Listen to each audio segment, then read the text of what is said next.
wondered what it'd be like if you did it big? I have.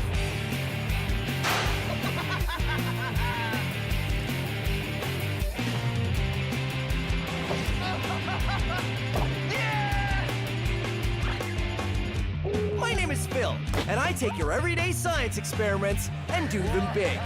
This is Science Max, Experiments at Large. Science Max! This episode of Science Max is all about elastic energy. We use it to build a catapult and a paddle wheel boat, and then we max them out. We even learned some history. Elastic energy. Today on Science Max, Experiments at Large. Welcome to Science Max Experiments at Large. I'm Phil McCordick, and today we're going to be building one of the most devastating, one of the most powerful machines known to medieval man, using a plastic spoon, among other things. We're going to be building a catapult.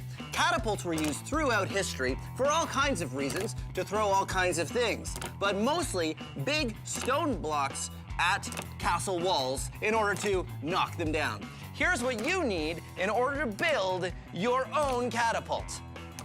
You need elastics, pencils, unsharpened is fine, plastic spoons, like I said, and popsicle sticks. Popsicle sticks. I'm gonna go wash my hand. So, here's the science behind what we're doing today. It's all about elastic force. Elasticity is a property of solid materials, like this elastic, and how much they tend to return to their original shape when deformed, like when I pull on it. Elastics are called elastics because they're great at doing just that. You can pull on it and pull on it and pull on it, and it'll, always return to its original shape. So we are using the power of elastic force today. Ow. Now it's time for a Science Max quiz. Elasticity is the ability for a material to return to its original shape when deformed, like this or this. Which of these materials have elasticity? A rubber band, a pencil, or a rock? Haha! This is a trick question. The answer is all three. Most solid materials have elasticity. Nearly everything will deform a little and still be able to return to its original shape. It all depends on how much. This is a steel bar. This is an elastic band. And this is an ice cream sundae. We're not talking about ice cream sundaes now, though. So get that out of here. Good. Now, a steel bar and an elastic band both have elasticity. A steel bar can be stretched to 1% of its length and still spring back. A rubber band can be stretched 300% or more. The difference between the two is why we make balls out of rubber and buildings out of steel, because the other way around wouldn't be good for balls or buildings. This has been a Science Max quiz. All right, let's build our catapult. The first step, take 4 pencils and stick your popsicle stick in between so you have 2 on the top and 2 on the bottom. And then use your elastic to go around and around and around. That's why I like building things with elastics, because it makes it very fast to tie things together, because once you go around and you have it nice and tight, you just pop it over the end and voila, it stays together. And that is how you start making your frame. Put more pencils on that side and another popsicle stick on the other end, held on at the corners with more elastics. Then take even more elastics and put them right around the middle until you get this. I've added a few more elastics around the middle here, and that is where we're gonna get all of our elastic force. I think I have 6. The more you use, the better it's going to work. Take your popsicle stick, stick in between the elastics, and then start spinning it around. Here's the reason I use pencils and popsicle sticks, is because the pencils are a little bit longer, which allows you to twist the popsicle stick around in the middle and build up the elastic force. Now, because I'm twisting, the elastic force we're using here is called torsion, or twisting force. When you feel you have enough torsion, pull your popsicle stick down a little bit so it won't unwind on you, and you'll see that you have all kinds of elastic energy. Then take your spoon and stick it on the popsicle stick, and you can also break off the popsicle stick if you want to make sure it's the right length. And it works like that. To make the frame, you just need more pencils and elastics. The trick is to make a triangle with 2 pencils attached to your frame. They should stick up right where your catapult arm would be fully upright.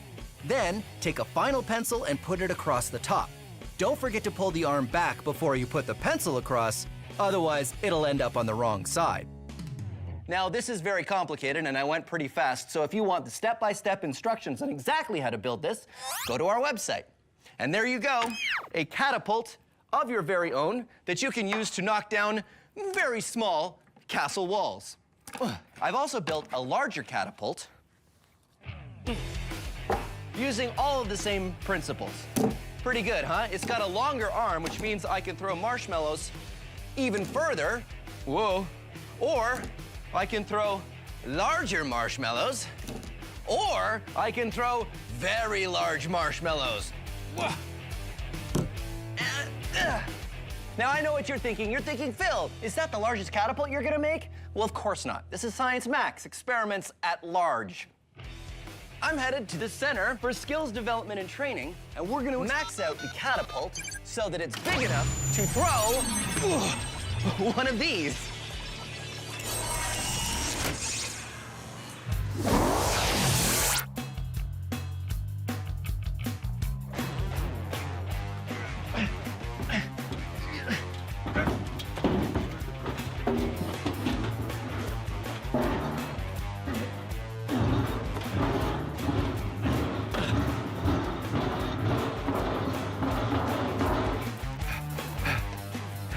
Hey, Zach. Hey, Phil. How you doing? All right. This is Zach. He's a mechanical engineer, and you build machines for a living, right? That's right. Great, because I need help building a catapult. Okay, but what's with the pumpkin? Now, the pumpkin is what I want to throw out of the catapult. See, I figure we just take the small design and we just make it so that we can throw one of these. What do you think? You're gonna need a really big catapult. Yeah, and I'm also gonna need some really big elastics. Where do you get those? Well, in medieval times, they used rope to make large catapults. Oh, okay, well, rope is a lot easier to get, and that would be fine. And I want to make this arm as long as this piece of wood here. This is gonna be a huge catapult. It's a huge catapult. I guess we should build it outside, though, huh? Let's do it. Okay, it's over that way. Okay. I'll follow you. Sure, do you want a hand with that? No, I'm fine. You go ahead, and Okay. I'll just, maybe if you hold the door open for me, I could just hold, no, you know what, you go and I'll meet you. You sure you're good? Our full-size catapult is going to look a lot like the popsicle stick version. We start with a 4-sided frame and add some legs on the bottom. Our spoon is going to be replaced by a long throwing arm with a basket on the end. Then we need a really strong cross brace at the top to stop the arm. Just like in the small version, using a triangle shape is the best because triangles are very strong. Finally, we need something to wind around and around, which is going to give us our elastic force. Instead of elastics, we're going to be using rope for our catapult because rope has just the right amount of elasticity. But unlike medieval times, we're going to be catapulting pumpkins. Once Zach and I got it all put together, it looked like this. Okay, we have built a catapult. Check it out. It's pretty solid, and I think it's pretty amazing. And just like in the small catapult, we have our elastic force. But this time we're using rope, right, Zach? Yes. Okay, and rope will work as well as the elastic did in the small one? Yeah. All right, great. So what do we do? It's really loose now. We need to wind this up so that we put some tension into it. Go! The reason a catapult works is because the rope is twisted. The elasticity in the rope wants to unwind, which gives the catapult its power. Just like the small catapult, the more you wind it, the better it works. Good. Usually in medieval days, they had whole teams of people doing this job, but it's just me and Zach now. How you doing, Zach? All right. Okay. And then we clamp it on here. So the thing doesn't unwind, right? Yeah. Good. All right, now we have our pumpkin, and we're gonna fire our pumpkin in our castle wall, which is made out of cardboard boxes over there. Pumpkin. All right, here we go. Pulling the arm back. Oh, that elastic force is pretty strong. Okay, How do you think that pumpkin's a good size? Oh, it's pretty big. You think? Oh, a little too big. It's too big for our basket. Smaller pumpkin! Smaller pumpkin! I'll hold this. No rush, Zach. No rush. Okay, rush, Zach. Can't hold. Oh, yeah. Can't hold arm. Okay, ready? 1, 2, 3! It didn't work that well. No, not quite that well. Yeah, so Let's see. it went and it flew and it landed here, which is a little farther away from the wall than I'd like it to be. 1/3 of the way to the wall! I don't know if that's enough. What do we do to make it better? Well, the way we're throwing it right now, we just have the pumpkin in at the end of the arm. But if we make some kind of a sling so that we fling it as we're bringing it up. We make a sling? Yes. All right, I don't know how to make a sling, but you know how? Sure. All right, we'll make it and then you can explain how it works. Yeah. All right, good. Let's put the pumpkin over here. We'll recycle it later. Max Historica. Good morrow to you. I am Lord Fillington III, and welcome to my medieval castle. Throughout history, lords and kings have built castles and walls to keep people out. I built my castle to protect my prize collection of snow globes. I have so very many, and they're all mine. Ha ha! Oh, hello! You down there! You can't come in. This is my castle. And throughout history, there have been people who've been wanting to get into those castles because Lord Fillington has been hogging all the snow globes, and I'd like to look at them. But the hard part is figuring out how to get into the castle, because I can't just come up to the wall and start hammering on it. Huh? Taste the wrath of my water balloon! Because if I get too close to the castle, he can get me. Ha ha ha ha! Fortunately, there's this thing called a catapult. Oh, fiddlesticks. They have a catapult. What you do is you put something heavy in the end here, and the catapult fires it at the walls of the castle, knocks them down, all from far enough away that the people in the castle can't get to you. Ah! Oh, I surrender! Don't knock my walls down! It'll take me all week to fix them. Oh. All right, you can have a snow globe. Oh. And that's how catapults were used in history. Oh, so beautiful.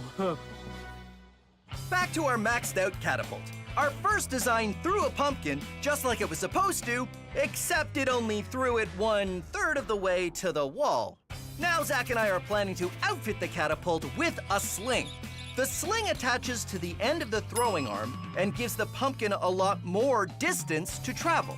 Because the pumpkin is traveling a longer distance in the same amount of time, it will be going faster, which will hopefully get it to the wall, or at least a lot farther than before.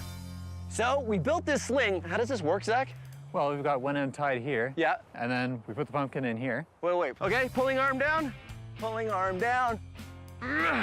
Okay, yeah, now what? Now we put the pumpkin in here. Put the pumpkin in there.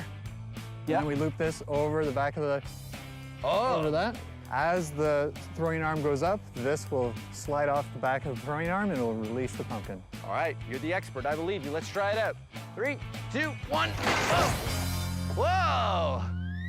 Okay, that works really well. You know what the problem is, though? We still don't have enough oomph. Yeah, it needs more power. So what do we do? I don't know if we can crank that rope anymore. I think we're at the limit of our rope power, but if we added some more elastic. I thought we weren't going to use elastic. Well, we used elastics in our small demo model, so what if we use some more? We have elastics? I don't know yeah, if we I brought have... some in here just in case. What's this? It's surgical tubing. It's like a giant elastic. Mm-hmm. Well, I guess this is elastic force. So do we twist it around at the bottom there? Well, we just wrap it around the throwing arm like this.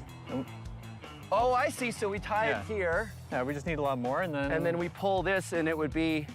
Oh, yeah, that would make a lot more. So we just need a lot more of this elastic... What is this again? Surgical tubing. Surgical tubing. It's like a giant elastic. Fantastic. All right. Goggles on. Goggles on. Yes.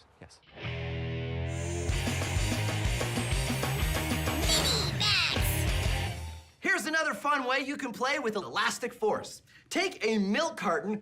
I prefer Science Max Milk because it's the creamiest. 2% cream, 100% science. Wrap some elastic bands around it with some popsicle sticks on the bottom, sort of like feet. Then take some clamshell packaging, which wraps just about anything you buy nowadays, and cut out a square or a rectangle. Then wrap some tape around that square with an elastic in it and put the elastic on the feet of your milk carton. Then wind it around and make sure you go backwards so your paddle wheel boat will go forwards when you put it in the water.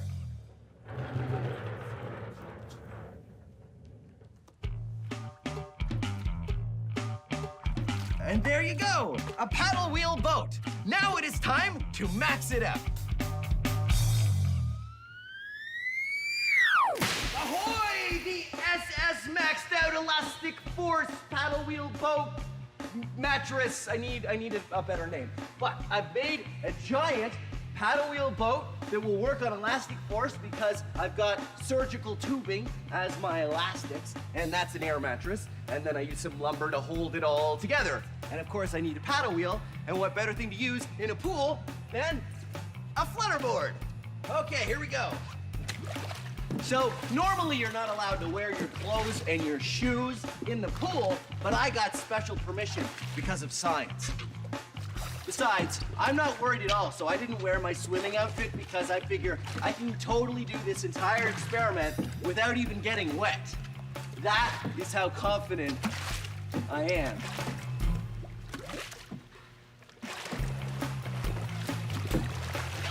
All right, now the tricky part, we'll be getting onto the mattress. Okay, here we go. Ha-ha! Whoa. Ha-ha! The SS Science! Hey, SS Science, that's a great name for this.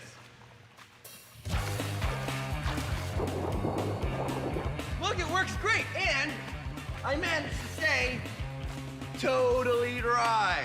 Huh? Well, almost. Whoa, oh, oh. Haha, you thought I was gonna fall in the pool, but I didn't. Uh-oh. My flutterboard has stopped moving, and I'm in the middle of the pool. Almost. Yeah. Didn't think this through. No. No. No. No, that's not going to work. Maybe I'll wait. Our maxed out catapult was working well with the sling we attached to it, but it still didn't make it all the way to the wall. Zach's idea is to attach a bunch of surgical tubing to the cross piece of the catapult. Surgical tubing is pretty much big elastics, so we'll have two places we're getting elastic force from, the rope and the surgical tubing. Hopefully this design is enough to help our catapult fling a pumpkin far enough to hit the castle wall. All right, here we go. You hold that. I get this. We got our system down now. Okay.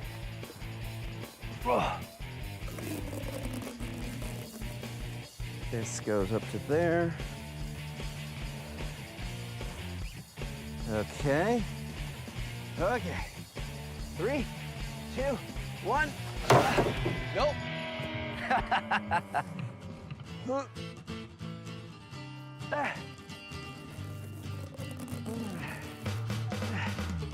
One, 2, 3. Oh! Oh! It went too far. It went too far. That's so good. Oh man. Right. Okay, so all we gotta do is move the catapult back. So you get that side, I'll get this side, and we'll move the catapult. See, now our catapult is too good. We gotta back it away from the castle. All right, let's go again. Aha, pumpkin. Pumpkin.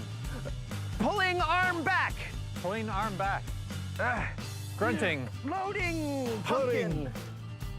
Hooking rope on arm. Hooking rope on arm. More grunting. More grunting. Pulling back strongly. 1, 2, 3. Oh. Oh. Oh, wow. Woo. We're inside the castle. We're still inside the castle. Oh, man. It's an excellent shot, though. So what do we do? Move the catapult back? Yeah. Move the catapult back! What about here? Here. Here we go again. Pumpkin! Pumpkin. Loading arm. Loading arm.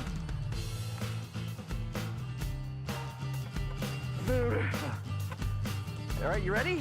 You think it's gonna work? We've done every modification we can possibly do. So you think it's gonna work this time? We did it. It's gonna work. Okay, here we go. I'm excited. All right, ready? Ready. 1, 2, 3. Whoa! Yeah! Woohoo! High fives! Well, there you have it. Awesome job. Now we need to throw fingers to see who gets to rebuild the castle. Okay? 1, 2, 3. Oh, thanks very much for joining us. Let's take a break. I'll rebuild the castle. You see, this is exactly how catapults used to work. They'd hit the same part of the wall over and over until they made a big hole, and that would weaken the wall. Fortunately for me, it's really easy to fix.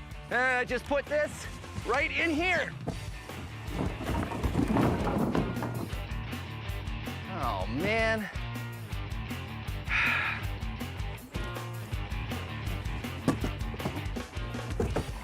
The pool will be closing in 5 minutes. No, I'll do it. No, why do you ask? Taste the wrath of my water balloon! I don't believe it really sells it if he doesn't smash the water balloon. Does he? Good morrow to you! I got my feather in my face. Oh, you gotta be kidding me! Have you ever done a science experiment and wondered what it'd be like if you did it big? I have.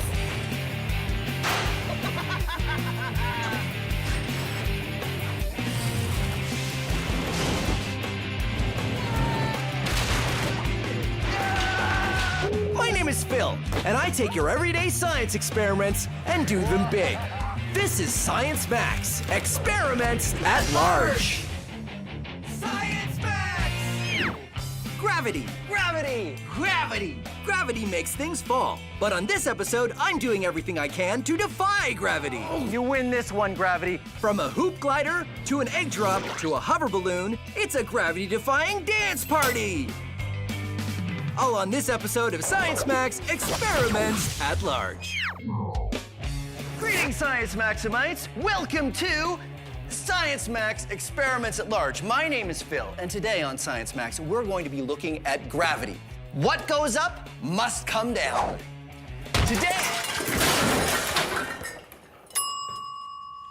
gravity is the force that makes things fall towards the ground. But just because it's a force of nature doesn't mean that we have to listen to it. No! Today on Science Max, Experiments at Large, we're going to use everything in the power of science to defy gravity. We are going to be making a hoop glider. Now, hoop gliders may not look like much, but they fly just like paper airplanes. Woohoo! And here's how you can make a hoop glider. Here's how you can make a hoop glider all your own. This is what you need. Index cards, scissors, straw, ruler, pencil, and of course, science tape, which is just like regular tape, except you use this kind of tape for science. So, here's how you do it. Take your index card and cut it into 3 equal lengths. Take 2 strips, and you take your science tape, and you tape those 2 strips and make a hoop out of it. And with the small strip, you want to make another hoop. Now, what you want to do is take your straw. Now, this straw has a little scoop at the end, and that's not very aerodynamic, so we're going to get rid of that. Ooh, maybe it was kind of aerodynamic. All right, now that we've got the straw, you have to align the hoop and the straw together. So here's what I like to do. Take some science tape and stick it on the straw, and then align it so that it's perfectly straight, and then stick it on. Looks straight to me, all right? The small hoop also has to be perfectly aligned with the first hoop. So again, put the tape on the straw first, then align them up, and then start looking down through it to make sure it's aligned. There. Once you have it all taped together, you're done your hoop glider. And it flies just like a paper airplane. Pew! Awesome. So that's what we're gonna do today. We're gonna, oh yeah, I gotta clean that up. We are going to max out the hoop glider. I'm gonna go meet Sonia at the Ontario Science Center, and we are going to max out the hoop glider into a giant version. We'll probably have to change the materials we use because, I don't think we can get a straw that big or cardboard, but still, we can figure it out. All right, here I go. Aha!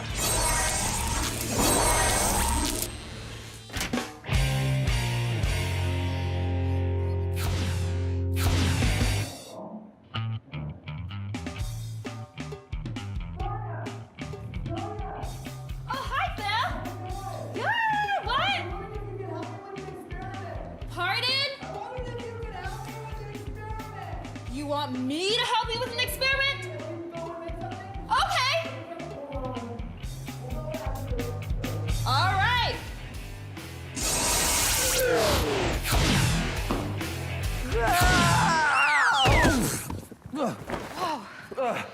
Oh, Sonia, I came in. Phil, You came in here? I Are came you in. okay? Are you okay? Yeah, I'm fine. Come on, let me show you. This is what I would like to max out.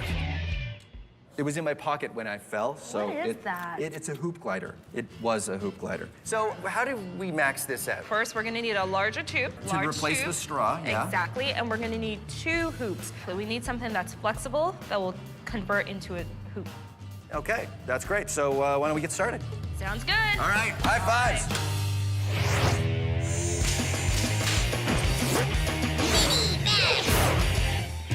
You may recognize this. It is a spring. Yes, good for you. But did you know that springs can defy gravity? Whoa! Gravity defy. Gravity defy. Gravity Look at it fly! defying. Okay, not exactly, but what if I was to hold the spring like this and let it go? What'll happen? It'll fall. Yes, it'll fall. That is true. But while it's falling, what happens to this end? Does it stay in one place? Does it go up? Or does it go down? Let's find out. I'll bring this in so you can really see it. Okay, ready? Watch close. Did you see? Did you? No? Okay, tell you what. We'll watch it again, this time in slow motion. See? The bottom doesn't move, and here's why. When the top of the spring is released, gravity and the tension of the spring are pulling on it. The bottom of the spring is being pulled down by gravity and up by the tension of the spring. These forces cancel out, stopping the bottom of the spring from falling until the top reaches it. Until there's no more tension, and then the top passes the bottom and the whole thing. That is how it works. But here is the real question. Will it happen differently with a longer spring? Huh? Well, I just happen to have a longer spring! Let's max it out! Bring it. Don't tangle it. So, now that I'm up high on this fire escape, let's test it out.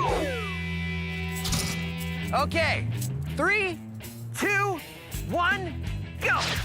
A longer spring still has the same forces working on it. The tension of the spring pulling it up and gravity pulling it down. No matter what size of spring, these forces cancel out for the bottom of the spring until the top meets up with it. So there you go, an almost gravity-defying spring! Hey, there's no door handle on this door. I guess I have to take the stairs. Whoa.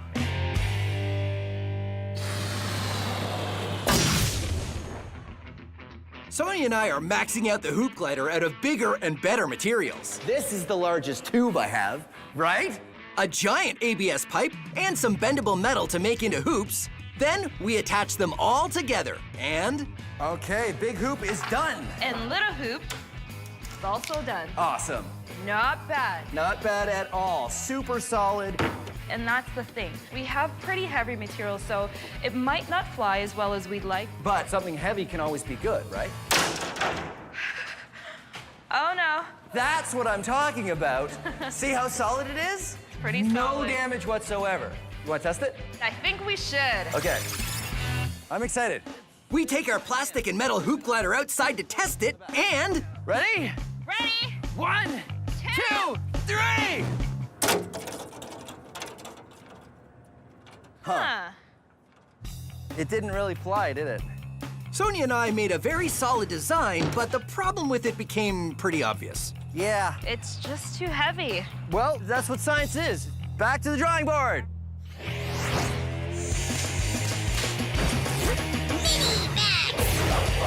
Here's something fun you can do if you ever get your hands on a helium balloon. Now, helium balloons float up, not because they defy gravity, but because they're lighter than air.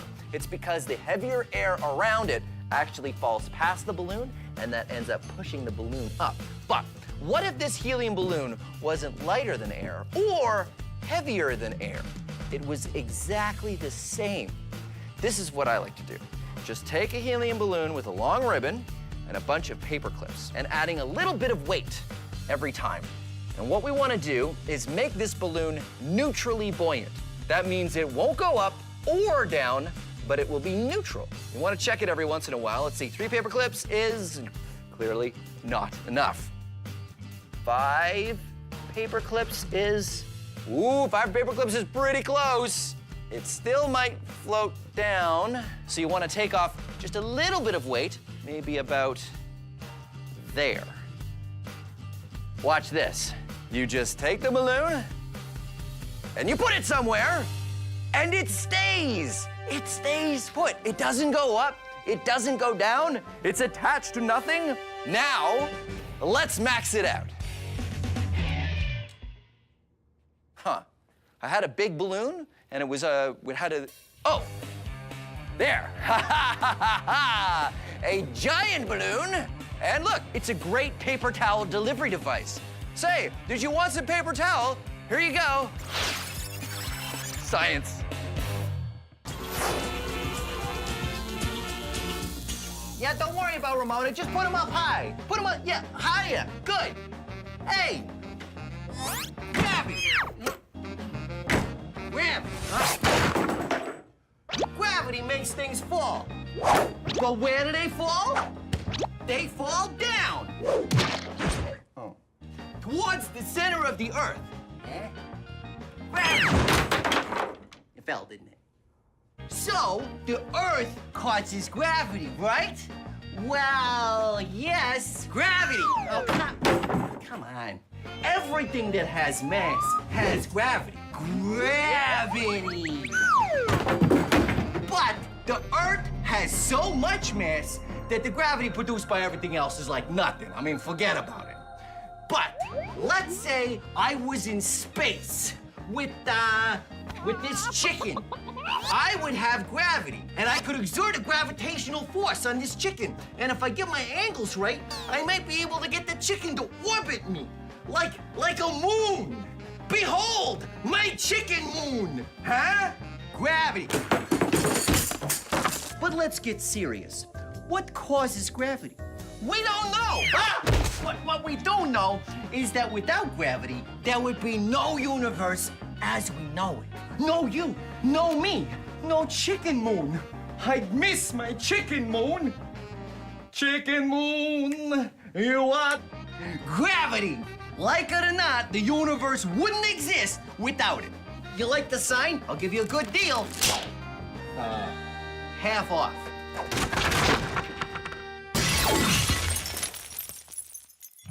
Back to our hoop glider, which was too heavy. Here's what I don't get. this is heavy, but I can still pick it up and throw it. Yeah. An airplane is way heavier. I could never pick up an airplane, but that can fly. And that's because airplanes have engines, so it has a constant source of thrust. When we throw it, we just have an initial source of thrust. So we're throwing it, eventually loses its energy, therefore, It falls to the ground. it I falls. see. So we need something that's light Light and something that's strong. and strong. Okay, well, let's see what we can find. All right.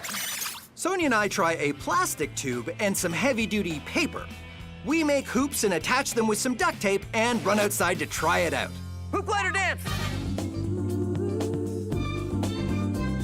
Okay, 3, 2, 1.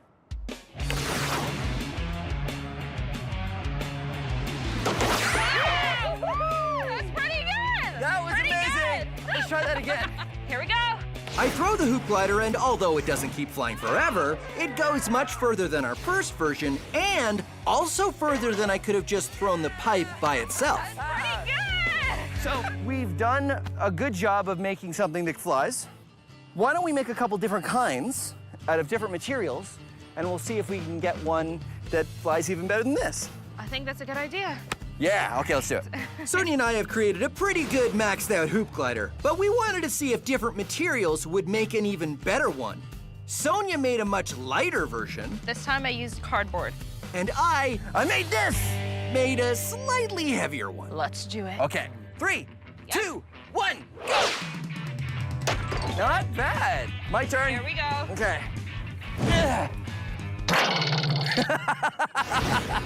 That didn't really go very far at all, did it? No. Okay, so now we can measure it against the one that we threw before. And to see, that went pretty far. this went pretty far to see if we've got a better design here. Here we go. Right? Awesome. So, heavy one, no.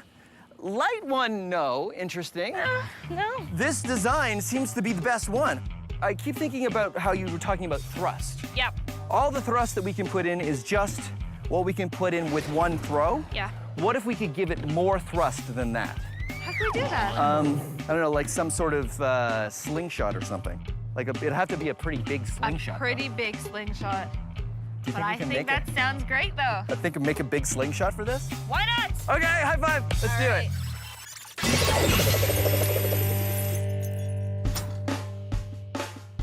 This is an egg. Eggs do not like to be dropped.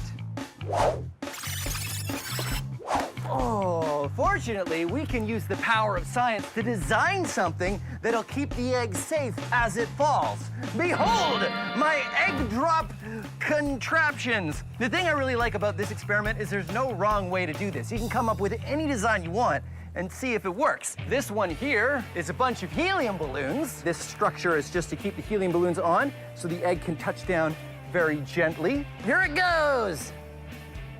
Whoa. and the egg is unharmed, miraculously sound. That one worked really well. Success. This is a giant helium balloon that I think will work pretty much the same way, because I think this balloon will drop just slowly enough that the egg can actually just touch and nothing will happen.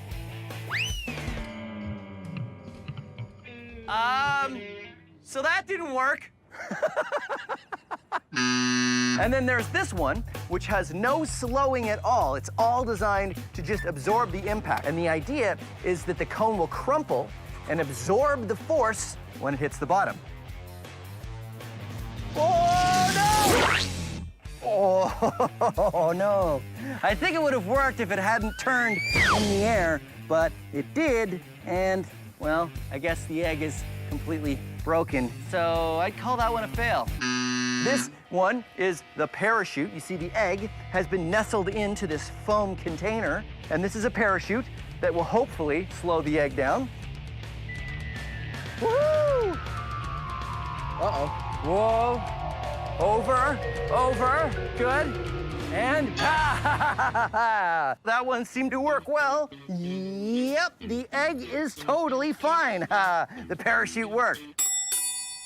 All right, egg drop experiment, totally fun experiment to do, but the question is, how do we max it out? And the answer is pumpkin drop. Same thing, except with a pumpkin instead of an egg. Come on. Okay. All right, pumpkin drop with everything attached all at once. Okay, here we go. Ready? 1, 2, 3. So what we've learned from this is the heavier something is, the more force is acting on it from gravity, which means the harder it is to slow down when it's falling. Okay, fair enough. You win this one, gravity, but I'll beat you next time. I'm gonna get a broom. Being a chef is my absolute passion, and cooking up science recipes is my speciality. I'm Buster Beaker, and this is Cooking with Science. Oh, hello. Welcome to Cooking with Science. I'm Buster Beaker.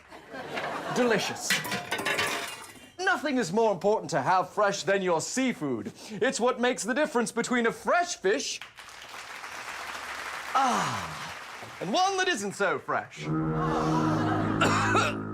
If you live by the ocean, you probably know that the water gets high tide and low tide. Look closely, it's the same location. Amazing! But did you know that this is caused by the gravity of the moon and the sun? Say this cookie is the Earth, and this little happy fellow is me. Hello!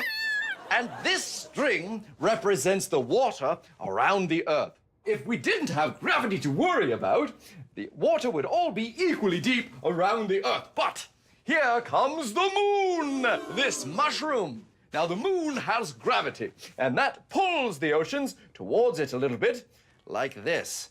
And that creates high tide there, and low tide here, and a little bump of high tide on the other side of the Earth. And as the Earth rotates and I'm on it, I experience low tide and high tide, and low tide and high tide. Very interesting. But there's another factor. The sun, or this lemon. Now, the sun also affects the tides, but not as much as the moon. Now, the sun does not affect the tides as much as the moon because it's much further away, but it still has an effect. If the sun was here, then the tides would be pulled away a little bit like that, and the tides would be less severe. But if the moon and the sun line up, like over here, you'd get a very, very high tide and very, very low tide. So there you are. That's how the tides are affected by the gravity of the moon and the sun. Delicious. I'm Buster Beaker, and thank you for joining me on Cooking with Science.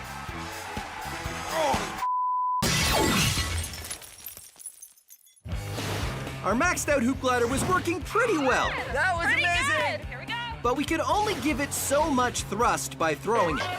So we came up with the perfect Science Max solution. Our giant slingshot! We pull the bungee cord back and hook it onto our hoop glider. I am ready to fire. Count me down. 3, 2, launch it! Very nice! Our slingshot is amazing. By giving the glider more thrust, that is, more energy at the beginning so it's going faster when we launch it, the glider soars through the air and flies a long way. That was great! So there you go. Giant hoop glider. Yeah! Science Max. Experiments at large. Nicely done. Nice. What more could you ask for? Well, it's my turn. Hey, see you next time. I'm the marker. Take 8. My goodness. I play the wobble. Wobble. The wobble. Forgot my line, going back down. Wobble, wobble, wobble, wobble, wobble. Hello? Hello? Hoop glider central calling. Yes? You were having problems with your hoop glider? Oh, what's wrong with it? Oh, you're using it as a phone? Yes, well, that's your first mistake, yeah. Today on Science Max, I forgot to tell you my name. My name is, I'll do it.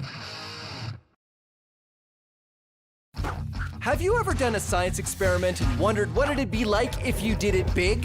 I have.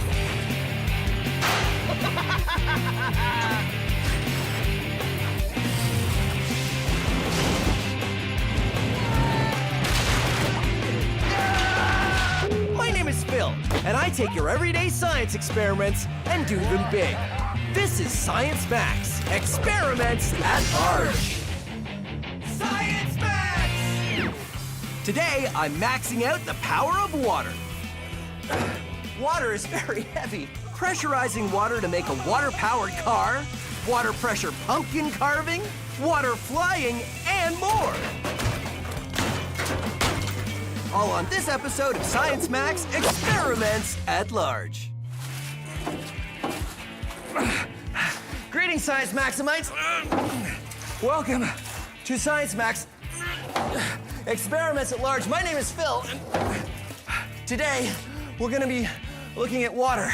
But water is very heavy, but that's okay because we need it to be heavy for this experiment to work.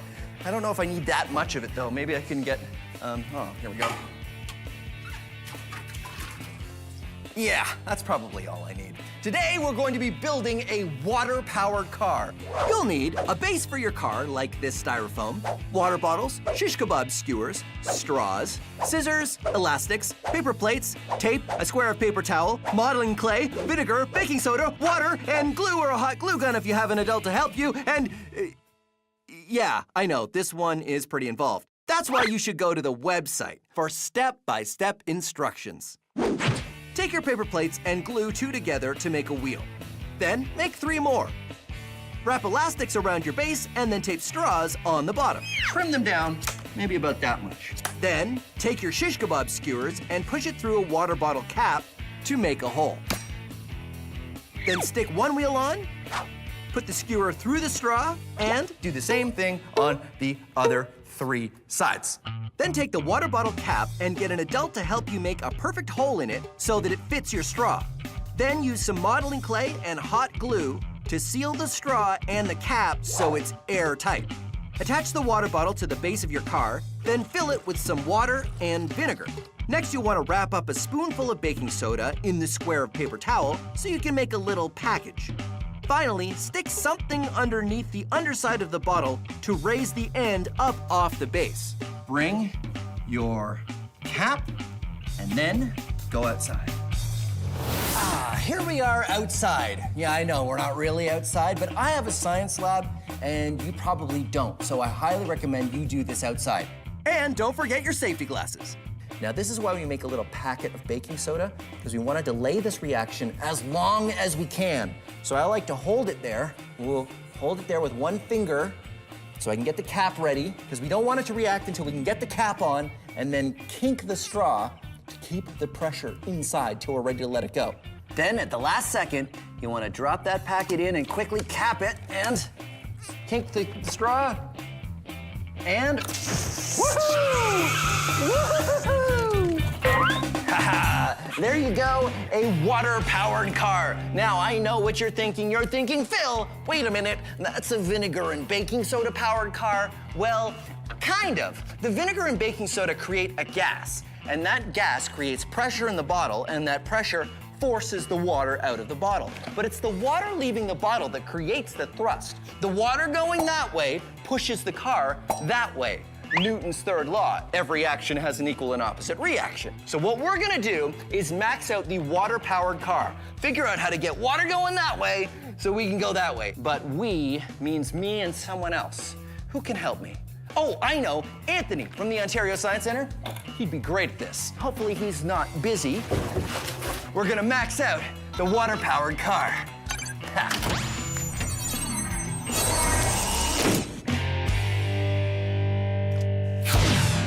Anthony! Phil, sorry about that. Did I scare you? Don't worry about it. How you doing? Awesome, thanks. Great. I was wondering if I could get your help on an experiment. Yeah, okay. Which one? I'm building a water-powered car. It's gonna be great. It's Science Max headquarters. I'll show you. Phil? Anthony, I'm here. Whoa. Phil, where are we? Oh, this is the parking lot for Science Max headquarters. So, Okay. today, I want to max out the water car. This thing is awesome. Yeah, so what you do is you use vinegar and baking soda, Yeah. and you pressurize this container, and, Okay. and the water shoots out that way. So the car goes this way. Newton's third law. Every action has an equal and opposite reaction. Yeah, you know your Okay. stuff. This Okay. is why you're here. This is because I could really use your help and advice on how to make this bigger. Okay, so we're gonna need a bigger tank to pressurize. So this, what about something like this? So we need something that can hold pressure. Do you think this would work? I don't know if we'd wanna... And we'd have to put like pressure fittings on the barrel, like cut a hole and weld them on. I don't know if that's... Something tells me this wouldn't work. So okay, we need, sure. I got some other stuff over there maybe that we could use. Check this out. Yeah, I think this would work. This would work a lot better. Well, this is my stand-up wash tub base. Your what? So we'll reuse it. Yeah? Okay, you know what I'm thinking now, though? I know this...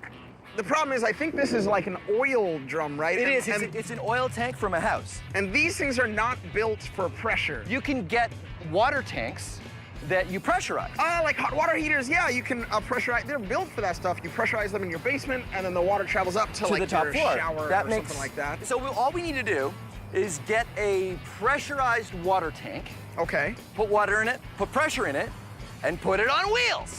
And then we open the valve and it goes, right? That sounds amazing. All yeah, right. let's get to it, man. Okay. I got some water tanks over here in this corner of the parking lot. Seriously?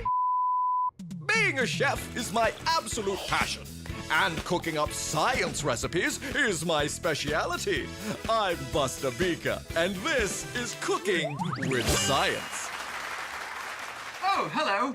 When you're a professional chef like me, you spend lots of time perfecting the perfect recipes. I know my way around a kitchen, and today I'd like to show you one... That's not the fridge. Oh. Today I'd like to show you one of my favorites. Quail truffle gazpacho cakes on a plate of ice. Beautiful. And here's how to make it. Take some quail, some truffle, and some gazpacho and put it into a cake. Delicious. And here's the interesting part. How to make the plate of ice. Ooh, how did I do it? Well, I tried many different methods, and none were very successful.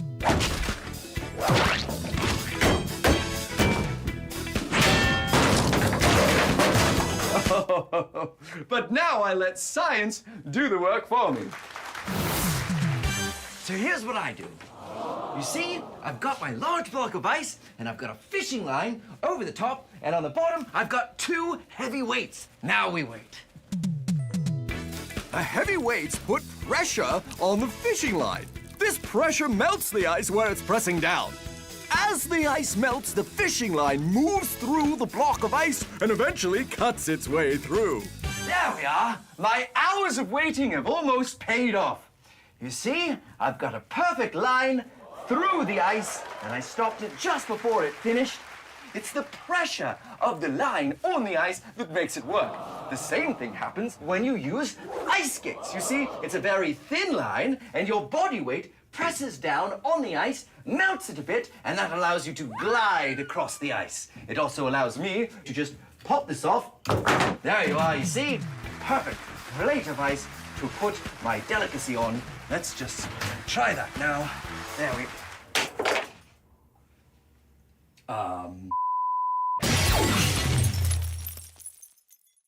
So I've joined Anthony, and we're going to max out our water-powered car. Our small design works by creating gas, which creates pressure, which forces the water out of the bottle, creating thrust. Our new plan is to get a water tank, put it on wheels, and put water in it. Then we use an air compressor to pressurize the air inside. When we open the valve, the water is forced out this way, which causes our water car to go that way. Okay. Ha-ha! So, water car, maxed out version. Huge. Water tank. And filled with lots of water and lots of air. Too. Yeah. Pretty good, right? Whoa. It's a lot of it. So, Did it mess up my hair? no, you look fine. You look great. Okay, good. Now, the only thing left is we just gotta open this valve here, right? Yeah. You want to do the honors? Yeah, let's do it, okay. Okay, here we go. 3, 2, 1, go! We open the valve, and our pressurized tank moves forward. The air pressure in the tank forces the water out with enough force to move the tank. Awesome! That was awesome! That was a great run, yeah. That's amazing. So, pressurized water tank on wheels. Totally worked. Totally works. Total success, yeah. So, because this is Science Max, the only thing we can do now is make it bigger. Bigger, right? exactly, Okay. yeah. So, problem is, I don't think we're gonna find a tank bigger than this one. Yeah. So Because then it would be too heavy, right? Exactly. A much way too bigger. heavy. Maybe what we can do is just get a lot more water, Okay. and then we find a way to pressurize the water. Oh, so don't pressurize the whole tank, just the stream of water that's going out As of it the tank. comes out, exactly. Something kind of like a fire hose. A fire hose, right. So we take a big container of water, right? and I guess we would need a pump. Yeah, like a pump would be perfect. So then we suck the water out of the container, put it through the pump to pressurize it, shoot it out of a fire hose. And then our car goes flying. Goes flying. Okay. Yeah, let's do it. Yeah. All right. Amazing.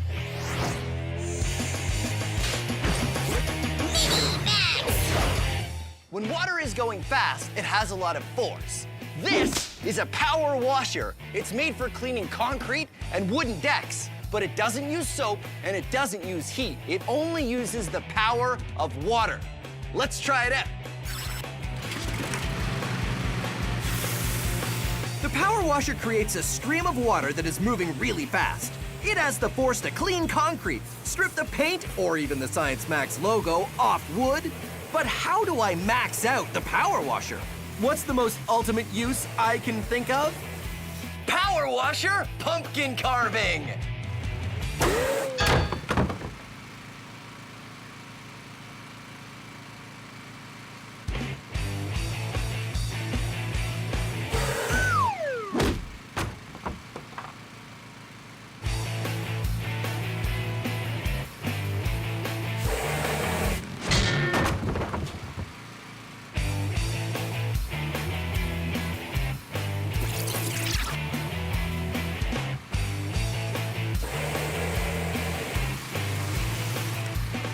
The power of the pressure washer creates a stream of water strong enough to make short work of my pumpkin. Power washers may only shoot water, but they can be dangerous, so don't try this at home.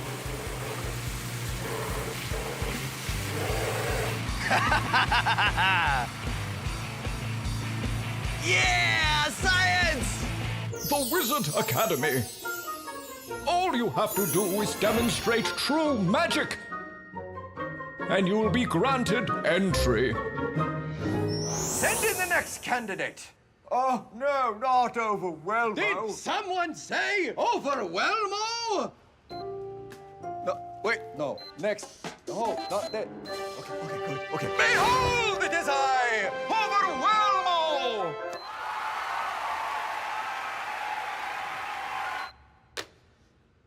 Welcome back, Overwhelmo. If you can truly demonstrate magic, you may join the Wizard Academy. A glass of water! No, wait, that is not the hot trick. Okay, hold on. Okay, and this, a waterproof playing card. I put the card on the glass and flip it upside down, and then I say the magic word. The magic word. And behold, magic!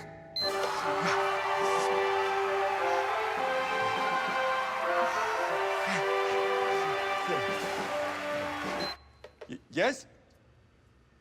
Is that it?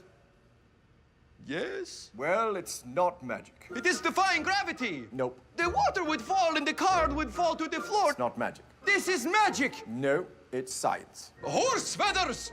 Look, the reason the water doesn't come out is the air at the top of the glass keeps it held in by suction. More air would have to get into this glass to decrease the suction, and because the playing card is keeping a seal on the glass, the suction of the air is holding the weight of the water up. Balderdash. All right, look, let's do a little experiment then, shall we? Let's move the playing card just a little bit from the edge of the glass. You see those bubbles? Yes. That's bad news. Science, not magic. Well, I will return, and then you will see your mind will be melted by the. No, that's not my music. Hold. You will rue the day when. That's not my. Hold. Overwhelmo shall return. Our maxed out water car worked pretty well. Now it's time for something even more maxed out. We start with a giant tank on wheels, we add a pump to pressurize the water, and a fire hose to shoot it out the back. What's more, this version is big enough for me and Anthony to ride. Water car!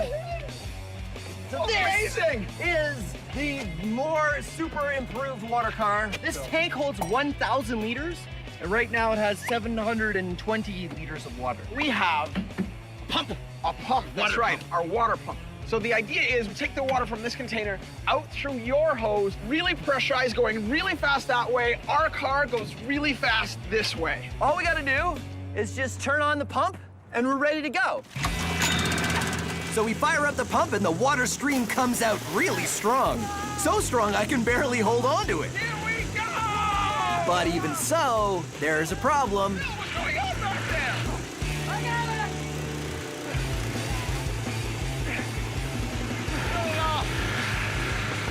it! Yeah. Nothing happened. No, nothing really. Well, something happened. We got wet, but it didn't really. It's too heavy. Too heavy. So you're on it, and I'm on it. That's a lot of weight. We don't ride it. That's something. Yeah.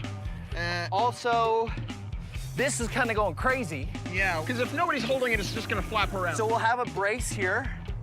Yeah. Shoots it that way. That's good. And then we'll need, I feel like we'll need something to kind of propel it. Maybe a better propulsion system. Kind of like one of those steamboats. So we put a big paddle wheel here. Exactly. And we aim it, I guess we aim it down at the, yeah, exactly. like that. And then at the paddle wheel, and then the paddle wheel spins, and that propels the car. Exactly. Right? Right. Okay. Okay, well, we can do that. Let's do it. Sounds good, Let's yeah. do it together. You know what? I have a paddle wheel because I had a failed hydroelectric.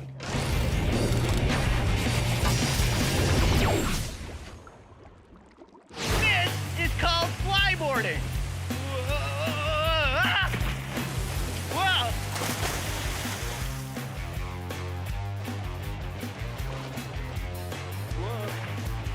Whoa.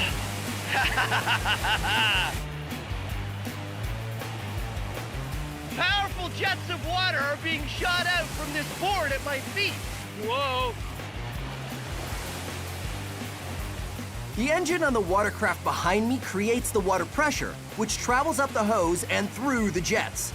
The force of the water is strong enough that I can use it to fly around. So what's the difference between this and a water car? Well, We don't have to take that much water with us because it starts in the lake and ends up in the lake. So the only water I have to carry is in the hose that goes up to the platform. Woo-hoo! flyboarding is lots of fun, but it takes some practice to get it right. Balancing on jets of water isn't easy, but I got the hang of it. It's all due to Newton's third law. For every action, there's an equal and opposite reaction. Physics! Woohoo! Our maxed out water car didn't work so well. The main reason is that that much water is heavy, 720 kilograms. Yeah. So Anthony and I have a plan. Rather than rely on the force of the water going straight out the hose, we're gonna put a water wheel on the back of the water car. A water wheel works by catching water in the segments of the wheel. The weight of the water on one side of the wheel causes it to start turning. But we're gonna use the weight of the water and the pressure of the water. Hopefully, both combined will be enough force to turn the wheel, which will drive our water car forward. A little construction, and we have it ready to go. Okay, so here's the latest version of the water car, water wheel! Yeah. All right. Yeah, there we go. We try it out, but there's a problem. The trick with the water car is the water itself weighs a lot. Every liter is 1 kilogram, so our 720 liters we start with is way too heavy to get the car moving in the beginning. But as the water gets pumped out, there's a sweet spot where the weight is low enough the water car might move. But then there's only a little water left, so it's a balancing act. We fill it again and see if we can come up with a plan. Okay, new and improved version, only half full. So the idea this time is because we're starting with it only half full, right? Yeah. Then it'll begin to go a little easier because it won't have as much weight as it had the last time we did it. And Phil, yeah? I can't even move this thing. What? I think there's too much fuel. There's too much. Yeah, there's no way we can move this. There's no way this is gonna be able to. Even half full, you Even can't half full, move I it. think we need less fuel. We gotta get down to like maybe like a quarter or something like that. The thing is, we ran it from the full tank last time, and it never Okay. It never moved at all. What if we gave it like a push to kind of help it get over that little bump of energy? So give it the first push when it's still got a bunch of water in it. We give it a bit of a push, and then maybe it'll go on its own. Exactly. Okay. Wanna Yeah. get it Absolutely. Let's do it. We start the pump and wait for the amount of water to get to just the right spot. Then we give it a push while it's still kind of heavy to start it moving. Sure enough, that push makes all the difference. The water car is light enough to roll, has some momentum to keep it going, and the force of the water coming out the pump is enough to keep it moving forward on its own. Still going! All right! Amazing! Yeah! Look at it, man! This thing worked like a beauty! It worked all, it went all the way. Yeah! Way to go. The water car, finally, a success. It was the push. It was the push. That's all we needed to get it going. A bit of a push to get it going and a lot less water, and there you go. It totally works. All right, you want to do it again? Absolutely! All right, here we go. Okay. See you next time on Science Max Experiments at Large. So much easier to push it without any water inside it. Let it go, and There we go. Oh, careful. I can't really see with my goggles. Behold the power of physics!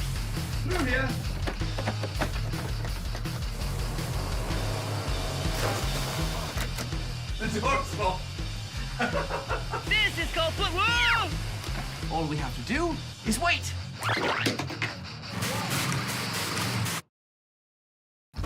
Have you ever done a science experiment and wondered what it'd be like if you did it big? I have.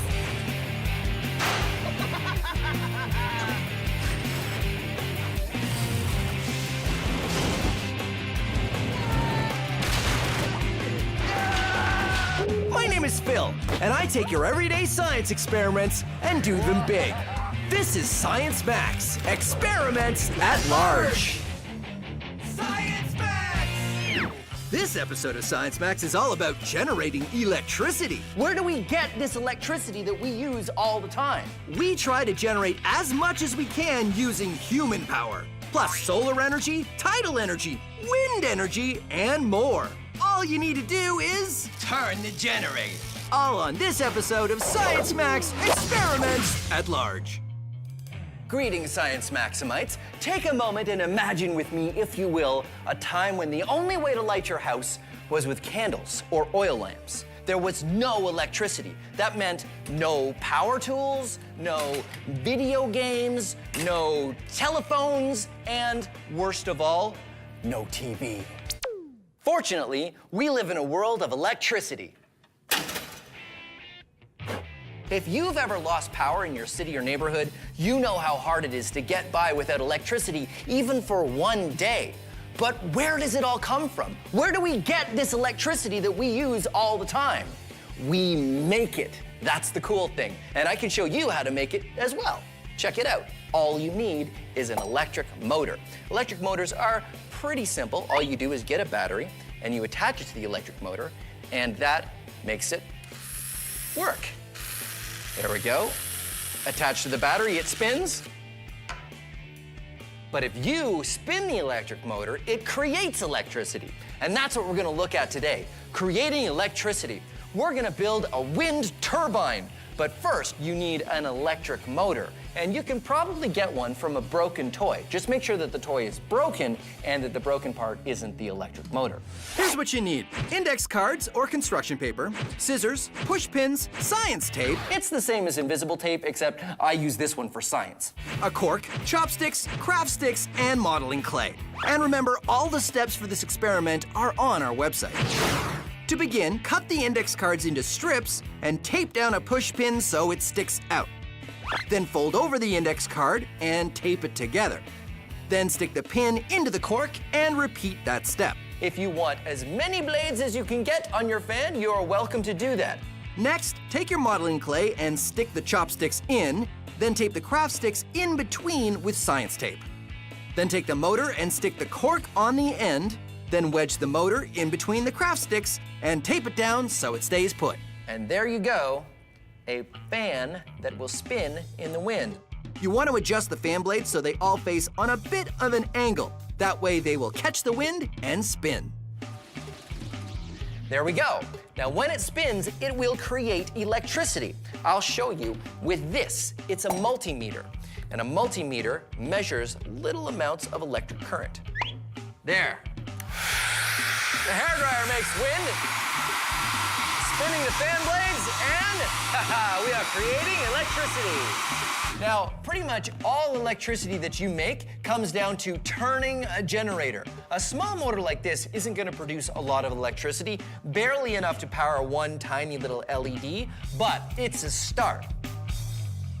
And a good start is all we need, because today on Science Max Experiments at Large, we're gonna look at all kinds of different ways of generating electricity. Plus, I wanna find out just how much electricity one human being can generate. Although one human being is gonna be kinda lonely, I'm gonna need an expert. Oh, I know, Anthony from the Ontario Science Centre. He can help. I wonder if he's busy. Well, come on.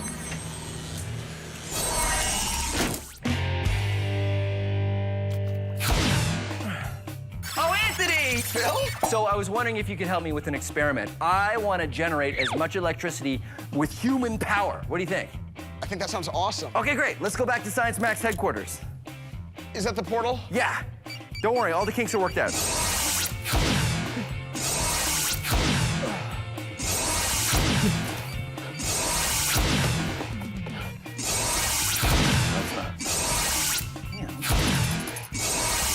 I know what it is. It's this.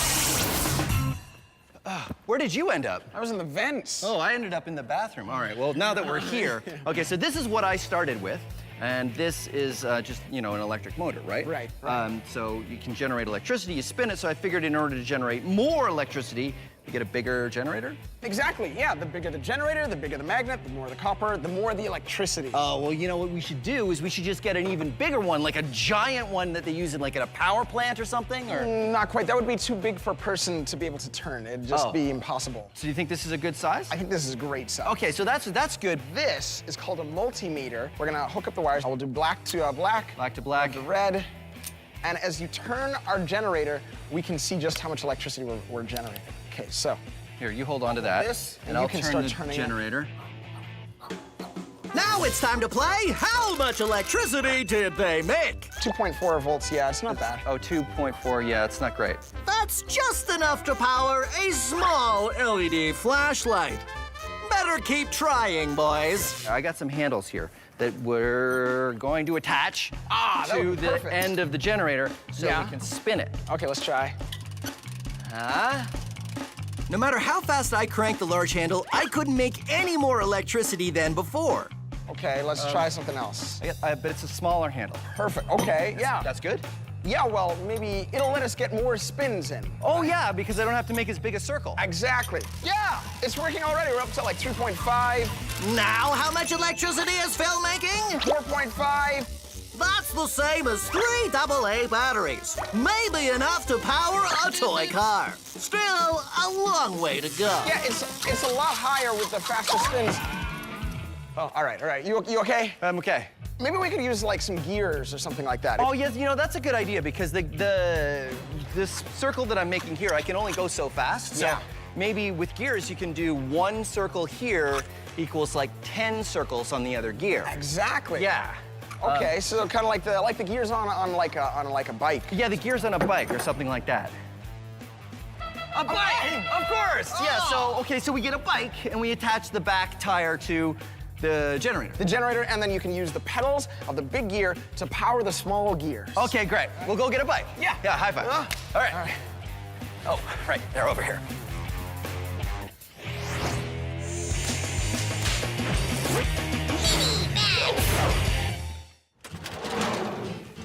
This is a generator. It generates electricity when you spin it. But how does it work? What wizardry is inside? Well, actually, generating an electric current is fairly simple. All you need is 2 things. First, you need a conductor, like this coil of copper wire, and you need a magnet. Now, this is a galvanometer. It measures small amounts of electric current, and I have my copper wire attached to it. Watch as I put the magnet inside the copper. I get a little bit of an electric current, and then I take it out, it goes in the other direction. A little bit going this way, and then I take it out, a little bit going that way. Positive, negative, positive, negative. This kind of current that goes back and forth is called alternating current, or AC. It's the same kind of electricity you have in your house. But here's the cool thing. Watch this. I put the magnet in and I leave it. It goes back to zero. You only get electricity when you move the magnet. All right, so let's create our generator. Instead of starting with a copper coil like this, what if we just had the magnet and we have it staying still, like that, and we move the conductor past it, like spinning? It's good, but not great, because we're only getting a little bit of electricity as it passes. So let's make it more efficient. Let's put in some more magnets. One on either side, and one on the top. And now when we spin it, it goes past all of these magnets, and every time we get a little bit of electric current. Well, this is how a generator works. If you take an electric motor or a generator apart, you can see there's a coil of copper wires on the shaft, and it spins around like this. And on the inside, there are magnets. So there you go. When you put it together and spin it, you get an electric current. Or if you put an electric current in it, it will spin, just like an electric motor. And that is how a generator works. Anthony and I are trying to create as much electricity as we can using just human power. But so far, it hasn't been going so well. It all comes down to how fast we can spin the generator. Maybe we could use like some gears or something like that. In order to get it spinning really fast, we're gonna use a bike. It's just a matter of getting a bike, taking off the wheel, putting it on a stand. It is now a stationary bike. It'll be even more stationary once we screw it down. And attaching the generator. All right, the bike generator. Bike-orator, what should we call this thing? Bike-nomator. Bike-nomator. I like it. So, okay, let's go over what we've got here. Okay, so we've got 2 gears. We've got a big one, we got a small one. We turn our pedals, and the big gear turns the small one. So this is the whole point of this build, is so that we can get one revolution here means a whole bunch is spinning. Exactly. The more we get here, the more our generator spins, and the more electricity we get. We get tons. Awesome. And obviously using bike, because you're using your legs. The strongest muscles in your body. Awesome. Okay, so now what's with this horn? That is a loud horn. I know. I tried to warn you. That is great. I love that. So Anthony and I hop on and give it a pedal. We pedal as hard as we can, and we produce a pretty good amount of electricity. How much electricity did they produce? We got up to maybe like 18 there. You did a pretty good job. That's enough for a power tool, like a drill. It's good. You know what? This works well, I think, for keeping a good number for a long period of time. Yeah. So we can get up to like 18, 20, but it doesn't, we can't really get any higher than that. Yeah, you know what we need is like one really hard pull, like all of a sudden. That way you can get like a spike. Yeah, you're right. So it's like instead of putting all that effort into it going for a long time, you put all the effort into one quick motion. Exactly. Yeah, good idea. So you wrap a rope around here and then you just pull it. Exactly. And that'd be a really fast motion. Spin it really quick and get a very high number. High spike, exactly. Okay. You know, we're gonna have to take the bike apart though. Okay, well, well, it's science. Okay, cool. So I'll just get. Oh, you know what? We actually don't have to take the whole bike apart. We just have to take the generator off. Oh, right. Okay, cool. Hang on a sec. I got it. And maybe we should attach the horn to the next thing too. Turn it off! It's so loud!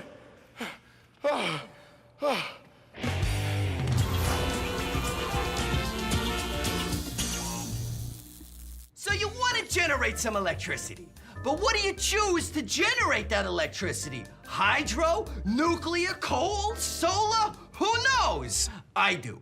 I know. And soon, so will you. In order to generate electricity, you need to turn the generator. Turn the generator. One of the most common ways to turn the generator is to use one of these.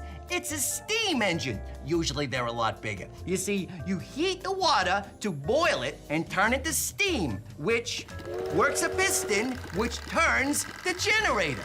Huh? Pretty amazing, right?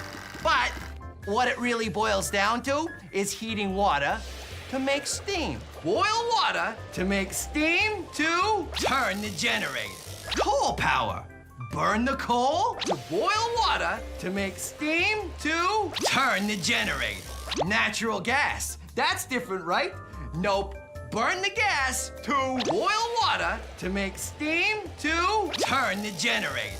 Nuclear power. That's different, right? Nope. It creates heat, which you use to boil water to make steam to turn the generator. Wind power. We don't even need heat for that. Just use the wind to spin the fan to turn the generator. Hydropower. Just pour water across something that spins to turn the generator. No matter what, making electricity always comes down to turning the generator. It's always yada yada, yada yada, turn the generator. Except for solar. Solar does not work like that. But other than that, it's always yada yada, yada yada to turn the generator. And now you know your electricity generation. Hey, Ramona, you wanna come and give me a hand over here? My arm is getting tired.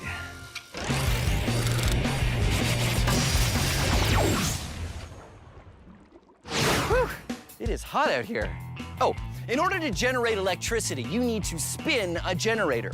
Most forms of electricity generation work like that, but not solar. Solar panels like this one generate electricity from the sun's energy. So, how do they do it? Well, this is a solar panel. Okay, it's not really a solar panel, I just sort of put this together, but it works the same way. There are 2 plates, and on these plates are electrons. I've got golf ball electrons up here, ping pong ball electrons down here, but they're all the same thing. Now, this happy little fellow is a photon, energy from the sun in handy-dandy particle form. What happens is photons come from the sun and hit the top plate and knock some electrons from one side to the other, like this. And that knocks over some electrons. Now, these extra electrons travel up a wire in the form of electricity, and we can use them to do work for us.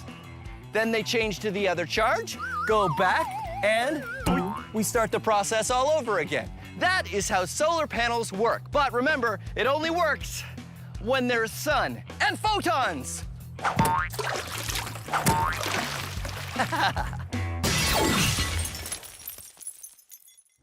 Anthony and I are trying to generate electricity using human power.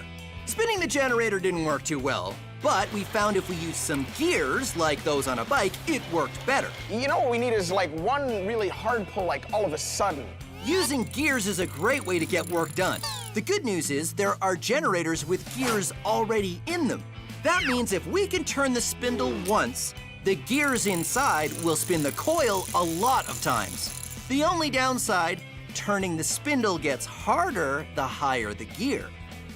Anthony and I attach a spindle, and then we wind up the rope, which takes a while. Okay, so the plan is, it's on a big spool now. Yeah. And you just run as fast as you can.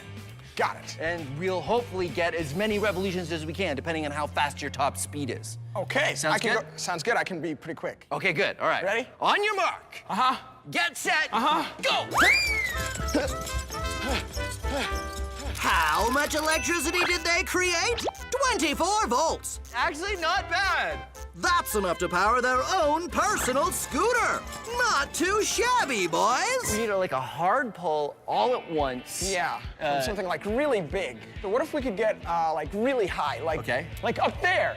Could we attach the generator up there? You could jump down from there. And I would hang on the rope? Yeah. Yeah, it's good, but I don't want to jump from up there. Oh, what if we put a pulley up there? That and would then work. the rope goes through the pulley and then back down, and then I jump from somewhere much safer, like just on top of here onto a crash mat or something. That sounds great. And that's my full body weight on the rope. That sounds great. All right, high fives. Yeah. Tidal power in 60 seconds. By now you know that in order to create electricity, you need to spin a generator. Scientists and engineers are always coming up with lots of new ways to use natural forces of the Earth to spin a generator and create electricity. One of those natural forces One of those natural forces is the power of the tides. You see, the water in the oceans doesn't stay still. Every few hours, the water, or the tide, goes out. And then a few hours later, it comes back in. So, if you attach a paddle wheel in the water and attach that to a generator, when the tide goes out, it creates electricity. When the tide comes back in, it creates electricity. That is how you create electricity using the power of the tides. It's water power. In fact, hydroelectricity is also using water power. Do we have time to talk about hydroelect? We don't have time? We don't. Okay, maybe come back. Hydroelectric power in 20 seconds. 20 seconds? Okay, hydroelectricity comes from water. Hydro means water. So all you have to do is find a place where water pours down from a height. And you can put a generator in there, and ta-da! You're creating electricity with the power of hydro. Ha ha ha ha ha! I did it. Anthony and I have pulled and pedaled, and now we're going to hang on to the rope and use our whole body weight to spin the generator as fast as possible. Okay. Crash mat. Let me test it out. Looks good. Yep, it's good for crashing. So I go up here? Okay, I go up here. Climb on up. We'll get you the rope. Got your helmet for safety. Helmet for safety, crash mat for safety. So we have the rope, and it goes up through that pulley, and then back down to our generator with a spindle on it. And as I fall, the spindle will turn. Exactly. And hopefully the speed of me falling and holding and yanking it down as hard as I can will be the biggest spike of electricity yet. That's right. We'll be measuring it on our multimeter here. Okay. Ready? You ready? Yeah. Here we go. 3, 2, 1. I jump down and my whole body weight pulls on the line. Oh, that was awesome. That was like our biggest spike ever. That was amazing. All right, high fives. Biggest spike ever. Is it enough to power my house? Nope. How much electricity did Phil generate? Almost 30 volts. How much does he need to power his house? 120 volts. He's still off by quite a bit. Well, we've learned something. Nuclear, Wind, hydro, solar, natural gas, coal power. It's all great ways to generate electricity. Yeah. And human power, not so much. Not as good. No. But human power is more fun. Yeah, way more fun. Yeah, so your turn? Yes! Okay. Give me, you take the helmet and I'll take the multimeter. Okay. And then we'll go and we'll do it again. Okay. Wait, I gotta wind it up. Science Max is a show where we take small experiments and do them big. If you want to try these experiments yourself, go to our website for instructions. But not all the experiments on Science Max are the kind you should try at home. This one, yes. This, no. Try this, don't try this. A big yes, a big no. I don't know how you could possibly do this one at home. And remember, if you're ever not sure, ask an adult. Thanks for watching Science Max Experiments at Large. So this is a solar panel, and this is a train. You're generating electricity. You're in the way of my solar panel. Oh, now it's spinning the other way. I forgot a step. The water in the oceans doesn't stay still. The thing in the background, it totally threw me off. What was that? Okay. Where were we? We were... Have you ever done a science experiment and wondered what it'd be like if you did it big? I have.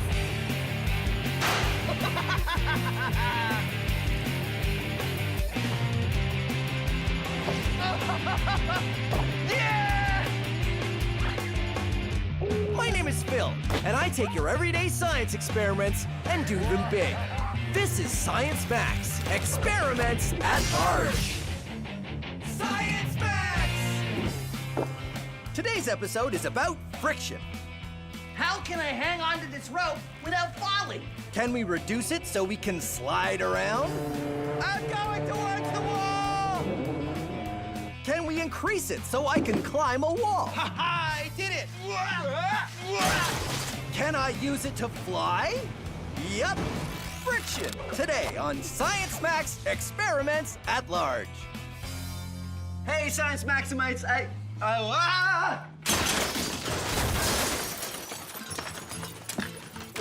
slippery. But that's okay, because today we're talking about friction. Friction is a force that is everywhere and happens when any one thing rubs against any other thing. We do lots of things to increase friction, like wear shoes with big treads on them. And we can do things to reduce friction, like the experiment we're doing today. We're gonna build a hover disc, and it's very easy. You take some cardboard and cut it into a circle, just like this. Then put a hole in the middle of the circle. You might want an adult to help you with that. And then take a plastic drink bottle cap, like this. I like to use the ones that you get on sport bottles because they have a little nozzle that pops open or closed. And then you glue it around the circle and you get this. Then you need a balloon. So you blow up your balloon. I know you know that step.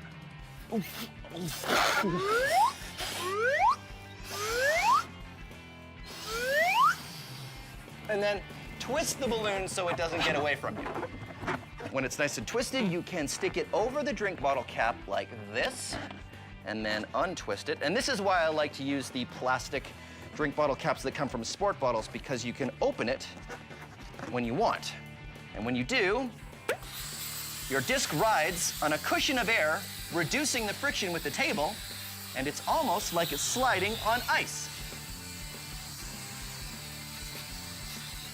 You can also use CDs if you want to do a different design. Just make sure you're using CDs you never want to listen to again. Now, if any of this is too fast, don't worry. You can always go to the Science Max website, where we have all of the instructions.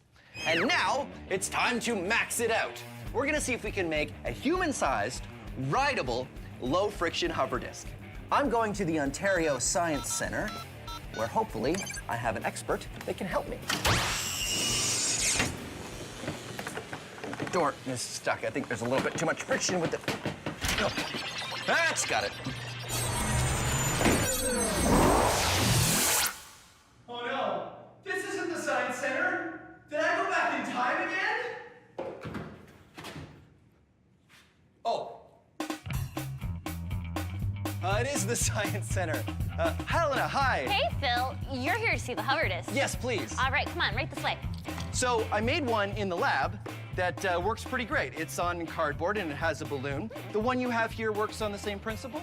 Yeah, it does. But you know what? My friend Russell has some ideas about making something like this, but even bigger. Do you think we can make one big enough to ride? Maybe, yeah. All right, well, let's take a look at the one you have here. Oh, I see. Right, this one works the same as the one I made. It's really hard to move the disc, but if you add some air, it floats like a dream. There we go. Great, so let's ride it. Whoa, Phil, not this one, the one upstairs. You can ride that one. Oh, okay. Yeah.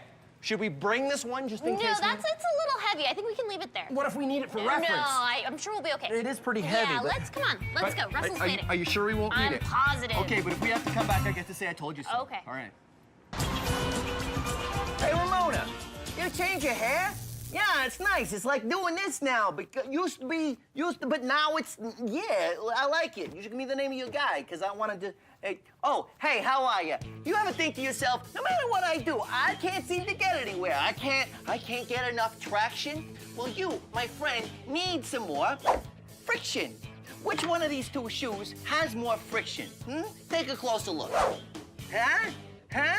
Right, bam. This one doesn't have a lot of treads. It doesn't have a lot of friction. But this one, it's got metal spikes on the bottom. This is called a cleat, and the spikes are for helping you grip onto the grass when you're playing soccer or golf, increasing its friction.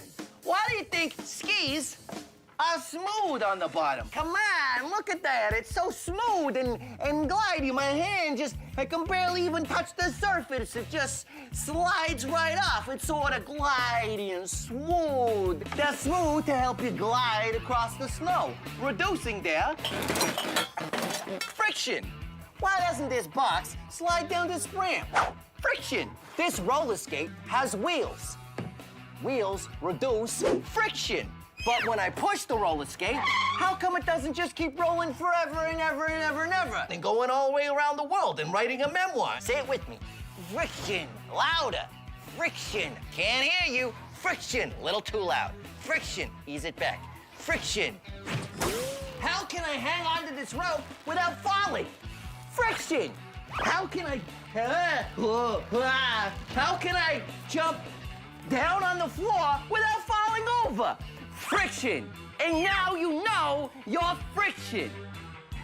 Your friction.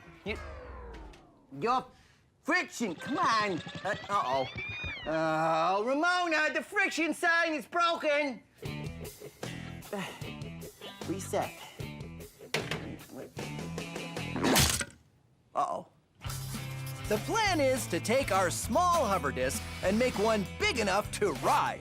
So I'm off with Helena to another part of the Science Center to meet Russell, who has some ideas on how we can do it. Oh, hey, Russell. Hey, hi, Helena. Hey, Phil. How you doing, Russell? How you doing, Phil?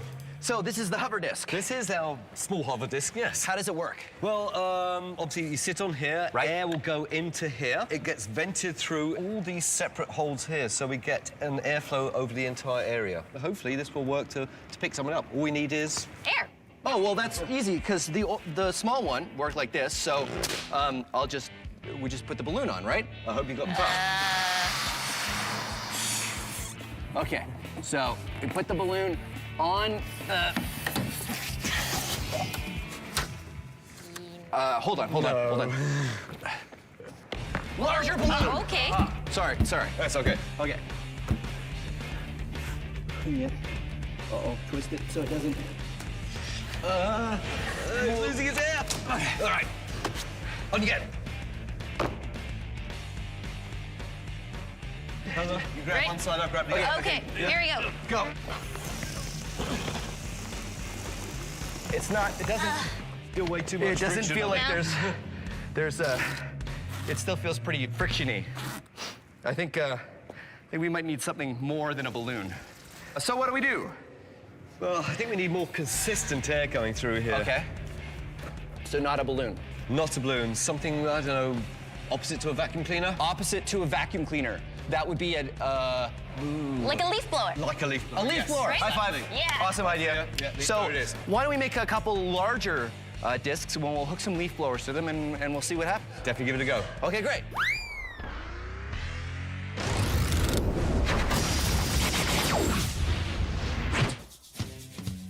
Carbon is an atom and is the basic building block of all life as we know it. You, me, all plants, all animals are carbon-based life forms. Other things are made of carbon too. Diamonds are carbon, coal is carbon, even pencil lead isn't lead, it's graphite, which is carbon. If you were to take all the carbon atoms in your body, you could fill 9,000 pencils. Of course, kind of prefer my carbon where it is. Our low-friction hover disc still had way too much friction. One of the problems that Russell mentioned is that the balloon just wasn't giving enough air. But then Helena had the idea of using a leaf blower instead.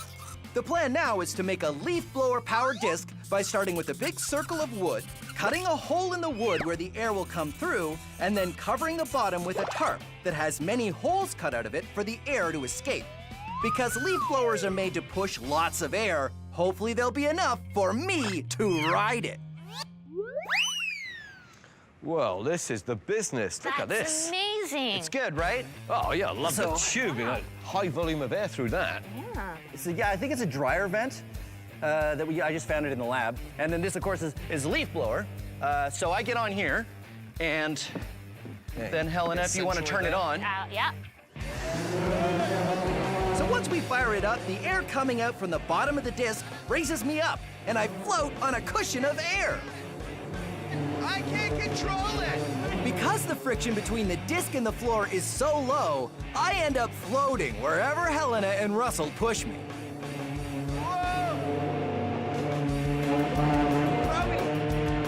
I'm going towards the wall!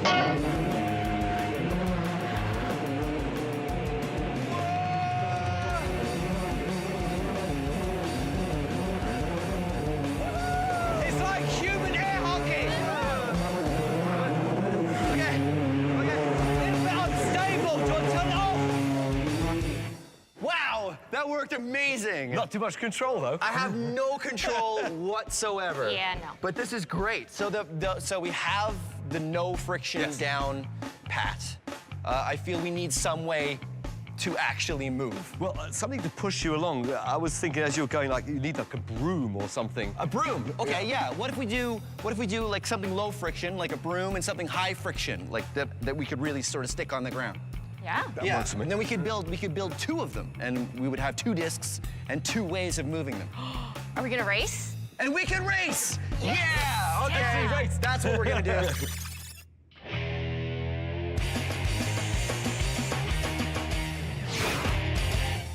Here is an experiment you can do at home with friction. This is a toy boat. Yes, you guessed that right. And this is a wooden plank. Correct, that's 2 for 2. I put the boat on the ramp and watch what happens. Nothing! The reason why is because the friction between the boat and the ramp is enough to counteract the force of gravity trying to pull it down. But watch what happens if I raise the ramp to the right height, the boat slides down because the friction isn't enough and gravity pulls it down. But when we change surfaces to this carpet, let's see what happens. Same angle, I can raise it higher, higher, higher, because there's more friction between the carpet and the boat than there was between the wood and the boat. Now, if you're thinking that we're just gonna do it with a small ramp, you're wrong. Because of course we're gonna max it out. Hey, Helena. Hey. This is amazing. Thanks, I made it myself. Wow. Ready to climb it? Absolutely. Here we go. Way to go. Huh? No problem. So that was very easy. Well, that's probably because the friction from your shoes is high enough so you don't slip. Right, and the friction from my clothes is much lower, which is why I could slide down. Right. So how do we make it more difficult? We'd probably have to make it higher. All right, let's make it higher. With the ramp at a steeper angle, I'll need more friction to climb up. All right, Ready? I'm totally ready. Here I go.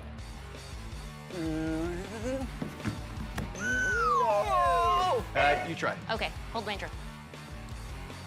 Here we go. Ooh. Oh, so clearly we are not getting enough friction between our shoes and the ramp at this angle. We should add some carpet, because carpet would add some more friction between our shoes and the ramp. All right, let's add carpet. Sorry, here's your drill. Thanks. All right, carpet. Yeah? Same angle. Yes. And why have we done this? More friction. More friction. Let's give it a try. Hey, way to go. Totally able to climb the ramp. So, what do we do now to make it harder? Make it higher. Make it higher. Wow, it's really steep. I don't think you're gonna make it. Sure, if I take a really good run at it, I think I can do it. I don't think so. Well, there's one way to find out. No. No. Okay, so I can't do it. Is that it? Well, how about Velcro? Wow. Right? It'll give you more friction, so you can try climbing with this. We'll give you Velcro knee pads, Velcro shoes. Velcro. Velcro handholds, Velcro knee pad, Velcro on my shoes, helmet for safety, Velcro fill, Velcro dance. Okay, you ready? Ready. All right, here we go. Ha-ha, I did it! Creating friction between me and this ramp means I can stay up here for as long as I... No. No, Velcro. No. No. Phil, you okay? Velcro! Friction! Your turn. No. Our hover disc worked well. So well that we decided to build another. If we have 2 hover discs, then we can race them using different kinds of friction to push them along. Something that has low friction, like a dust mop, and something that has higher friction, like a pole with rubber balls at the end. Rubber has great friction. That's why we make car tires and the treads of our shoes out of rubber. Okay, we have a giant race course that we've set up. We've got 2 low-friction hover discs, and I'm gonna use the low-friction dust mop version to propel my hover disc. And Helena, what do you have? I have the high friction rubber ball stick. Stop! start your engines! On your marks, get set, and go! And we're off. Remember, Helena and I are using very different methods to get our hover discs moving. I'm using a low-friction dust mop, and Helena is using high-friction rubber balls. As you can see, my low-friction dust mop doesn't make enough friction with the ground for me to push myself.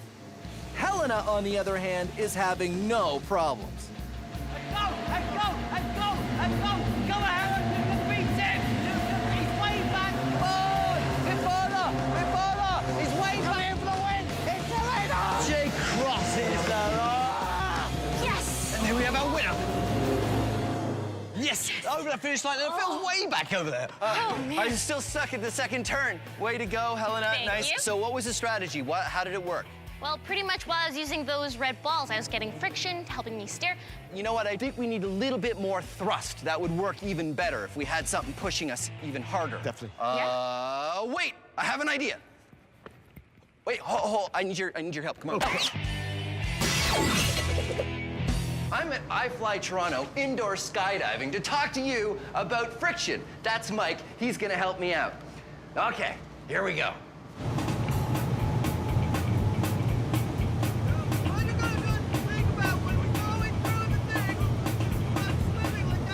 Unfortunately, we can't hear what Phil is saying because there's too much wind. It looks like he's trying to tell us something about the friction.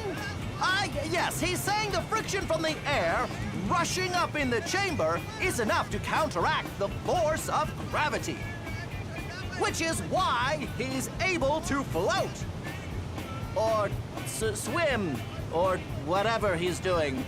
Now it looks like he might be saying even something like air can have a lot of friction if it's going fast enough. And the air in this chamber is going fast, which is why we can't hear a word he's saying. Oh, well, he seems to be having fun.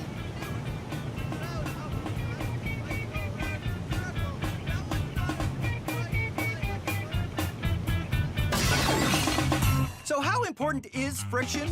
Well, let's say I'm out for a drive. Car tires need friction to grip onto the road. Without it, my car wouldn't be able to turn at all. But that's nothing. Without friction, the bolts holding the wheels on the car wouldn't work.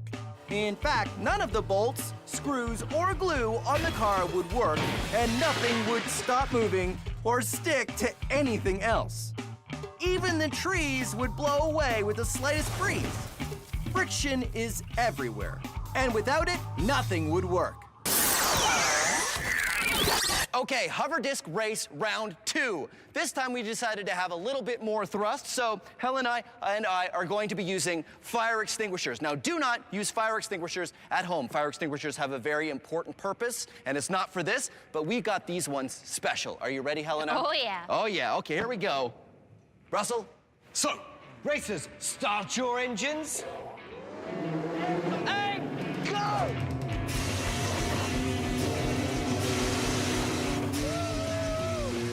Using fire extinguishers gives us a lot of thrust. But because the discs we're riding on don't have any friction, wherever we point ourselves, we just keep going in that direction, which makes steering very difficult. Cars grip onto the road and can go around corners thanks to the friction of their wheels. When you have no friction, it's kind of like moving on an ice rink. Oh no! I'm out!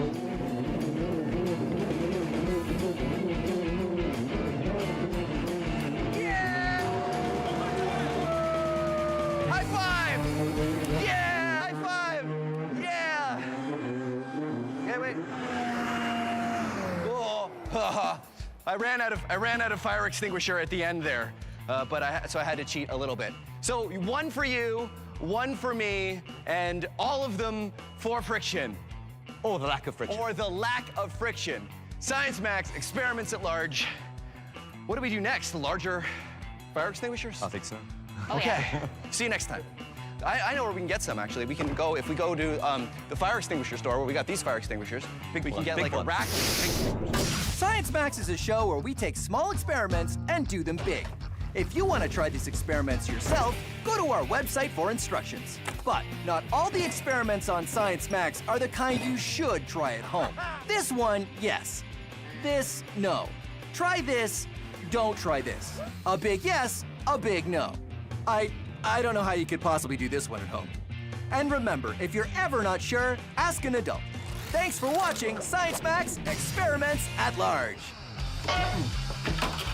Carbon is an atom that is the basic building block of all life as we know it. You, me, I hit myself in the head with the friction sign. That's more of an impact, not friction, really. How can you destroy my life anymore? Set, huh?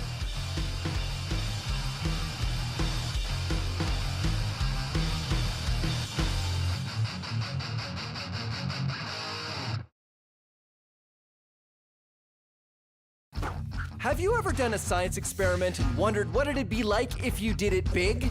I have.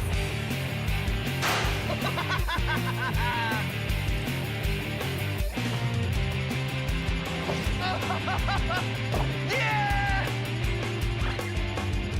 My name is Phil, and I take your everyday science experiments and do them big. This is Science Max, Experiments at Large. Science Max! Put on your helmets for this episode of Science Max. We try to build a human-sized cart powered by inertia, plus Newton's laws from a caveman to crockery. Inertia on Science Max, Experiments at Large. Greetings, race fans and Science Maximites. I am Phil McCordick, and this is Science Max, Experiments at Large. Today, we're going to be experimenting with the drag racer. Huh? Pretty cool. It works like this. You pull the string and get the wheels going really fast, and then you let it go, and it just drives away on its own. The interesting thing is that I don't have to push it, it goes by itself. It all has to do with Newton's first law of motion, which is an object at rest tends to stay at rest, and an object in motion tends to stay in motion. Yeah. Let's get building. Here is everything you need to build your very own dragster. You need some popsicle sticks, some straws, and some shish kebab skewers. I love these. You can get these at the grocery store. Let's see, some elastics, and of course you want wheels, and I just cut my wheels out of cardboard. So here's a quick explanation of how to build your dragster. First, use anything round to trace 3 circles out on your piece of cardboard. Remember, you want 2 big and 1 small circle. Then, cut out your wheels. Then it's time to make the frame of the dragster using popsicle sticks and elastic. Have you ever done a science experiment and wondered what it'd be like if you did it big? I have.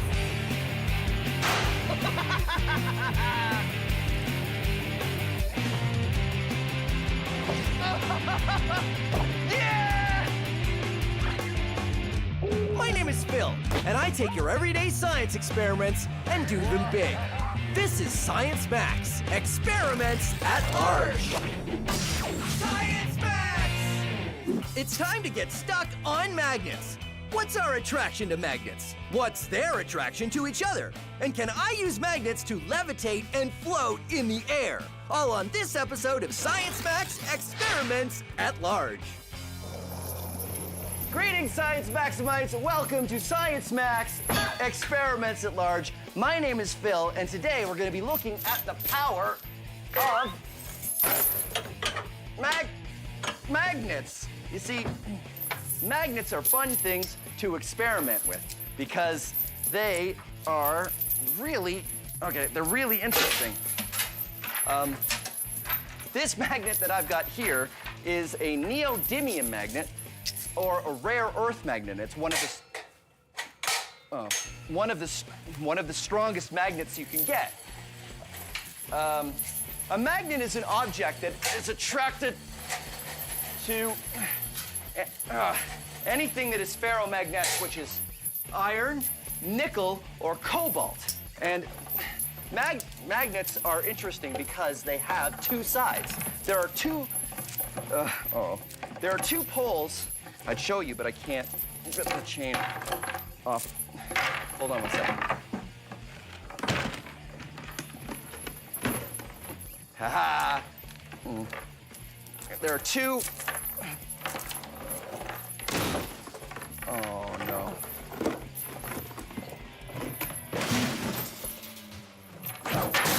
There are two poles to every magnet, just like the Earth. There is a North Pole and a South Pole. That's right, the Earth is a giant magnet. So, if you take kitchen magnets, you'll find that there's two different poles. I've written north and south on these ones. They don't normally come like that. If you put the north and the south together, they stick. But if you put the north and north or south and south together, they repel. They repel, see? They don't want to go together at all. And you can force them together if you want, but if you do, they will spring away the second you let them go.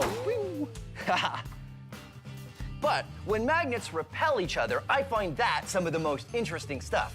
Check this out. This is just a small container, and I've got a magnet in here, and I have a loonie attached to it so that it fits nicely in the container like that. For the top, I've attached two magnets together, and I have another coin on it. And if you put them in there, I've made sure that the two poles repel each other, which means this magnet will just sit there and float. Magnetic levitation. Very interesting. And you can pop the top on that if you want and just carry around a levitating magnet. Now, there's a couple fancier ways you can levitate stuff with magnets. This is just a wooden frame I've made. This is completely not necessary. You can use just about anything in your house. A desk lamp works really well. The important part is I've tied a magnet to the end of this arm here, and this is a bolt, which is attracted to the magnet, but it's got a thread tied to it, so it can't get there. Just far enough that it will actually hang in mid-air.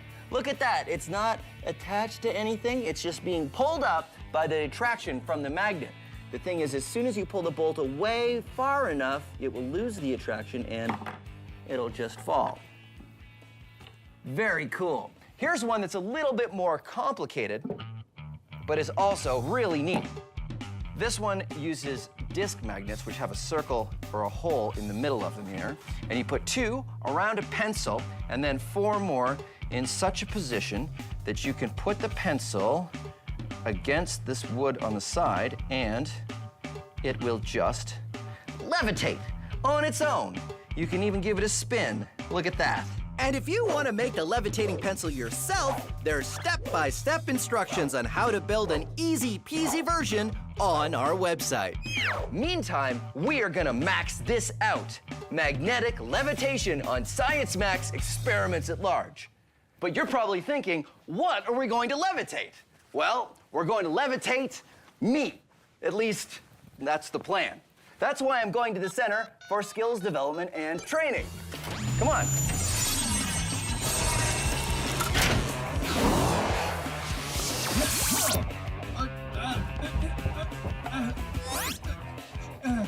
Okay, who turned out the lights? Ow, what was that? Why is this room so small? And only going down to waist level. This is the weirdest room I've ever been in. Where am I? What's going on?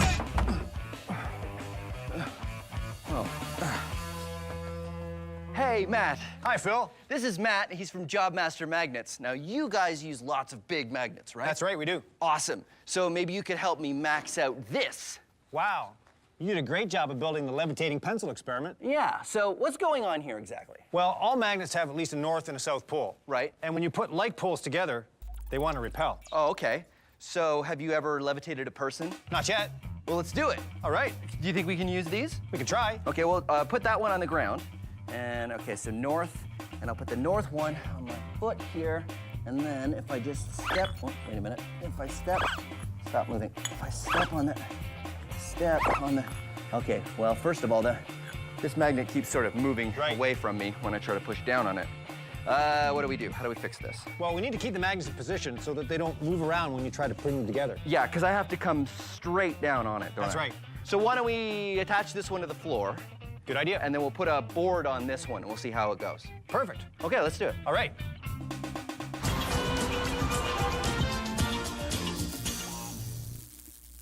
This a magnet. This is a magnet. This is a magnet. This is a shoe. What's the difference? To know that, you have to know your magnets. This is a donut. It does not stick to this magnet. This is a spoon. It sticks to this magnet. These paper clips stick to this magnet. This shoe does not. So what is attracted to magnets? Only things that are ferromagnetic. Here's the difference. Horseshoe, horseshoe magnet. This one is a magnet. This one is not. But the horseshoe sticks to the horseshoe magnet because this one's a magnet and this one is ferromagnetic. Only things that are ferromagnetic are attracted to magnets. Things that are not attracted to magnets, they're not ferromagnetic. Plastic, banana, mitten, sandwich, magazine. No, but how do you know? Do you go around the world sticking a magnet to every single thing one at a time? Hey, Ma, I need you to come over. I need to see if you're ferromagnetic. No, ferromagnetic. No, you don't need to do that. First of all, only metals are ferromagnetic. So that eliminates all your clothing, your luncheon meats, your magazines, what have you. Everything that's non-metal, you don't need to worry about. Never mind, Ma, it doesn't matter. But this clock is metal. It doesn't stick. Well, not all metals are ferromagnetic. Mainly just the ones with iron, nickel, or cobalt. And there you have it. Now you know your magnets. I hit the phone on the magnet there. Okay, can you hear me, Ma? Hang up the phone. Hang up the phone, Ma. My first attempt at levitating had the magnets sliding all over. So the plan is to take the bottom magnet and attach it to a big wooden board so it won't go anywhere. Then attach another plank to the top magnet to make it a little easier to stand on. Okay, is definitely attached to the floor. Thank you. All right, now, if I just get this lined up. Whoa, look at that. It could totally, oh, wait a minute. Totally, it doesn't want to stay put. Oh, wait a minute. They levitate. Come on. Levitate. Why doesn't it want to stay? It just doesn't. Should I stand on it? Okay, I'll stand on it. Here we go. And am I levitating? No. No. So why isn't this working? Well, just like your pencil experiment, we need a shaft through the center to hold the magnets in position. Oh yeah, maybe we could use like a ring magnet. Yes. That like we used with the pencil. Right.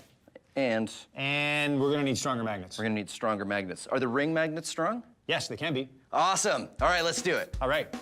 Now it's time for a Science Max quiz. Which one of these things do we have magnetism to thank for? Birds flying south in the winter, music, or a sandwich? If you picked A, you're right. Some birds migrate in the spring and fall using the Earth's magnetic field. Many animals can sense the Earth's magnetic field and use it to navigate. Migrating birds fly hundreds or thousands of kilometers north or south when they migrate in the spring and fall. A compass works the same way, by using magnetism to point to the Earth's magnetic North Pole. But if you picked B, music, you're right! Here's some music.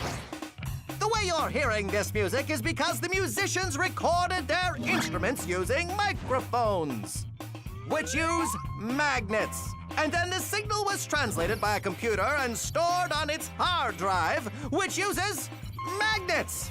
Then it was broadcast to your TV and comes out your speakers, which use, you guessed it, magnets. And for those of you who said you have magnetism to thank for your sandwich, well, you're right. You see, you'd probably go to the kitchen to make that sandwich, right? Well, I'm guessing you got all of the tasty ingredients from your refrigerator?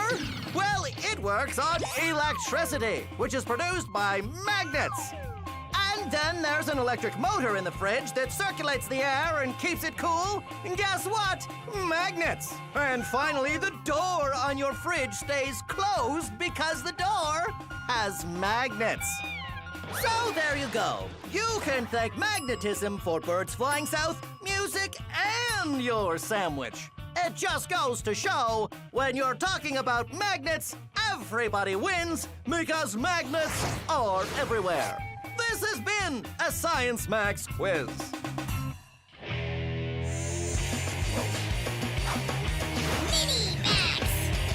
Here's an experiment you can do with a bag of water. Take a sharpened pencil and carefully push it through the bag. If you do it carefully, it won't spill. The reason this works is because the bag is made of polymers, long stretchy chains of molecules, and also because the pressure of the water against the pencil prevents any water from spilling out. Now, we're gonna max it out. This is a very large bag of water, and here I have some very large pencils. You ready? Oh.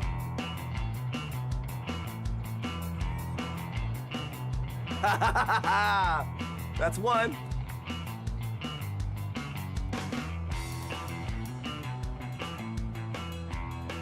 That's two. Here we go. Should I go from the bottom?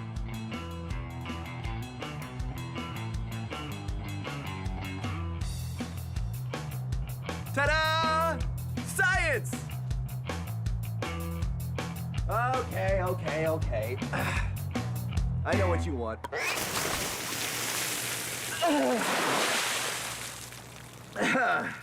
Like I was saying, science! Turns out trying to balance two repelling magnets on top of each other is pretty much impossible. Here's why. This is a magnet, and here is the magnetic field. It's often drawn with lines like this, but actually the magnetic field radiates out in all directions. Really, think of the magnetic field kind of like a ball. When you try to balance another magnet on top of the first magnet, it's about as hard as balancing one ball on top of another ball. So here's the plan. Just like the levitating pencil, we're going to use ring magnets because we can put a shaft through the center of one ring, then drop another ring magnet on the shaft. It will keep them perfectly aligned. Then it's just a matter of putting the bottom magnet on a board to keep it stable and using another board so I can stand on it, and ta-da! Magnetic levitation! Or at least that's the plan. Okay. Board. Magnets. Magnets. Ooh, look at that. Awesome. And now I'm gonna put the platform on. Nice. I got some weights here. Let's see how this works. Yeah. This is gonna work amazing. All right, think I should try it? Give it a try. Okay. Here we go. Yeah! I'm doing it! I'm levitating! What? Just a little bit. Oh, really? Yeah. So, yeah, what do we do? We need more power. More power? I like that idea. How do we give it more power? More shafts, more magnets. Okay, sure. Well, why don't we do 1, 2, 3, 4 shafts, and then we'll have magnets on all the shafts. Great idea. All right. Let's do it.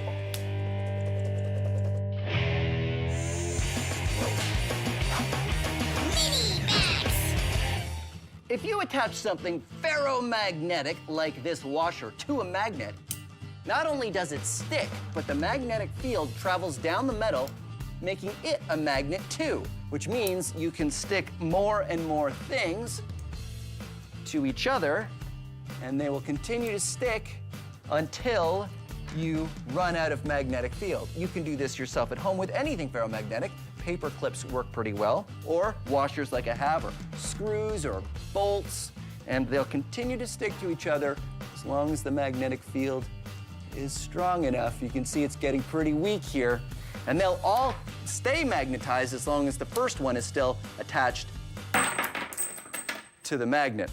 But if you want to go even further, all you need to do is keep adding more magnets to reinforce the magnetic field. I've got a few here, like this. Let's get the chain started, like that. And then I've got a magnet attached to this washer, so it will keep the magnetic field strong. And I continue to add one magnet, one washer, and we'll just see how far I can go.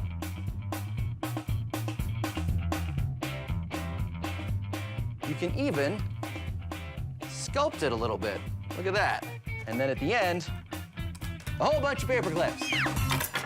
Eventually, the weight will make it fall off, but it's a lot of fun to play with magnets and make art.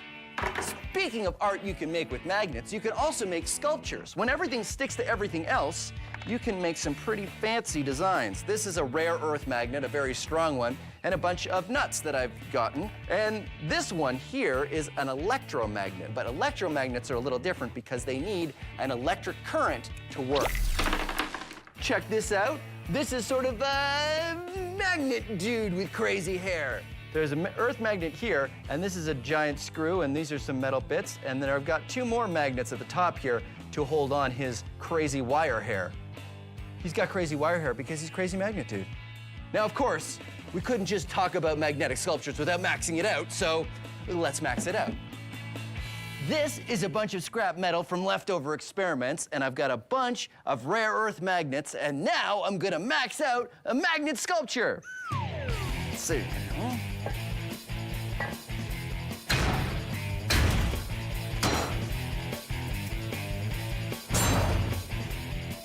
There you go, a maxed out magnet, me!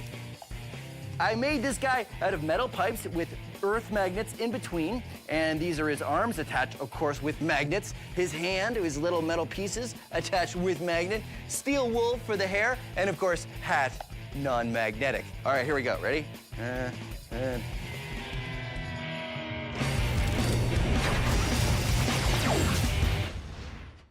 Want to see a magic trick? Simple copper tube. Drop things through it. Nothing unusual happens, but watch when I drop a magnet through. What?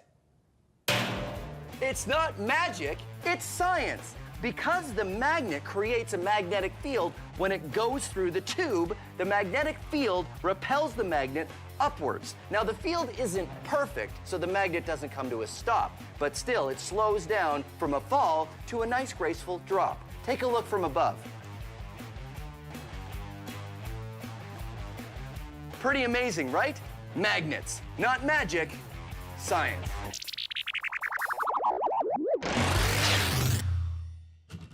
So I've managed to levitate on some magnets, but just barely. What Matt and I needed was more power. So instead of having one shaft and one pair of ring magnets, we're going to use a larger board and put a shaft on each corner. Then we'll have 4 times the power because we're using 4 times the magnets.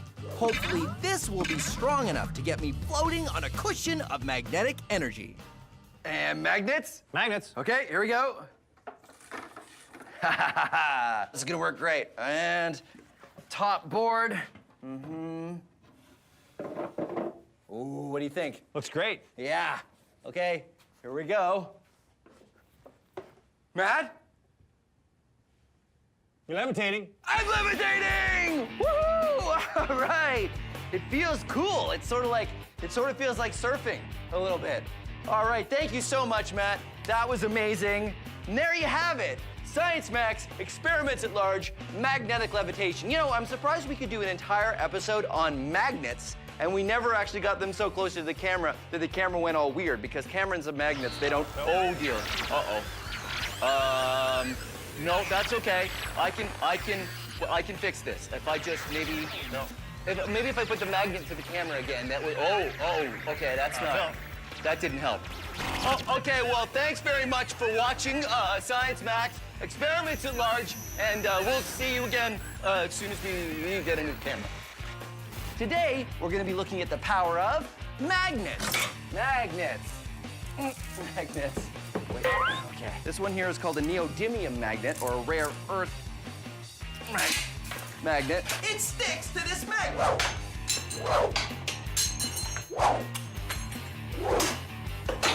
Magnet!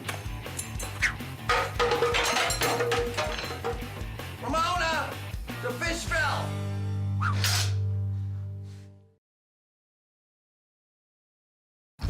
Have you ever done a science experiment and wondered what it'd be like if you did it big? I have.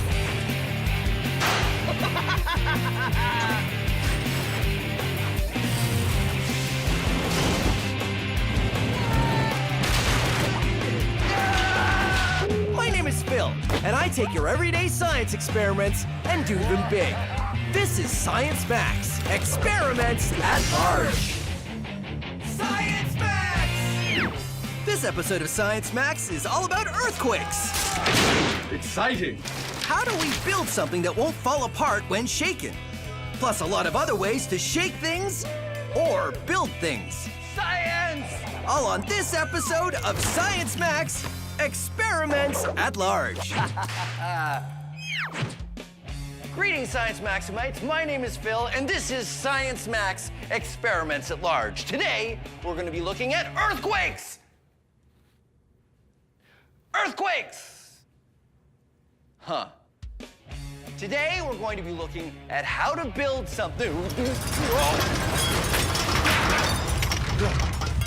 That was supposed to happen earlier. Today, we're going to be looking at how to build something that stands up to the shaking of an earthquake. Earthquakes happen when two plates on the Earth's surface rub together, and it causes the ground to shake. It causes the ground to shake. Sometimes it shakes a little, sometimes it shakes a lot. Chances are you do not live in a place that has earthquakes. But if you do, ask an adult what to do during an earthquake so you can be safe. Modern buildings that are built in earthquake zones are designed to withstand the shaking. But how do scientists and engineers build a building that stands up to the shaking of an earthquake? Well, that's what we're going to be looking at today. First thing we have to do is simulate an earthquake. We're going to build a shaker table. And here's what you need. 2 books and...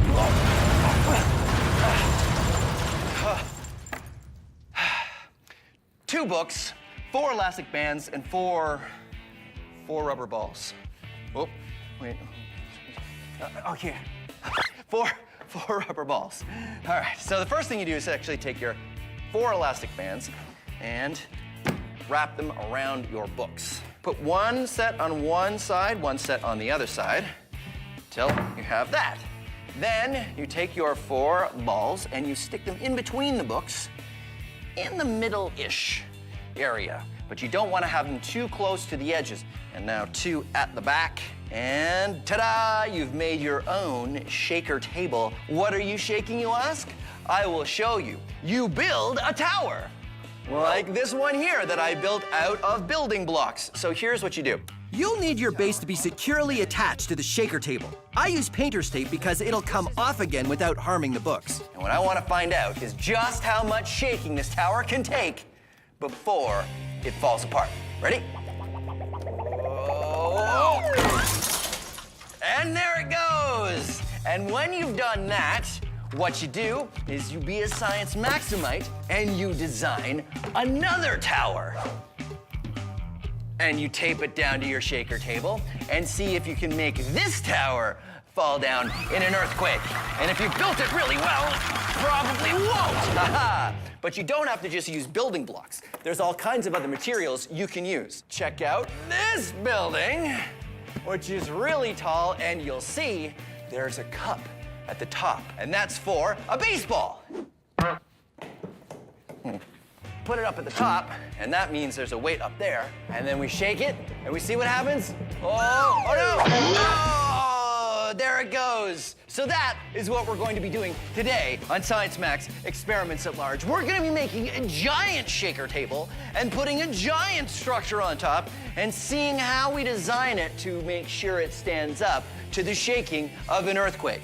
I'm gonna need an expert to help me though. Oh, I know, Anne would be really good at this. Okay, all I need to do is get Anne and we can start. Oh, come on. There it is. All right. and I feel weird. Why do I feel weird? I think you're a chair. Well, that's not good. Hold on a second. Am I good? Okay.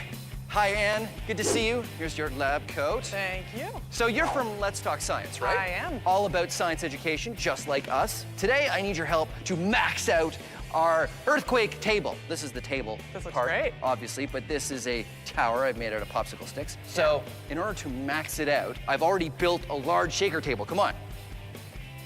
This is my large shaker table. So it's got basketballs underneath as the 4 balls, but it works exactly the same. Whoa. Okay, so what kind of tower should we make for the shaker table? If we want something tall, then we'll reinforce it a couple spots. But the true test, it's got to have some sort of weight on top so that it will mimic the weight that would be on a real tower. Right, so maybe I could get a plastic bin and I'll just put some sandbags for weight inside. That would be perfect. And then balls, so that when it falls over, the balls will go everywhere. That would be perfect. Okay, great. Shake off. I don't know. I think we should just get off. Another thing that happens during an earthquake is soil liquefaction. Liquefaction means something turns to liquid. In this case, the very ground you might be standing on. Here's how you can experiment with soil liquefaction. All you need is a plastic container and some water, not very much, barely enough to cover the bottom of the container, because what you're gonna put in next is sand. And you wanna put it in there and spread it around. Just add enough sand so it just starts to turn dry on the very last layer. So here is a house that I'm going to put on top. And now I will simulate an earthquake. The water rises up and it sort of turns to liquid. Soil liquefaction. And heavy things like houses and cars, they tend to sink like that. And then the soil rehardens and everybody's houses are stuck in the mud. Now, let's max it out. This is a giant tub of sand and water, and this is a vibrating platform that will simulate an earthquake. Now, as you can see, this sand is totally solid. I can jump all around on this sand, no problem. But when I turn on the vibrating table and simulate an earthquake, things will change.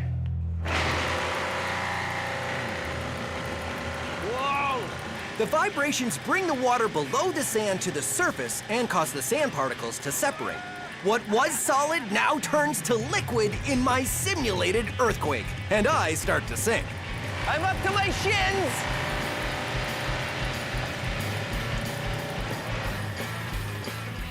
And there you go, soil liquefaction. Hey, look at that. It's totally solid. Woo-hoo-hoo! Soil liquefaction! I'm totally... Uh-oh. You know what I realized? When it stops vibrating, it really becomes solid again. And it's very tough to... Well, there you go. Soil liquefaction. I'm really kind of stuck in here. So Anne and I have made a large shaker table. Now it's just a matter of designing a building.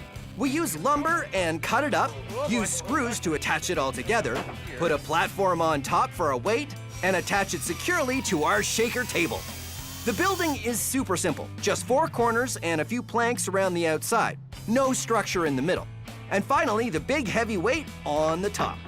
There. We attach a pole to the shaker table so we can shake from a safe distance and try it out. Okay, very slow. Forward.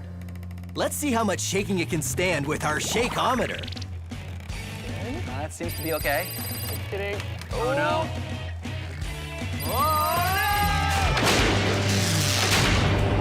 We barely start to shake our tower before it collapses. Oh, that didn't really last very long, did it? It completely folded up on itself.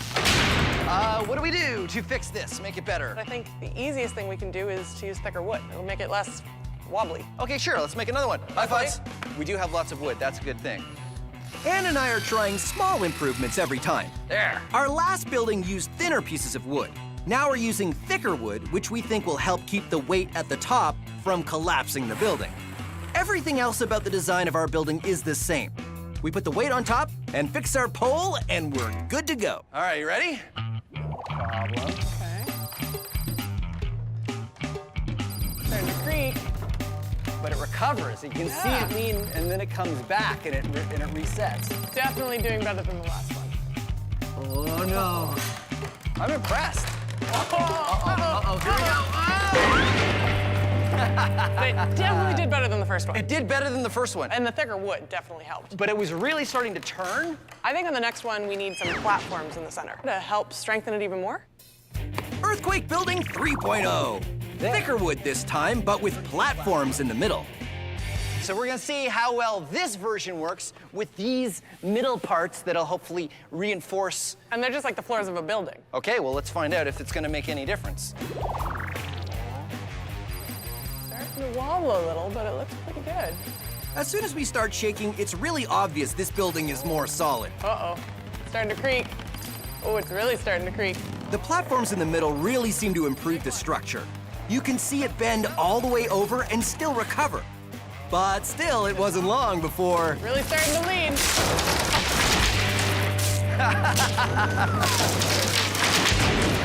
Wow, the extra pieces really kind of made it more impressive. It definitely lasted a lot longer than the other two. It did, but here's what I'm wondering. Are we going in the wrong direction? What do you mean? Well, because if it's really solid, it resists the change. Okay, I see where you're going with this. So if we make it flexible, it can resist the shaking of an earthquake. I think it's worth a shot. Yeah, okay, let's do it. Being a chef is my absolute passion. And cooking up science recipes is my speciality. I'm Buster Beaker, and this is Cooking with Science. Oh, hello. Welcome to Cooking with Science. I'm Buster Beaker. My tuna fish and meatball sub soup is coming along quite nicely. But what will we have for dessert? I know. How about earthquake buildings? Ha ha! It's a building made out of wafer cookies. But the people on Vanilla Street built in the gelatin neighborhood. And the people on Chocolate Street built in the crispy rice part of town. Exciting. Now, here comes the earthquake. Oh no! Oh, it's shaking! Oh, the shaking is come and gone for the people on Chocolate Avenue, and their building is still standing. Now, let's take a look over here on Vanilla Street, and here comes an earthquake. Oh no! Oh dear! Looks like the people on Vanilla Street are going to have to rebuild their building because it's all fallen over and being eaten. Delicious. Buildings can be built the same way, but the kind of soil they sit on make a large difference if there's an earthquake. Shaky, wiggly soil or solid, non-moving soil. So there you go, an experiment you can try at home. Delicious. Well, I'm Buster Beaker, and thank you for joining me on this episode of Cooking with Science. Now to try my soup. Seismometer in 60 seconds! Learning how to predict and measure earthquakes is an important branch of science. The Earth is shaking, but which way did the earthquake come from? It's all about measuring the vibrations, and to do that, you need a seismometer. All you need is a ball, some paper cups, some modeling clay, a pencil, and science tape, which is the same thing as invisible tape, except I use this tape for science. First, take your pencil and stick it straight down into the modeling clay. Then, you take your cups and you arrange them in a circle and tape the cups down. And that goes right in the middle, just like that. Now what you do is you take the ball and you carefully balance it on the pencil. Now you have created a seismometer. It will tell you what direction an earthquake came from. Watch, I will be the earthquake. Ready? Did you see that? The ball fell into the cup facing the direction that I hit the table. And now I'm gonna hit the table from over here. Yep, it fell in the direction that I hit the table. Okay, let's try from over here. There you go, your very own seismometer that you can use to measure earthquakes that you create on the table. Back to our earthquake building. Ann and I tried a few different designs, and they each got a little better. But now we're wondering what would happen if we built the tower out of very flexible material. We used some plastic tubing and attached the wood with bungee cords, which are like big elastics. Wow, okay, so looks good. So let's test it. Okay. And sure enough, when we start shaking it, the tower holds up to as much shaking as we can give it. Wait. What? Aren't we missing something? Oh. Yeah, we're missing the weight at the top. Of course. So I think we need to try it again. So we add the weight to the top, and then everything changes. Oh, no. Look at it twist. Oh, dear. It's twisted. A flexible tower is great until you try to put a weight at the top. And then it just seems really unstable. Oh, look at that. It's totally bent. It didn't break at all. It just fell over. Yeah, it couldn't even support the weight. So it was almost too flexible. So I guess we should go back to a more rigid design. Mm-hmm. But what if we change the shape a little bit? Mm-hmm. You know what I was thinking? This is a very stable shape. Mm-hmm. Triangle, because triangles are really strong. What about we make an X? Like a triangle within a triangle. Triangle, and then triangle. So that really reinforces all of the shaking, like all of the motion. We'll never know until we try. All right. Uh-oh. I have all my friends coming over, and I don't have a table. But that's okay. I will make a table using my friends. This is an awesome experiment you can do with 4 friends. Come on in, science friends. I've got Sam and Dylan and Polly here to help me. So everybody turn to your left and sit sideways on the chair, and then scooch the chairs into the middle. And then everybody leans back onto the knees of the other person. And then, this is why I said you need 4 friends, because you need the 5th person to remove the chairs. Whoa. The reason why this works is because everybody's weight is being supported on the legs of the person next to them. Okay, we're gonna rotate in a circle, everybody. Okay, ready? Here we go, rotating, rotating. Oh, science table. Ooh, hey, we're pretty good at this. Okay, uh-oh. Oh no, oh no! So there you go. Awesome way to make a table using your friends. Well done, science.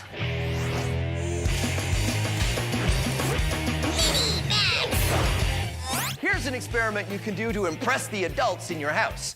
You need 3 glasses, all of equal height, and 3 knives, not sharp knives, the dull knives you use, maybe the ones you use at dinner time. Take your 3 knives and put them in a triangle, all equally spaced out.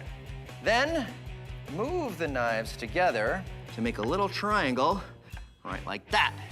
Then what you want to do is you want to carefully arrange the knives so each knife is going above one knife and below another knife. So there we go. Then you want to take this careful pattern that you created and you want to put it on top of your 3 glasses. One where each handle of the knives are going to be. And if you place it carefully and you've done the over-unders correctly, it will stay up. Pretty amazing. The knives support their own weight. But they don't just support their own weight, they can support a lot more weight too. Pretty amazing, right? This is a great experiment. It's also something really interesting that we can max out. Come on. And here you go, the maxed out knife balance. I've got 3 pieces of lumber and 3 barrels, and as you can see, the pattern is exactly the same. Under, over, under, over, under, over. Ha-ha. So, the question is, how much faith do I have in science? It totally supports my weight. I know it's going to work because I know that a 2x4, which is the kind of lumber I'm using, can hold up my weight. So that means the structure can support me. Science! You know what the cool thing is? The cool thing is that even though it's holding me up, each one of these pieces of wood is only up because it's supported by the others. You pull one out and it all falls apart.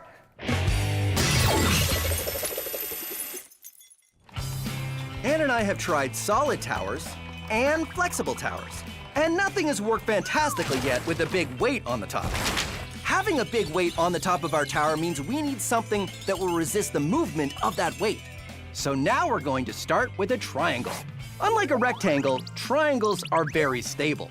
A wider base keeps the structure from swaying too much. And cross braces in the middle mean that there are other triangles within our triangle, all the better to resist movement. Thank you. After Ann and I built our tower, we added the weight to the top, secured it to the base, and tried it out. Okay, here we go. Looking good. No problem. It's not twisting. It's not leaning. Not even creaking. No, it looks really good. Wow, this one is really solid.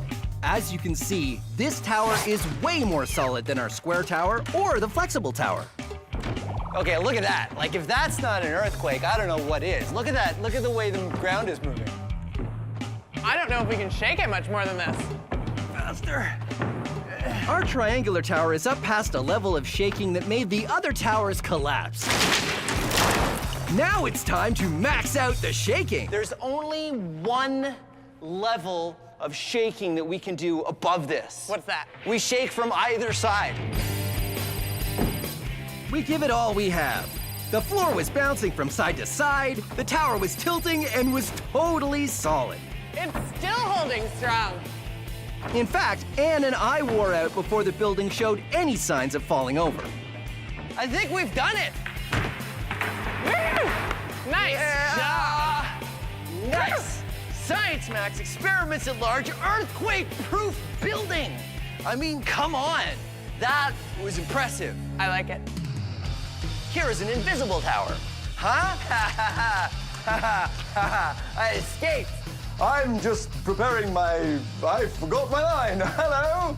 Just gonna add some more salt to the soup. Delicious. Well, humans have been figuring out ways to figure out just that. I said figure out twice. I'm gonna start again.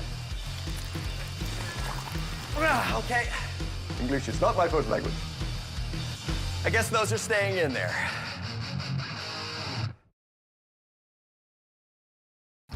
Have you ever done a science experiment and wondered what it'd be like if you did it big? I have.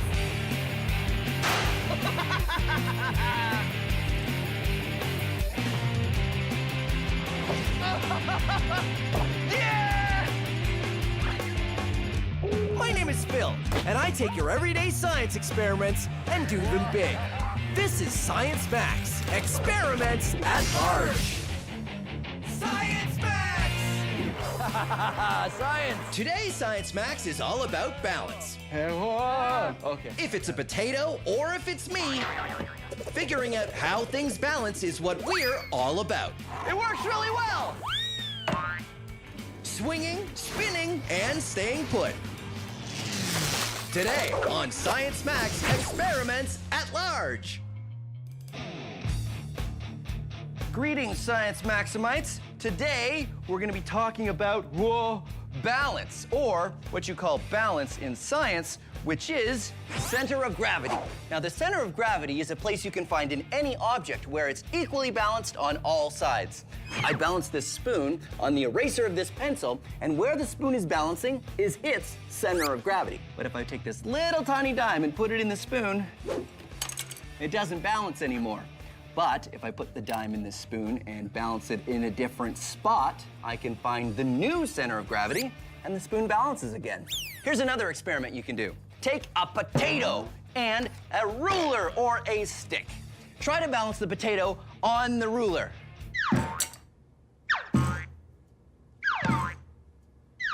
I'm gonna save us both a lot of time. It's really hard to do. The potato does have a center of gravity, but because of its shape, it's going to be really hard to find and really hard to balance. But if you take some forks and you stick them into the potato, you're no longer just trying to balance the potato, you have to balance the forks and the potato. And it gives it a very different center of gravity, which makes it a little bit easier to find and a little bit easier to balance. Ha-ha! Whoa! Let's take a closer look at how the center of gravity works. Using our potato. No, that's too close. Back off a little bit. Okay, good. If you want to find where the center of gravity is, you can hang an object and draw a line straight down. Then hang it from a different spot and draw another line. Do this 1 or 2 more times, and you can see where the lines meet is the center of gravity. If our potato was balanced on a stick, the center of gravity is a long way from the stick, so it's going to be pretty hard to balance. Now, let's stick some forks in the potato and try again. One line there, a line there, and a line there, and you can see that the lines all come together down here. That's right, the center of gravity doesn't have to be on the object. With the center of gravity way down there, when we try to balance the potato and the forks on the stick, you can see the center of gravity is much closer to the stick. That makes it way easier to balance. Now, because you're science maximites, I'm sure you know that a potato and forks is just the beginning. Everything you have in your house has a center of gravity, which means theoretically, you can balance anything. Try it yourself. Find things around the house and see if you can get them to balance. And if you can't, try adding things to increase the center of gravity and make it a little bit easier. Now we're gonna max it out. That's why I'm gonna go to the center for skills development and training, and we're gonna explore center of gravity even more. See if we can get something to balance. And what better thing to balance than me?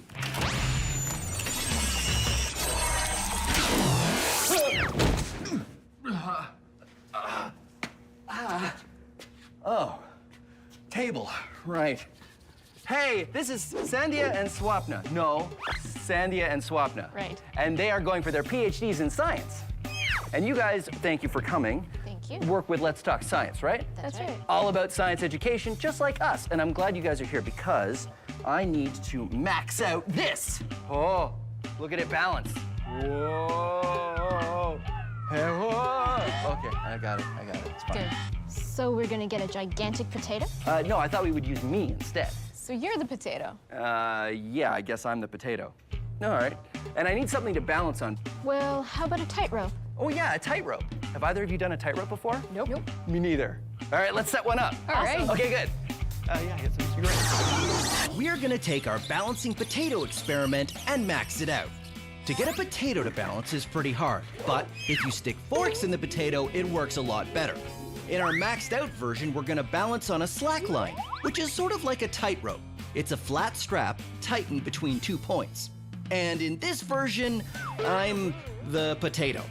And instead of sticking giant forks in me, which is not something I want to try, Sandia, Swapna, and I are going to experiment to see what I can do to improve my balance.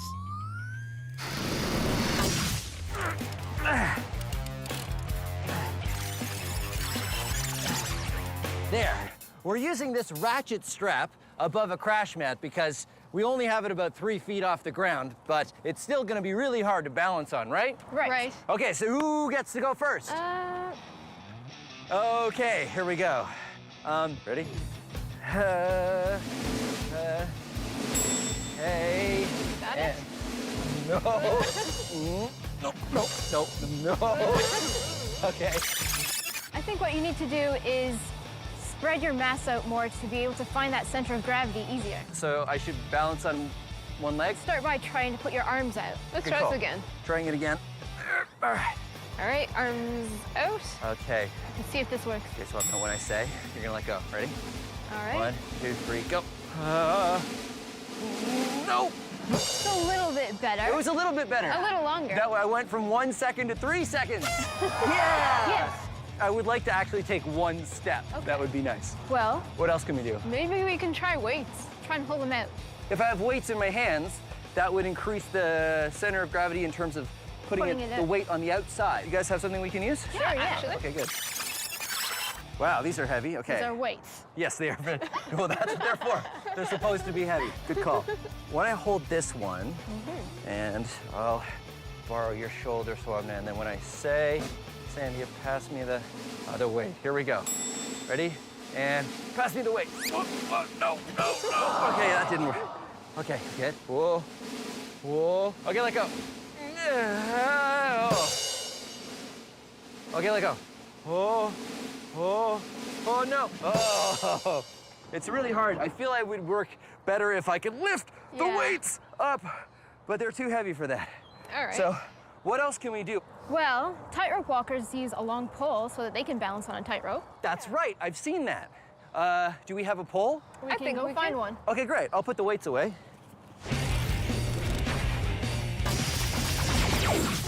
Have you ever heard someone say, I will be back in a jiffy? Well, now you can tell them that's almost impossible. You see, a jiffy is an actual measure of time. It's 1/100th of a second. You see this timer?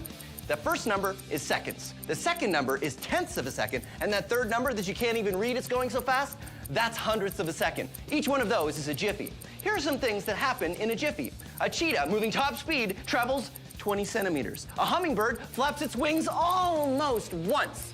Can you blink in a jiffy? Nope, takes 10 jiffies for that. How about snapping your fingers?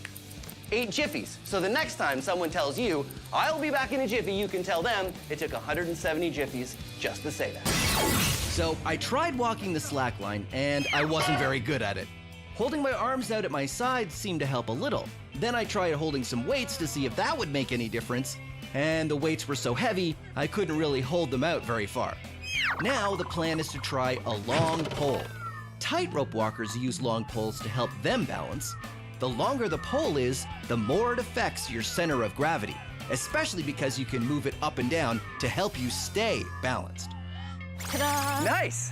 So the important thing on this is what? The balance, right? Yeah, you That's want to right. find the center of gravity of that as well. So you try can and find the center of the balance pole. it. The center is right there. That's where it balances. There, you got it. Okay. How do I hold this and get up on the strap? I'll help you. You're gonna help me? Okay. Oh, okay. Uh-huh. Oh. Oh. You good? Okay. I think I got it. Okay. Yeah. Oh. You're balancing. Check it out. Hey, this isn't so bad. Hey, look at that. You can really use it to help correct when you start to fall. You just move the pole, and that's totally helping my center of gravity stay right in the center above the strap. Whoa. Whoa. You can do it. A long pole can help tightrope walkers and me balance in 2 ways. First, it lowers my center of gravity. Normally, a person's center of gravity is about here. But with a pole, it changes to way down here, much lower to the thing I'm walking on. But a long pole also helps in another way, because in order to fall off the rope, I have to rotate. It's easier to rotate something that has mass in the middle than it is when the mass is spread out. That's why you put your arms out when you want to balance. A pole works just like your arms. The mass gets spread out way more, and it makes it much harder to rotate around the rope and fall off. There you go. Center of gravity. We're done. Usually we don't have it figured out this quickly. Usually we struggle a little bit more. All right, high fives. Way we did to it. go. Way Awesome. to go. So we did it. Yeah. We achieved what we set out to do, balanced with a pole. So how else can we use science to make my balance better? Well, tops are great because when they're spinning, they balance. That's right. So the forces used when something spins is something I can use. Yeah. All right, this calls for another small experiment. Are you guys good here? Yeah, sure. We'll keep practicing. Awesome. All right, back to the lab. Bye, Phil.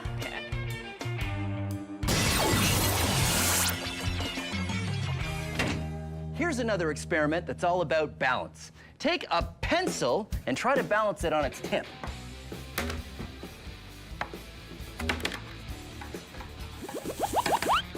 Doesn't work that well, does it? But if you take a pencil and stick it through a circle of cardboard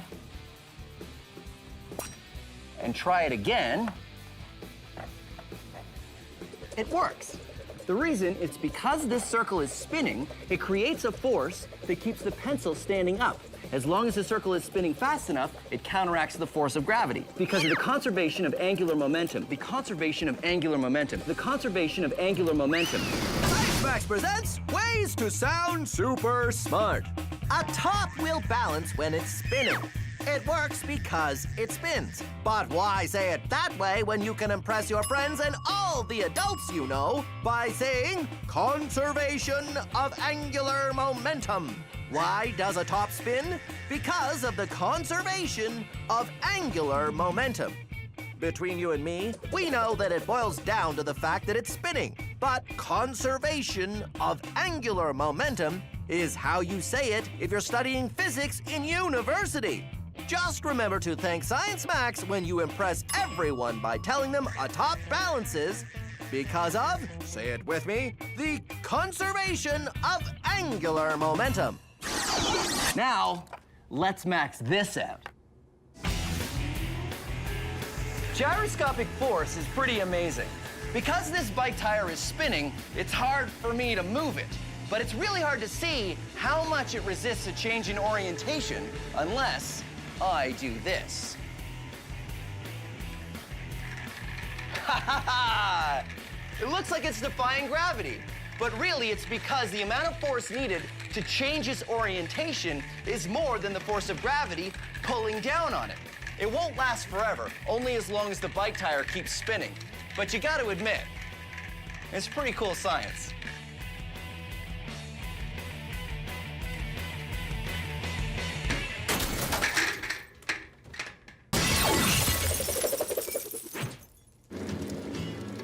And whoa!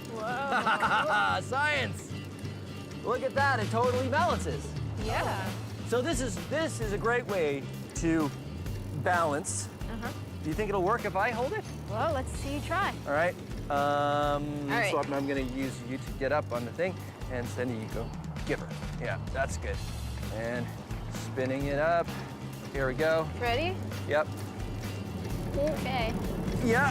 Whoa. You can feel it. I can really feel it resisting, and Yeah. I think it would work. I think it just needs to be spinning a lot faster. That would make it even stronger, yeah. It kind of hit my chest, so. You know what? Maybe you should keep it out to one side. While it's still spinning, Well, won't that? I think you need two. Oh yeah, you're right, one on either side. It'd be great if we could actually have some way to, I can keep my arms free though. Yeah. Oh, I know. Get two wheels and we rope them into some sort of backpack situation. What? And we have a way for you guys to get the wheels spinning really fast. I don't know. No, I have it all in my head. Trust me, come on, I'll show you. I'll show you. Wait, you guys go around. Come, don't go on that side of the.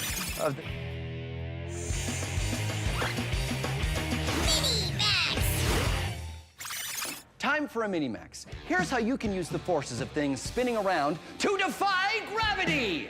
Well, sort of.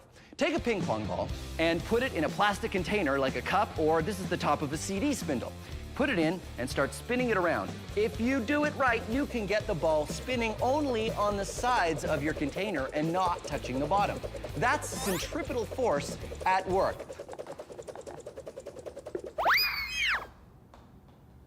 Oh. It works a lot better and is much more impressive if you have something that doesn't have a bottom. Fortunately, I do. This bucket doesn't have a bottom. Put the ping pong ball in the bucket and spin it around, and if I'm very careful, I can lift the bucket into the air and ta-da! I'm defying the force of gravity. Science! Now I know what you're thinking. You're thinking, Phil, is that it? Is that all you're gonna do? No, of course not. This is Science Max Experiments at Large. This is a garbage can with no bottom in it. And this is a bag of golf balls. Let's see what happens when we put them together.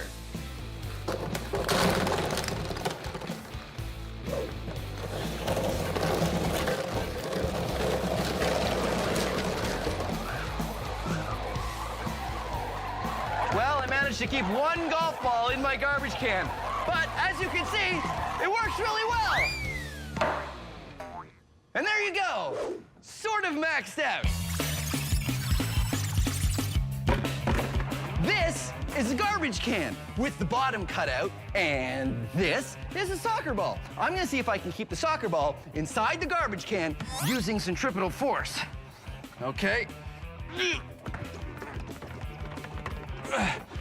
It's working!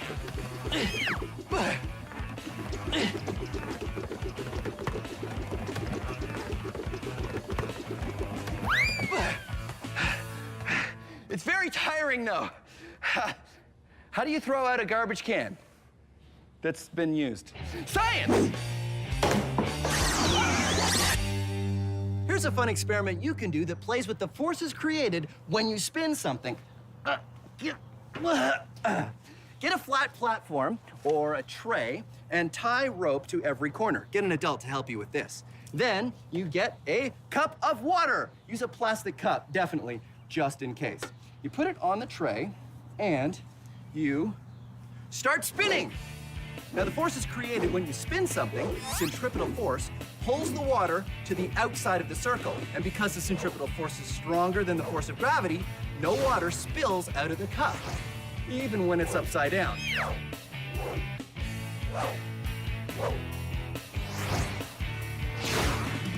If you slow it down very carefully, you'll see that all the water is still in your cup. Now, I definitely suggest you do this experiment outside, and I definitely suggest you do it with an adult. Because when you get tired, which you will, if you don't stop it carefully, you'll have to explain what you've been doing. Science! Using science to improve my balance has totally worked so far. So now, Sandia, Swapna, and I are trying to figure out how to use the forces created when a wheel spins to help me balance. We need a spinning wheel on one side and one on the other. I've decided to take 2 bikes and remove the handlebars, seats, and front wheels, then cross them over each other and attach them to a backpack. Sandy and Swapna can use the pedals to spin the tires fast, and I will use the gyroscopic force to balance. Or at least, that's the plan. Behold, the gyroscopic stabilization backpack! Stabilization away! I'm excited. Okay, you think it's gonna work? I think so. I'm kind of skeptical. Really? You're skeptical? Why? I don't know. I don't know if you can do it. I don't know if I can do it either, but that's why we do science! Let's see it. Okay, spin me up.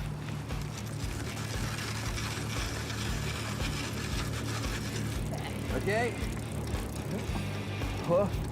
Ready? Yeah. All right. And, oh, ready? Go. Yep. Oh, yeah. It's working. Cool. It's working. It's actually working. It's good. Oh, it's getting harder. It's getting harder. Uh-oh. Oh. That worked really well until the wheels stopped spinning. Yeah. And then what happened? Well, when the wheel was spinning, it was resisting motion in all directions so that you wouldn't fall. Yeah, but when they stopped spinning, You didn't have that anymore. that doesn't do anything. It's just a 50-pound weight on my back. Yeah. Exactly. Right. So I guess that's why tightrope walkers don't use spinning wheels. They use a pole instead. Right. But we've proven that they can. Exactly. Yeah. Max out, high five. Yeah. Woohoo! Yeah! I now have the balance of a ninja circus performer thanks to Science. Thanks for watching Science Max Experiments at Large. Okay, spin me up. Spin me up. And we'll do some more science. Gyroscopic backpack to the rescue. All right, let's go. Science Max is a show where we take small experiments and do them big. If you want to try these experiments yourself, go to our website for instructions. But not all the experiments on Science Max are the kind you should try at home. This one, yes. This, no. Try this, don't try this. A big yes, a big no. I don't know how you could possibly do this one at home. And remember, if you're ever not sure, ask an adult. Thanks for watching Science Max Experiments at Large.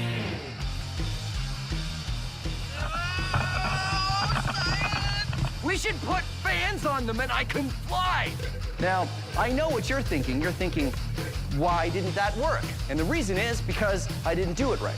I got 2 turntables and no microphone. I am defying.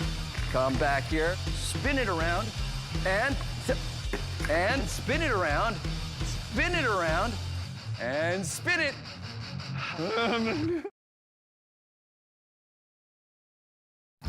Have you ever done a science experiment and wondered what it'd be like if you did it big?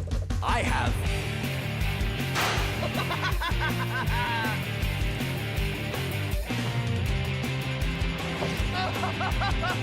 Yeah! name is Phil, and I take your everyday science experiments and do them big. This is Science Max, experiments at large. Science Max! This episode of Science Max is all about liquids. What makes something float or not float? Oh no! My loonies! Liquid density and superabsorbent gel. Who wants to do an experiment with diapers? Liquids. Today on Science Max, experiments at large. Hey, welcome to Science Max, experiments at large. I'm Phil McCordick, and hold on a second, I'm just gonna change. Okay, that's better. Now, where were we? Oh, right. Let's go make a boat. So you know that some things float and some things sink, like rocks, or wood, or full water bottles and empty water bottles, or carrots, foam, waffles, screwdriver, playing cards, plasticine, tinfoil, potato, my watch. Wait, that wasn't supposed to go in there. So how do you make a boat? You make it out of something that floats, right? Well, most boats are actually made out of metal. Tinfoil is metal and, well, it sinks. But if you fold tinfoil into a boat shape, it floats. And boats don't only float themselves, but they can hold people and cargo. In fact, there's container ships crossing the ocean at this very moment that are holding thousands of tons of cargo, and they're all made of metal, which doesn't float, it sinks. So how do boats do it? Are they magic? No, of course not. Boats are science. And here, you can be science maximites. Get some tinfoil and cut it into the same size pieces and fold a couple different shapes of boats and see which one can hold the most weight before sinking. And now it's time to max it out. But before we do, here's how you can fold your own tinfoil boat in less than 15 seconds. First, take a square piece of tinfoil, then fold it in half. Fold one corner down and the other corner down. Then open it up and ta-da, you're done. If you want instructions on how to fold a more complicated boat, go to our website. I have a feeling I'm gonna need a few extra lab coats for this experiment. Like I was saying, let's max out the tinfoil boat and find out a little bit more about why boats float.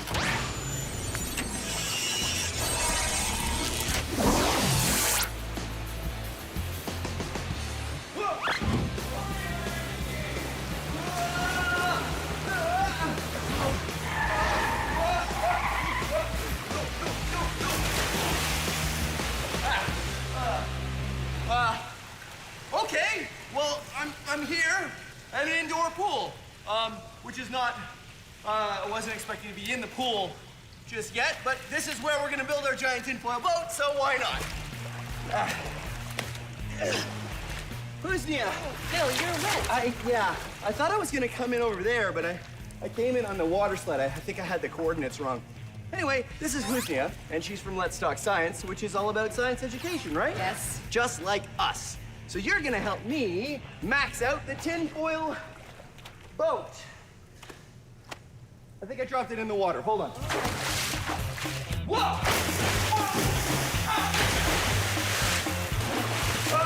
Here, where? Here it is. The tinfoil boat. The tinfoil boat. Phil, this is a boat? Well, it looked a lot better before I came down the water slide, but that's the idea, and then we make it bigger. What do you think? I don't think it's gonna work, Phil. Oh, well, why not? Tinfoil is very thin, and it might not hold the shape of the boat. Well, I still think we should use tinfoil, though. Why? Well, because the small experiment was tinfoil, and I bought all of this tinfoil. Then let's do it. Tinfoil? Okay, high five. I will, I'll take the tinfoil, and you take that, and I'm gonna have to dry off at some point. Welcome to Shipbuilding for Pirates. I'm Swubby, and I've built some of the finest pirate ships for some of the finest pirates this side of the Caribbean. And I can teach you to do the same. But first, you need to know your basics. Mass and volume. let's start with volume! But not that kind of volume. Which of these two chests do you think has more volume? Right, this one here.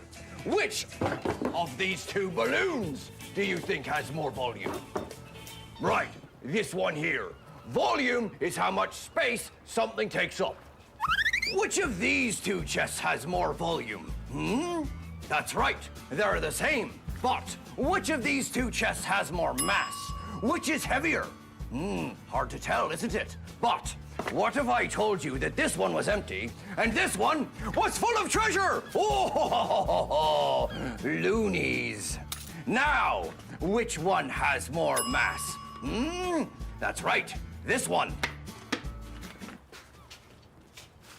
These two chests have the same volume, but this one has more mass. This chest has more volume than that one, but this one... My loonies! That chest does not have as much mass. Volume is how much space something takes up, and mass is how heavy something is. And when you look at them both together, you're looking at density. Join us next time on Shipbuilding for Pirates, and then we'll look at how volume, mass, and density work together to make something float. Oh, my precious, precious loonies. Are you all right, my pretties? They can't talk, so I'm not sure what they're saying. So, Husni and I get to work constructing a large tinfoil boat. Our first design is just sort of a square, bolted together out of a very large sheet of tinfoil. Simple, but can I ride in it? There we go. A giant tinfoil boat, just my size. Woo-hoo-hoo-hoo! I don't know if it's gonna work. It's too thin. You think it's too thin? I feel like yes. What should we do? Do you want to test it? Let's test it. Okay, good idea. So here's the most important question. Do you want to test it or should I test it? No, you test it. All right, here we go. Putting it in. First test, does it float on its own? Yeah! Floats on its own, no problem. If I just get in very carefully, then it will work fine. See, if I'm careful about how I get in, no, it's fine. See, if I just get in like that. Oh my! Bill, are you okay? Wait a minute. It's sort of. No, that's just air. You know what went wrong? It wasn't boat shaped. I think if we make it look more like a canoe, because canoes float, if we make it look like a canoe, it'll work great. No, Phil. We need some support. If we add a couple of structures in between, then we add support to it. I'll tell you what. Let's make a boat like I want to make and a boat like you want to make, and we'll see whose is the best. That's a good idea. Okay, let's do that. All right, let's do it. Welcome back to Shipbuilding for Pirates. I'm Swabby, and now we know what volume means, what mass means, and that together it can tell you something's density. Now let's find out why things float. Let's say we're out to sea and my treasure chest gets swept overboard. Oh no! But it's all right. It floats because it pushes enough water out of the way, displaces it to carry its mass. But what if my treasure chest had more treasure in it? Well, we're giving it more mass, but not more volume. Too much mass and not enough volume, and it will sink. Oh no, my loonies! You need more volume if you want to float more mass. And that is why things float. I'm Swabby, and thanks for joining me on Shipbuilding for Pirates.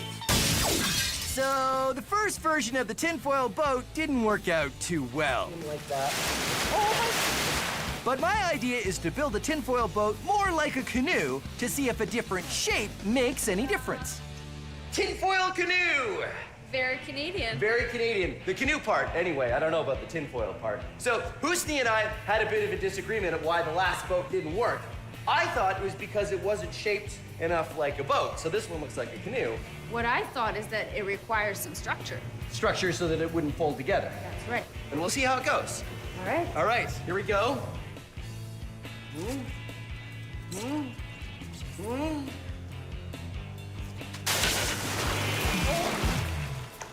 Did it work? Nope. Okay, your idea next.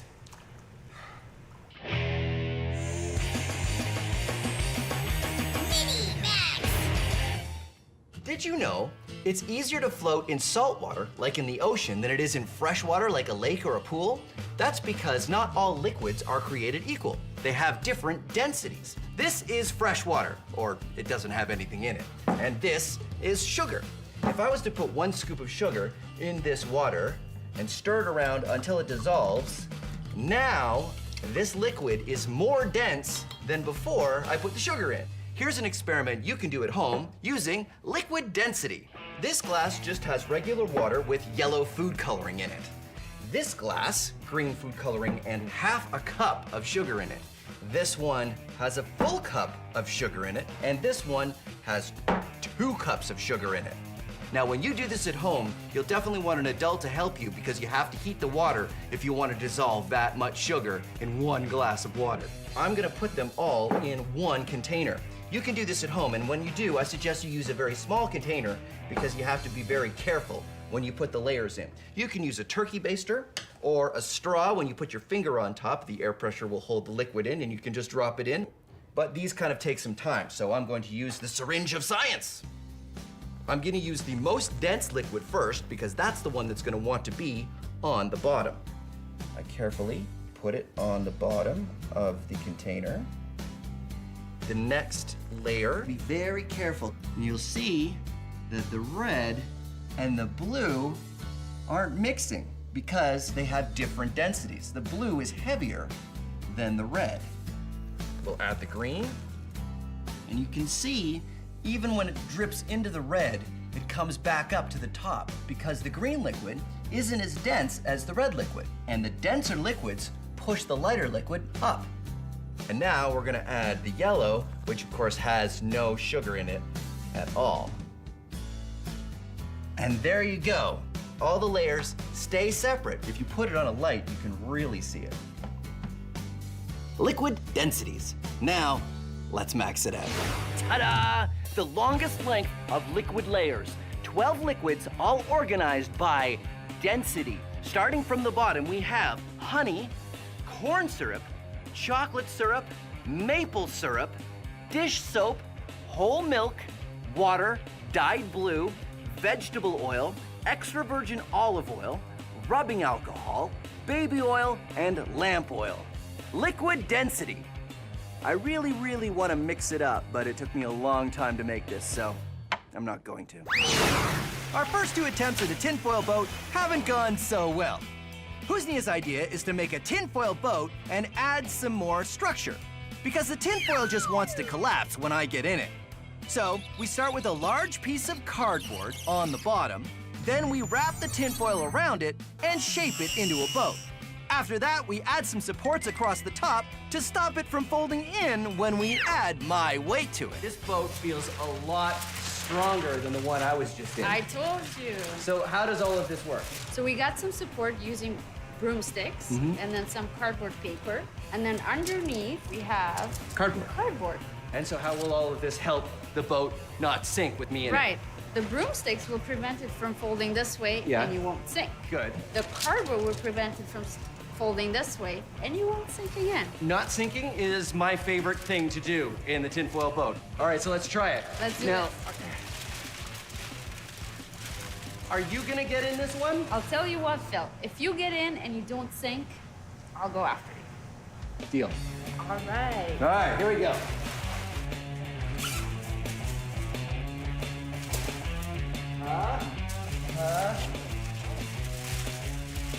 It's sort of working. Oh no, water's coming in. It's sort of working. It's almost working. Uh-oh. Wow. No.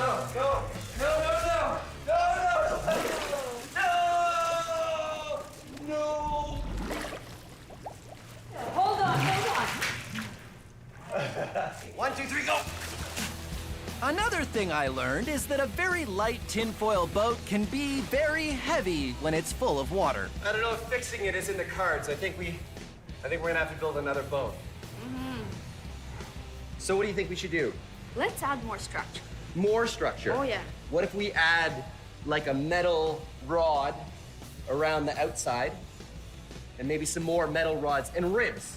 And we wrap it all in tinfoil, and you think it'll work? Let's give it a try. Let's give it a try. Don't worry about it. I got this. No, I get it. I'll get it. Sure.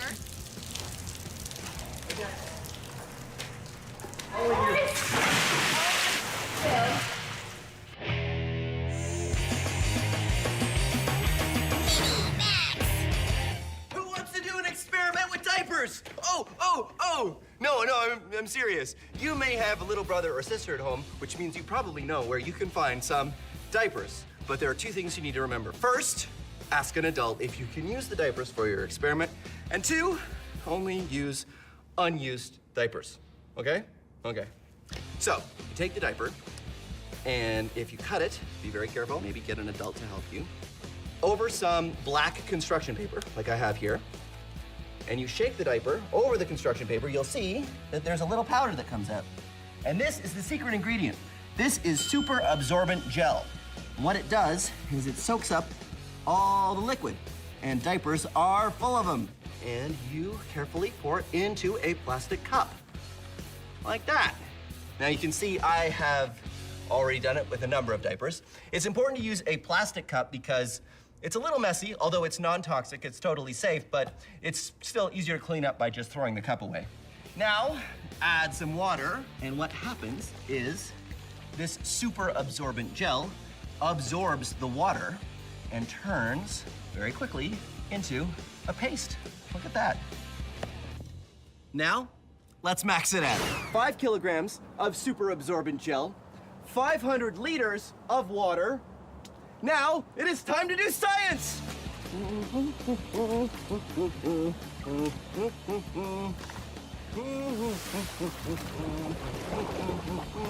And I have my own stir stick.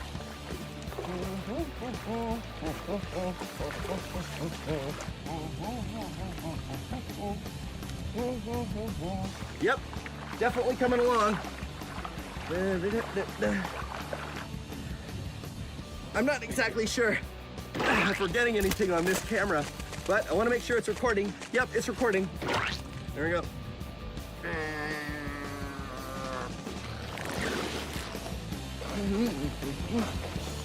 It is definitely turning solid. Well, there you go. The giant Superabsorbent gel experiment.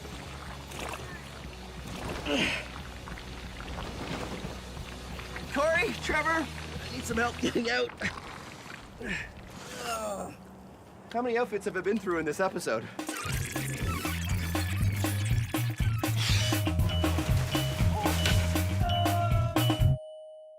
How many outfits have I been through in this episode? Anybody have a towel? There you go. Thanks, buddy. That's great. Husnia's idea of adding structure to the tinfoil boat was definitely right. We just needed to go further. So we did it again. This time, we made a much larger boat. We started with a sheet of cardboard, then wrapped the tinfoil around and added some metal supports taped to the cardboard across the boat this way to make ribs, as well as some other supporting pieces in the front and the back. Then another metal rod all the way around the top, and finally, supports across the middle. All right, feel how strong it is. I'm really excited about this version of the tinfoil boat. What we did is we used thwarts, big hard pieces of wood that we did last time, but this time we have ribs. Ribs, right, which are made of a cardboard, a metal rod attached to it, and shaped, and we did a whole bunch of them that go the whole length of the boat. And then we used all of this bendable metal, and we have one that runs all the way around the gunnels, and a whole bunch that run down the inside, and we even used bike fenders at the front and the back of the boat to give it super rigidity so that it hopefully won't go like all the other boats have done so far. Are you ready, Husnia? Let's do this. 1, 2, 3, lift. All right, moving it over.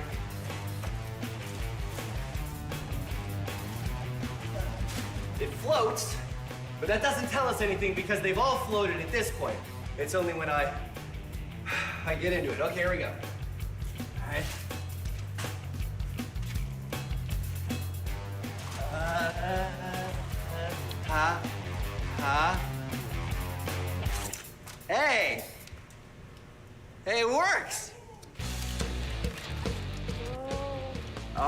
right. Oh, it's working. Ha ha ha ha! Look at that. It works perfectly. The tinfoil boat experiment has been done.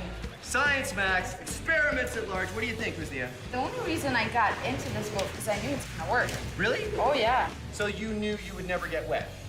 See, I don't think that's fair. I think it's time that you got wet. I think we should go. I think you and I should just get wet right now. Just need someone help.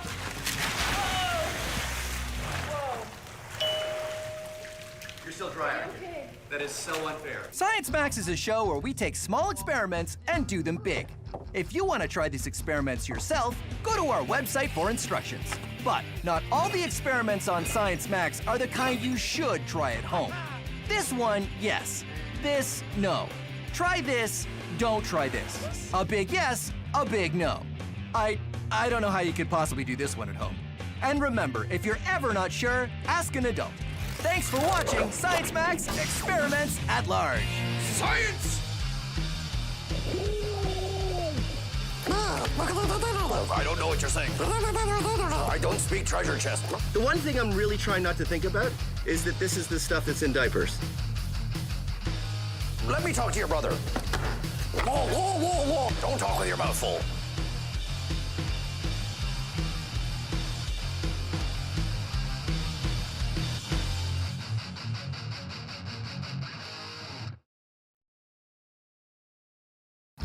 Have you ever done a science experiment and wondered what it'd be like if you did it big? I have.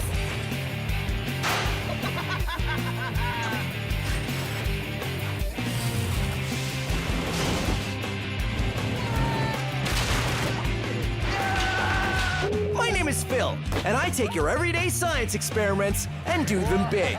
This is Science Max, Experiments at Large. Science Max! On this episode of Science Max, I'm on a quest to harness the power of lightning. Its balloon-sticking, hoop-levitating, hair-raising power is all thanks to static electricity. Hold on to your grounding rods. There's electricity in the air. All on this episode of Science Max Experiments at Large.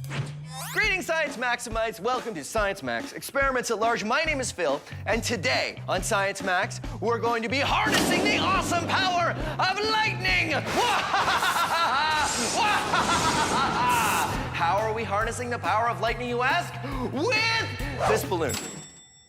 I know what you're thinking. You're thinking, Phil, what's similar between a balloon and lightning? Well, nothing right now. But behold, as I use the power of static electricity and rub the balloon on my head.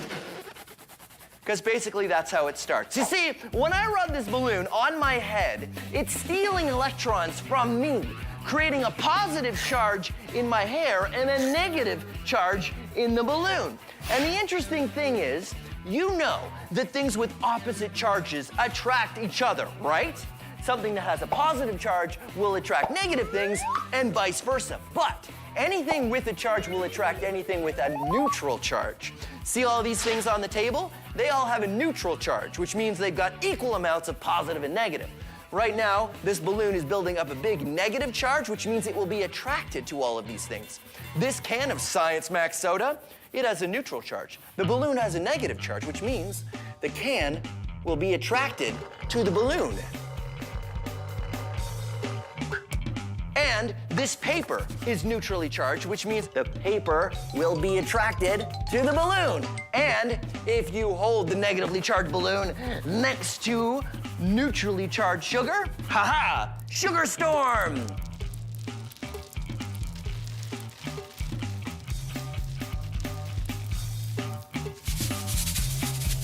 And you probably, wait, I don't want to get sugar in my hair. And you probably know this trick. If you rub a balloon on your head, you can stick it on the wall. Ha-ha! But what does any of this have to do with lightning? Well, the same thing is going on with a lightning bolt. The clouds become negatively charged, and that negative charge wants to equalize itself with the ground, which is neutrally charged. And that lightning bolt is the electricity jumping from one place to another. And you can see this yourself. If you rub a balloon on your head and you put it next to something metal, like a doorknob, there'll be a spark. But here's another thing you can do if you don't have a balloon. Which I guess I don't anymore. Rub your feet, if you're wearing socks, on a carpet, and then turn out all the lights and touch a doorknob. You might be able to see a spark jump from your finger to the door. That's lightning in a very, very small form. So that's what we want to do today on Science Max Experiments at Large. Max out lightning! I think I'm gonna go to the Ontario Science Centre and ask Heather her advice. She really knows her stuff. I'm gonna go see if she's busy right now. Come on.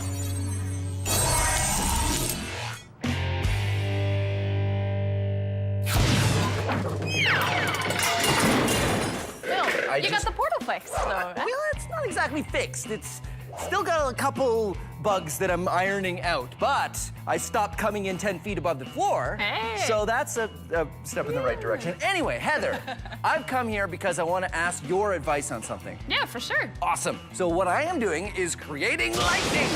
So this is where I'm at right now. So this is a balloon. I blow up the balloon, and then I rub it on my head, and it creates a static charge, right? Yeah. Just like in a lightning bolt between the clouds and the ground. And the ground. So I was wondering if you could help me maybe max that out, and I thought the perfect place to start would be a larger balloon. Ooh, right on. Actually, yeah, I like this. Yeah. I've got a big balloon, if you just give me a second. Sure. All right, catch. Okay. All right, giant balloon. So what I figured is I'll just start rubbing it on my head. Okay. And then we could maybe stick it to the wall or something? Yeah, I think instead of a wall, we can even try on this whiteboard here. Oh, okay, great. Keep rubbing. I'm You're doing great. rubbing. Okay, ready? Yeah. Here we go. So that didn't exactly work. Yeah. Both of us rubbing our heads on the balloon. Okay. And go. Wow, that was a whole lot of nothing. Well, we've got a really heavy balloon here. And I so- feel like our heads are only this big, so we can't cover as much surface area of the balloon. Fortunately, you can also build up a static charge by rubbing a balloon on a sweater. Or if your balloon is giant, rubbing sweaters on your balloon.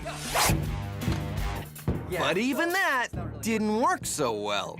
I think what we need to do is come up with a better way to create a difference of charge. Yeah, let's forget about the balloon. You have something else? I have something else really awesome here at the Science Center. You want to check it out? Yeah, absolutely. Yeah, all right. Should we take the sweater and the balloons, or should we leave them here? We'll leave them here. Okay. So here's how static electricity works.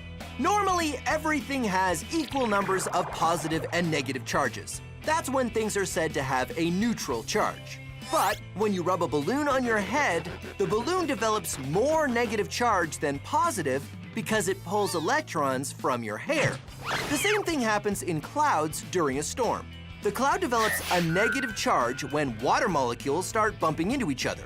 A lightning bolt happens when the negative charge in the cloud gets so big, the attraction to the positive charge in the ground gets strong enough that the electrons can make the jump all the way from the cloud to the ground, and you get lightning.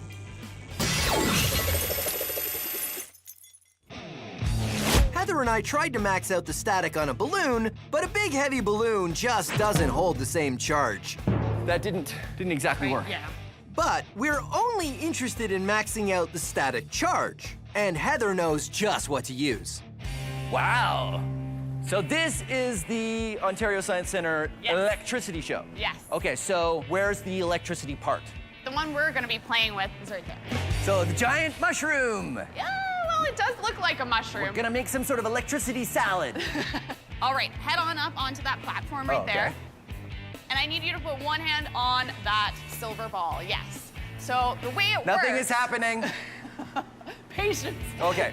Once I turn it on, when I engage it, this is going to steal your negative charge. So it's going to steal your electrons. So if it steals electrons, you're going to be positively charged. So it'll make me more positive. Even more positive. Yay! Woohoo! I am positive! Here we go. Woo! This machine is called a Van de Graaff generator, and it pulls the negative charge away from the person touching it. That is great! Instead of having equal amounts of positive and negative charges, you become positively charged. Woohoo! Science hair! Yeah! Like when you try to put two positive ends of magnets next to each other, each hair on your head starts to repel the others and be repelled from your head. Science hair! Dude! So your hair stands up. Woohoo! I can't see anything. So this is more of a machine to generate hair standing up, but it doesn't make lightning. Oh, well, actually, I have a demonstration in my back pocket. This is gonna help us to create lightning. This is our grounding rod. It is my scepter of science. And so we're gonna use this to continuously provide that negative charge. That's why it's plugged in. That's why it's plugged into the ground, yeah. Okay. Okay, so then if you touch it to that metal ball, got it? Not too exciting, right? So pull away and let's see what happens. Whoa! This is what I'm talking about. Very good.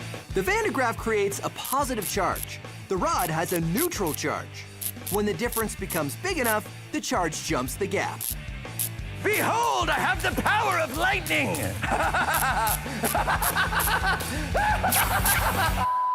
So it's the difference between the positive and the negative is what we want when we want to make a lightning bolt. Yes. So is there something we can use to make that happen? Large difference of charge? Yeah, I think I have just the thing. Oh, yeah? Yeah, you want to check it out? Absolutely. All right, Okay, let's go.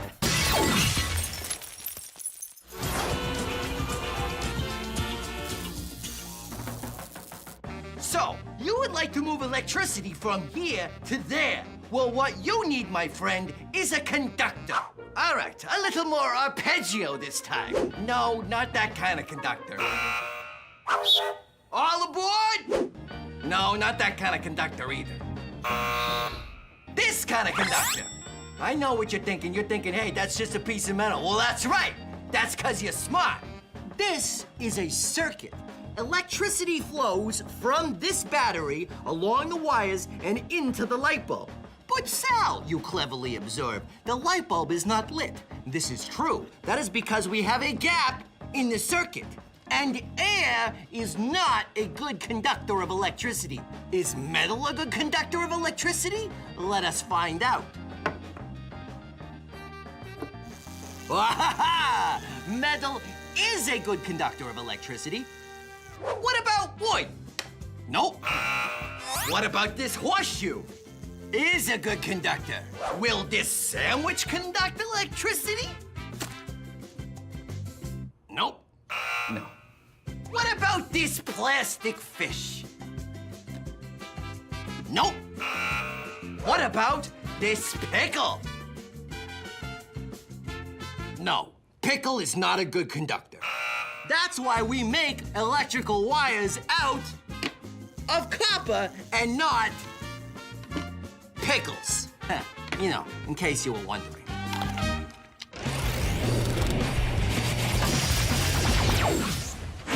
Lightning bolts make interesting patterns. That's because the electricity is searching for a way to get from one side to the other. But it's hard to see the patterns of lightning bolts because they happen so fast. Fortunately, using the power of science, we can observe these patterns for ourselves in a motion we can perceive. I'm going to use electricity to recreate a lightning bolt pattern. I've got 2 nails in a piece of wood here, and I'm going to attach electrical leads to both nails. Now, the electricity wants to go from that side to that side, but it can't. It has to go through the wood, and wood is not a very good conductor of electricity. Now, this is very dangerous. I need a special machine even to pull this off, so this is definitely not something you want to try at home. In fact, I'm gonna stand way back here when I turn it on. Like water, electricity tries to find the easiest route to get from one place to another. But sometimes that involves branching out until the right connection is made. Lightning bolts do the same thing when they branch out between the clouds and the ground. Finally, there's a spot where the branches meet and the circuit completes itself. Then the electricity follows this one path, ignoring all the others. And there you go. We just watched a lightning bolt happen in slow motion. Haha, science. Back to our main experiment where Heather and I are on a quest to use static electricity to recreate a lightning bolt. Our experiments with the Van de Graaff generator had some hair-raising results, but Heather has another experiment she wants to show me. This is Jacob's ladder. Oh, so this is another way to make lightning. Yes. Lightning? See, yeah. Let's do it. All right. How do we get it to go? All right, so we want to turn it on. Behold! Oh, turn it on, Not- okay. not- Go! Ooh, look at that! You can actually see that light climbing up between the two copper wires. That's why you call it Jacob's ladder, because it's got the rungs of the ladder. Yeah. Between these 2 points, there's a really great charge difference, right? Okay, so what's the difference? 10,000 volts if you're looking at it. 10,000 volts. Yeah. And volts is how you measure the difference in charge. Exactly. Why does it go up? So it goes up because rather than just staying at the closest point, is because we're heating up the air. Oh, point, so yeah. hot air rises. Hot air rises. And it takes the electricity with it? So if we cooled the air, it wouldn't go up? Wouldn't immediately go up, yeah. And there it goes, and it heats back up again. Yeah. That's neat. Okay, so we have a Van de Graaff generator. We got a Jacob's ladder. Are there any other devices that make lightning like this? Ooh, yeah, there's other things like the Tesla coil, really high. I have a Tesla coil. You have a Tesla coil? I do. I've got one at the lab. I've just never known how to hook it up. Oh, I can help with that. Yeah. Really? Yeah. Okay, let's do it. Let's go back to the lab. All right. Well, yeah. I'll turn that off. Okay. Yeah, safety first. Okay. By now, you're probably an expert on what happens when you rub a balloon on your head, right?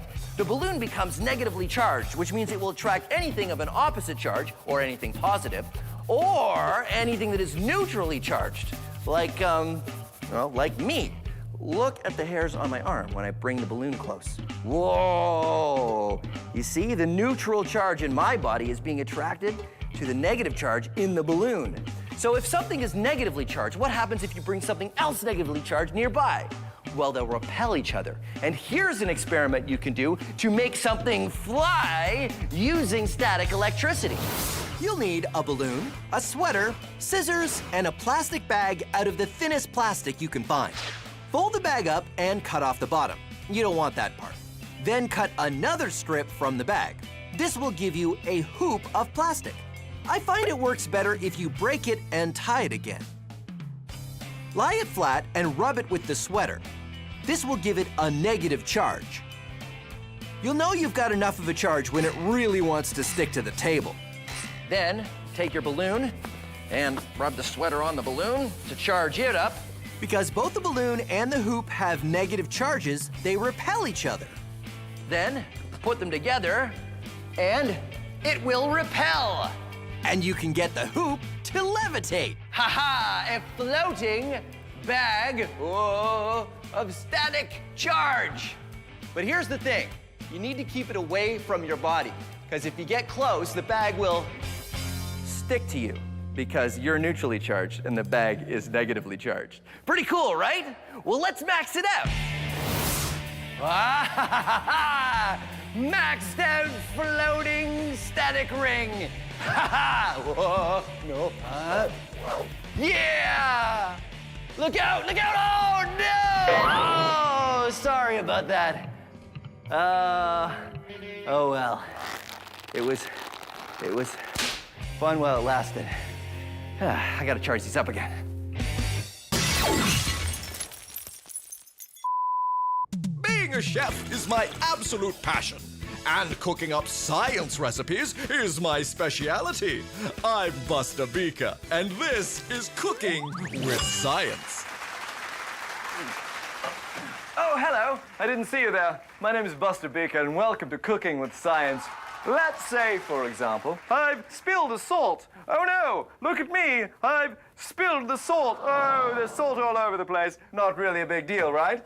All you have to do is clean up the salt, put it back in the container. But oh no, I've also spilled pepper on the salt. But that's all right. You might be able to carefully separate the set. But no! Oh dear, look, the pepper and the salt are all mixed together. What do? Well, here's how you can save the day using the power of science. All you need is a cloth and a plastic spoon. Like this one here. Just rub the plastic spoon on a cloth and you'll be charging it up with a negative charge of static electricity. If it's got a negative charge, it will attract anything that has a neutral charge, just like the salt and pepper. But I know what you're thinking. How will we separate them? Well, here's the answer, my friends. Pepper is lighter than salt. Observe. So if you hold the spoon high enough, the pepper will be attracted and make the jump up to the bottom of the spoon, but not the salt, as long as you've got it high enough up. Because the salt is heavier, you'd have to bring the spoon closer, which we're not going to do. And if you tap it off to the side, you'll make a nice little pile of pepper, and there you go, separating pepper from salt using the power of science. Thanks for watching Cooking with Science. I'm Buster Beaker.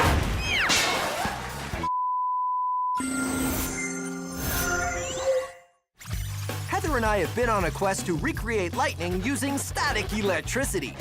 We've gone from balloons to a bandograph to a Jacob's ladder, each more lightning-y than the last.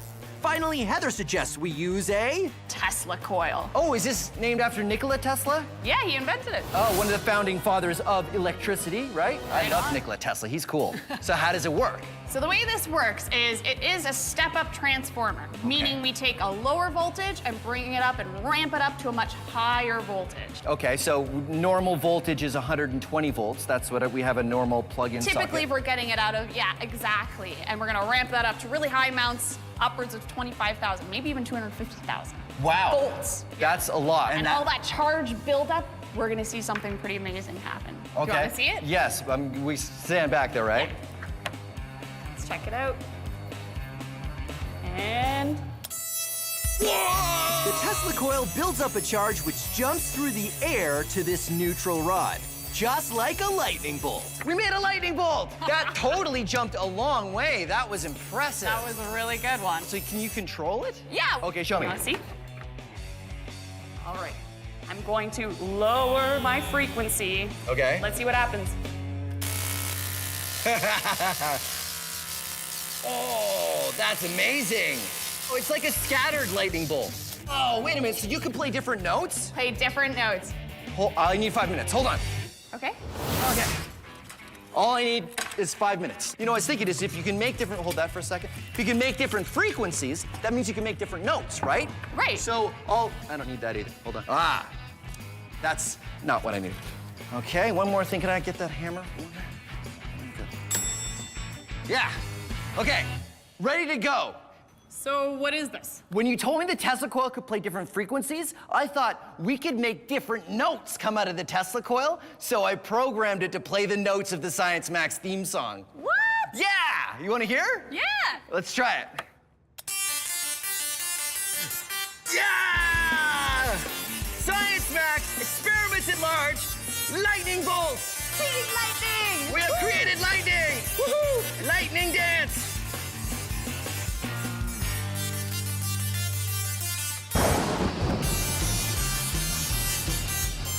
No.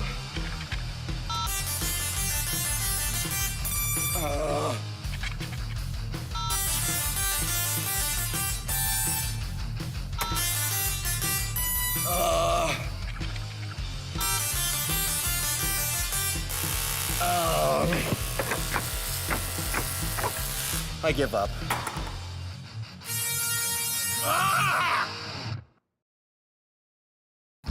Have you ever done a science experiment and wondered what it'd be like if you did it big? I have.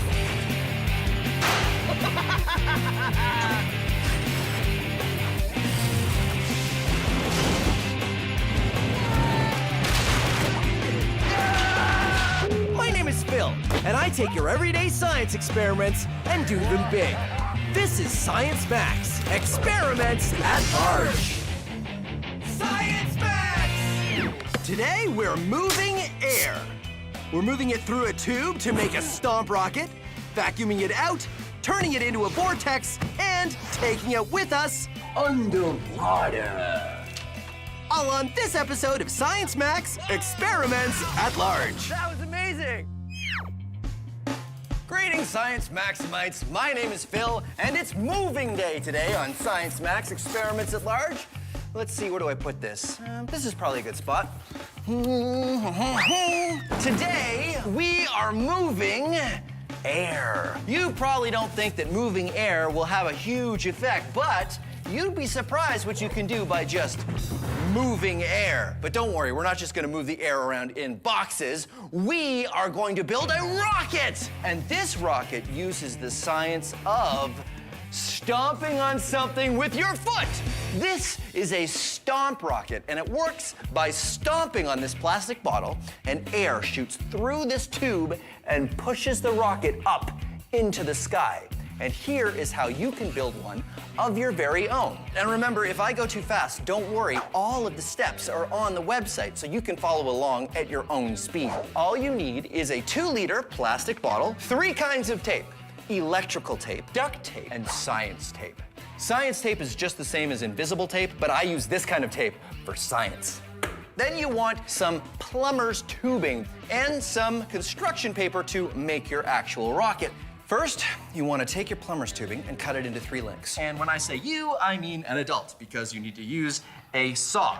So you saw it up into a long piece, a short piece, and an elbow piece. We want to make a long tube at the top, and then we also want to make a tube at the bottom so we can attach our 2-liter bottle to. And there we go. Ta-da! Ready to go. But of course, it doesn't stay up, so we have to attach it to a base. And it will look like this. And you see, it's been attached with duct tape here, and I've used electrical tape, and I've wrapped that part around there. Now, have you ever done a science experiment and wondered what it'd be like if you did it big? I have.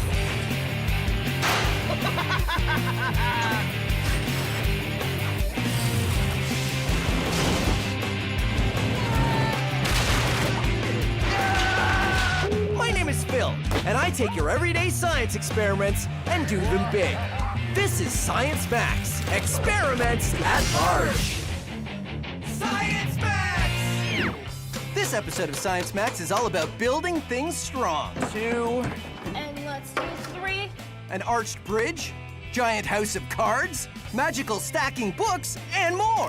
Oh, I thought they were gonna do it. All on this episode of Science Max, experiments at large. Oh, hello, Science Maximites. We've got a lot of work today, so I was just getting prepared. You know, taking something flimsy and making it strong, that's what scientists and engineers do every day. And it's also pretty fun. You take something that's not that strong, and by the way you build it or put it together or change its shape, it suddenly becomes a lot stronger than you think it was. So I thought that's what we should do today on Science Max Experiments at Large. We should build something. So we're gonna build an arched bridge, and we're gonna build it out of sugar cubes. So here's what you need. You need some sugar cubes, you need some sandpaper, and you need some modeling clay. So first, you want to make some abutments out of your modeling clay. What is an abutment, you ask? It is this. They distribute the force laterally from one side or the other. I like to use this. This is half a roll of duct tape. And so it fits in just like that, and you see, it's a perfect arch. If you just take sugar cubes and you try to stack them into an arch, it's not going to work because the sugar cubes may not even fit all together, and you can see only the bottoms are touching. I take out the guide and it all falls apart. So here's what you do. You take your sandpaper and you change the squares into trapezoids, and you start sanding down your sugar cubes into trapezoids. Basically, you want one small side and one long side. Thin at the top, wide at the bottom, or wide at the top, thin at the bottom. It's a trapezoid no matter which way you hold it. Put it on the bridge and see. And as you go, you will see if you're doing it right, there will be no gaps. If you go to the Science Max website, there will be a guide that you can use to help you make the sugar cube bridge, so you don't have to spend as long as I did making this one. And then the most important part is the keystone. That's the one that fits in right at the top, just like that. And when it does, you can take away the guide, and it stays up. Isn't that cool? It stays up without any glue, without any mortar, all based on the shape of these sugar cubes. The cool thing is, it'll hold the weight of a whole car, provided you have a very, very small car. The reason why it works is because the weight is distributed along the arch into the abutments and down into the ground. That's what makes an arch bridge so strong. And that's what we're gonna do today. We're gonna max out an arch bridge. So I think I'm gonna need some help though. Maybe Sonia from the Ontario Science Center. She really knows her stuff. Yeah, I'll go there and I'll see if she's busy. All right, come on, let's go.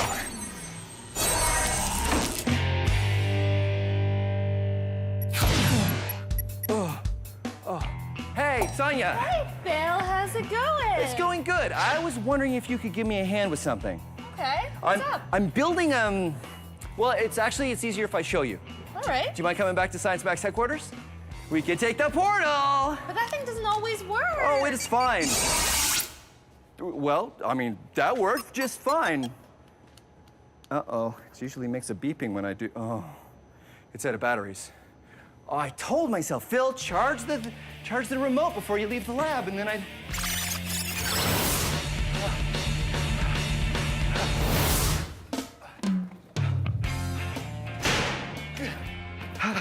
Where have you been? Breathe. Breathe. The remote ran out of batteries, so I had to run the last 3 kilometers. It's all right. Because You made it. Long story.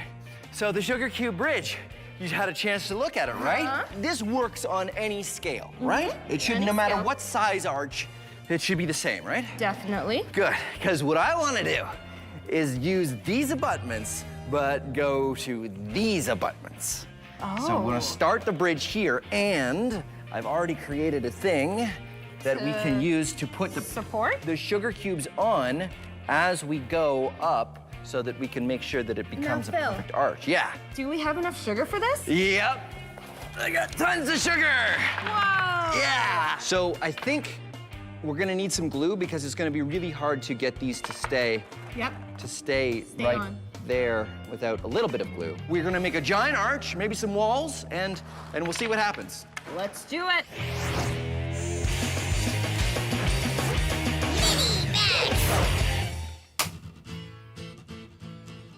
Oops. An egg. Now you might think of eggs as kind of flimsy, and they do break pretty easily, but eggs are actually stronger than you think. It's because they're, well, egg-shaped. You see, the top of the egg is like a little bit of an arch, and the bottom of the egg is also like an arch. And arches distribute the weight, just like they do in a bridge. Here's how you can experiment with how strong eggs are. First, you want to get a pair of gloves to protect your hands from the shell, just in case anything goes wrong. You should also tell an adult that you're doing this experiment because if it does go wrong, you're gonna have some mess to explain. And also, you should probably put on some safety glasses. Now, here's what you do. Take your egg and carefully put it in your palm just like that. And put it against your other palm, and you're gonna push in directly on either side of the egg. Start pushing harder and harder. You can even lace your fingers and press even harder. And if you do it right, the egg won't break. Pretty amazing, right? So, just how much weight does an egg hold?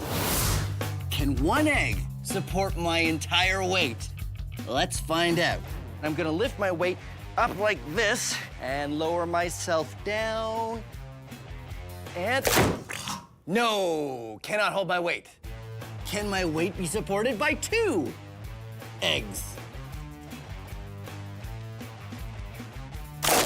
Oh, nope. Phil's weight, 4 eggs. Oh,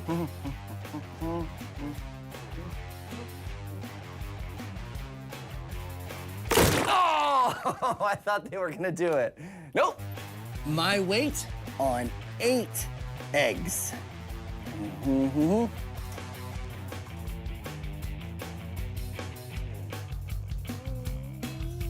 Huh? My weight can be supported by just 8 eggs. Science! Whoa, careful. Sonia and I are on a quest to make a maxed out sugar cube bridge.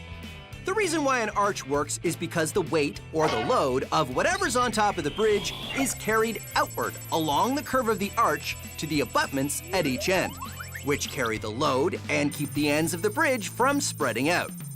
No matter what you build your bridge out of, sugar or stone, the science stays the same. Sonia and I are building a much larger bridge out of sugar cubes. We're using glue to help the sugar cubes stay together, just like stone bridges use mortar. And when we're finished, it was pretty impressive.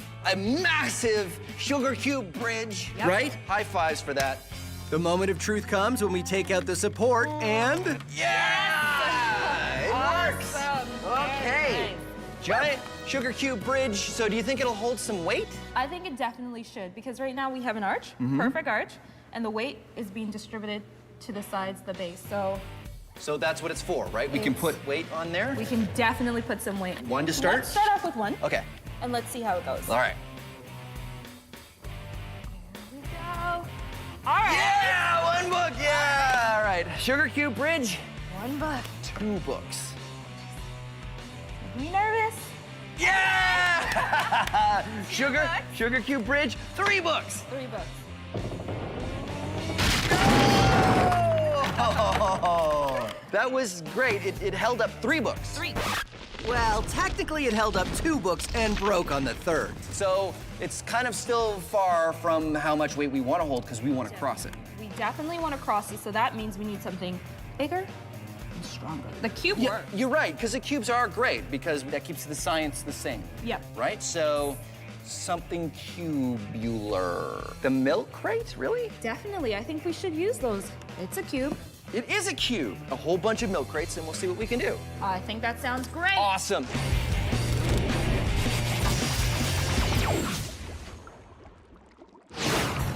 Whoa.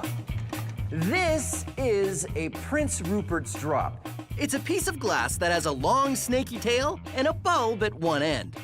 So what's so interesting about a glass tadpole? Well, I'll show you. And remember, this is just glass.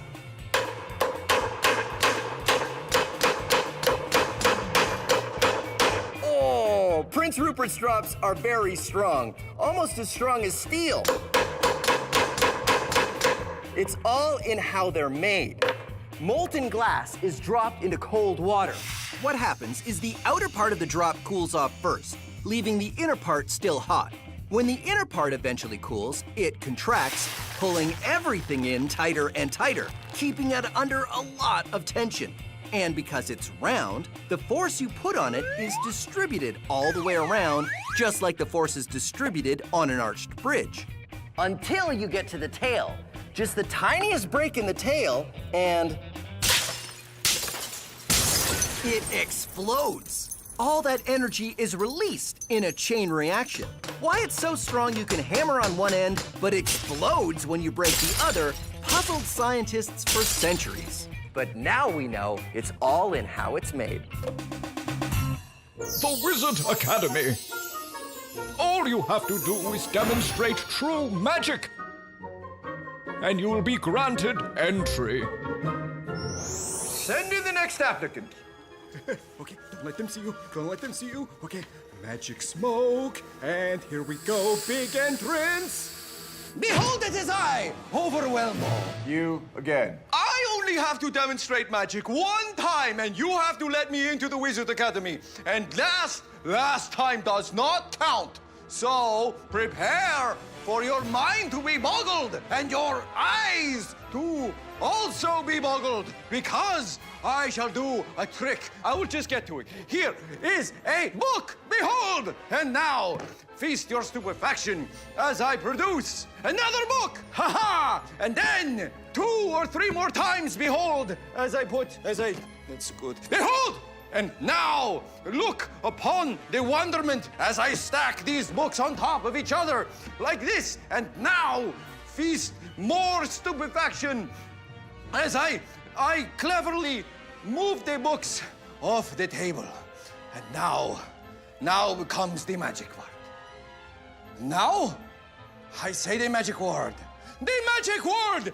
And behold, the book is levitating. It is completely off the table. I have done it. Magic. No.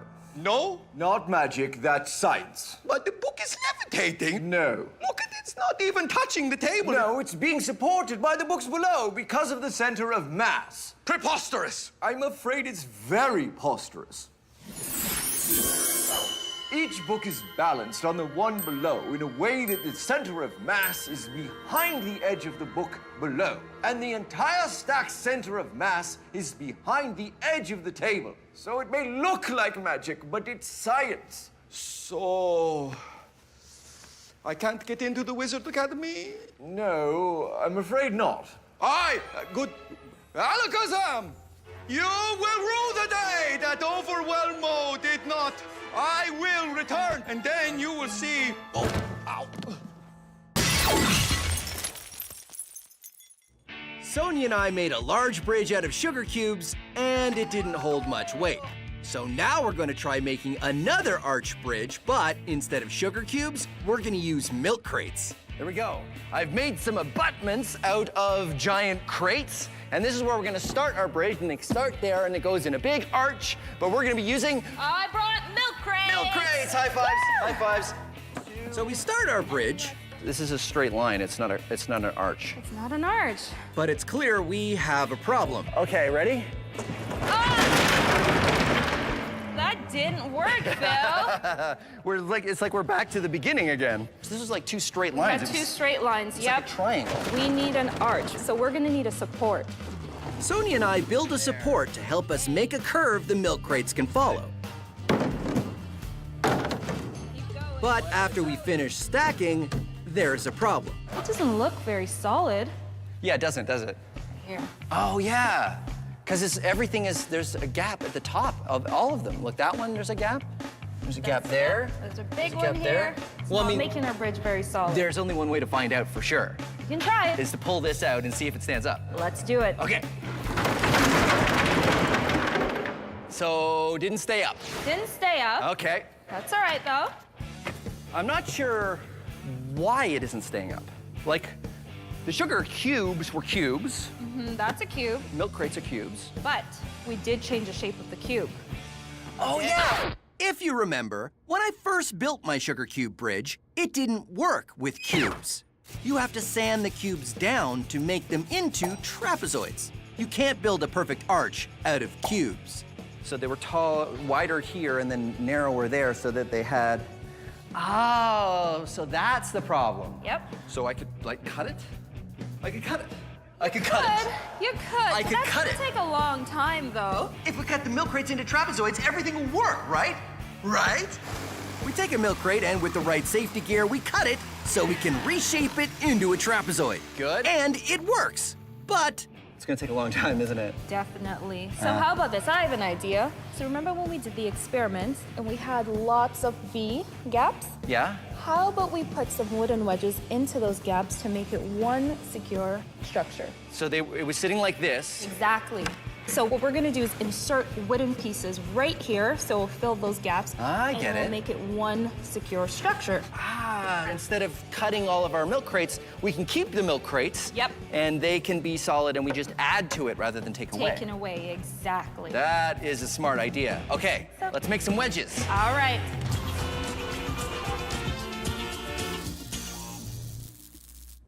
Oh, hey, how you doing? Let me guess, you want to build a strong structure, something that'll stand the test of time. Well, you know you gotta use the right kind of shapes. Look at this, a square. Now, squares have gotta be strong, right? Well, maybe. Maybe if you press straight down on it, but watch as I push to the side. Oh no! The thing that I have built is now collapsing because squares aren't in fact strong after all. If only I had listened to Sal's sage advice. Yeah, squares aren't gonna cut it. Fortunately, there's a shape that's strong in all kinds of ways. A triangle. Okay, so you heard of triangles before, good for you. But look at this. You can push down from the top and it doesn't move, or you can push from the side and it doesn't move. Triangles are awfully pointy. How do I build with them? Observe! Ha-ha! Triangle here, triangle there, platform on top. And watch.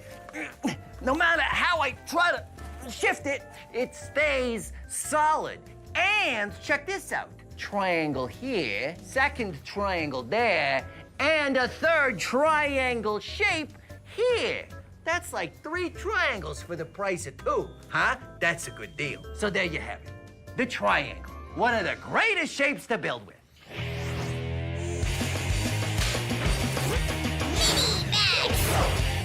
This is a house of cards, and if you've never built a house of cards, you should definitely try. Try, because it's not easy. What you need to do is you need to make triangles with the cards. If you do it just right, they'll stay up.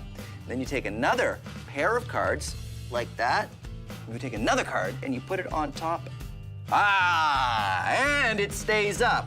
Keep on building by making triangles and putting another card across the top like a roof. Then, when you're ready, you can start to make a second layer. It takes a lot of patience to make a house of cards. But with enough patience and really steady hands, you might be able to finish it. There we go. A house of cards. Now, let's max it out. Shh, backing away slowly. Backing away slowly. To build our maxed out card house, the Science Max build team and I used large pieces of foam insulation, which were super light and easy to work with. Once we set up the first layer, we needed to bring in a scissor lift so we could keep building the next layers. By the time we got to the top, our card house was 10 meters tall. Yeah! Giant house of cards! And now that I've built a giant house of cards, what do I do with it? I knock it down.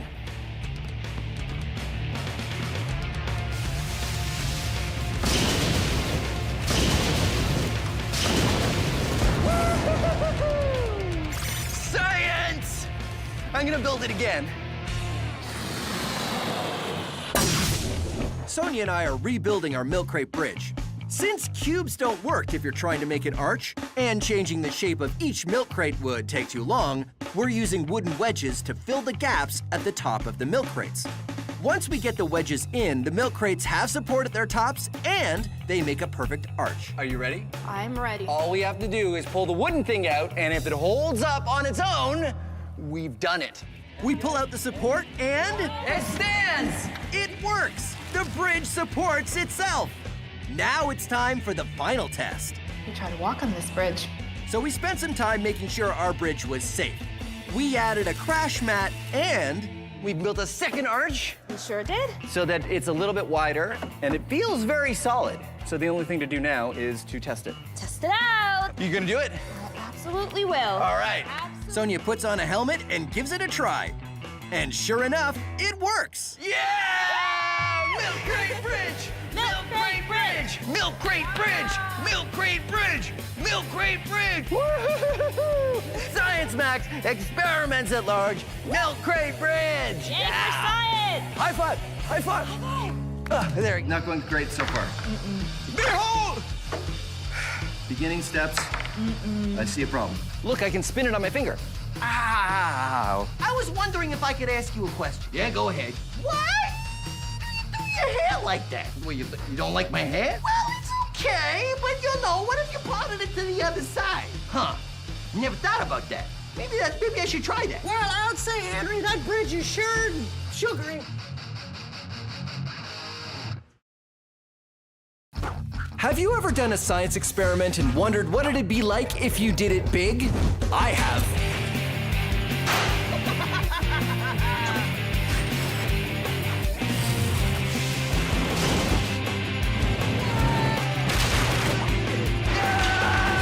My name is Phil, and I take your everyday science experiments and do them big.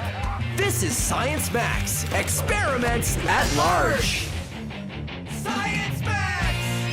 This episode of Science Max is all about vibration and frequency. Frequency and vibration. What's the difference? We build a maxed out Vibro-bot, spin a giant disc, suspend water, and play with lasers.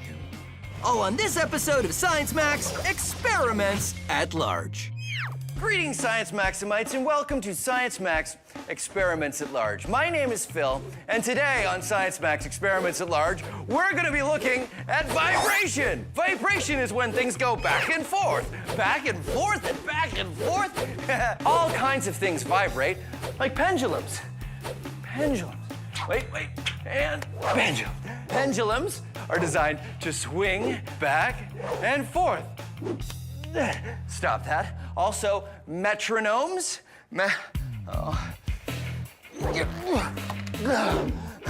Metronomes are used by people when they're practicing music to keep accurate time.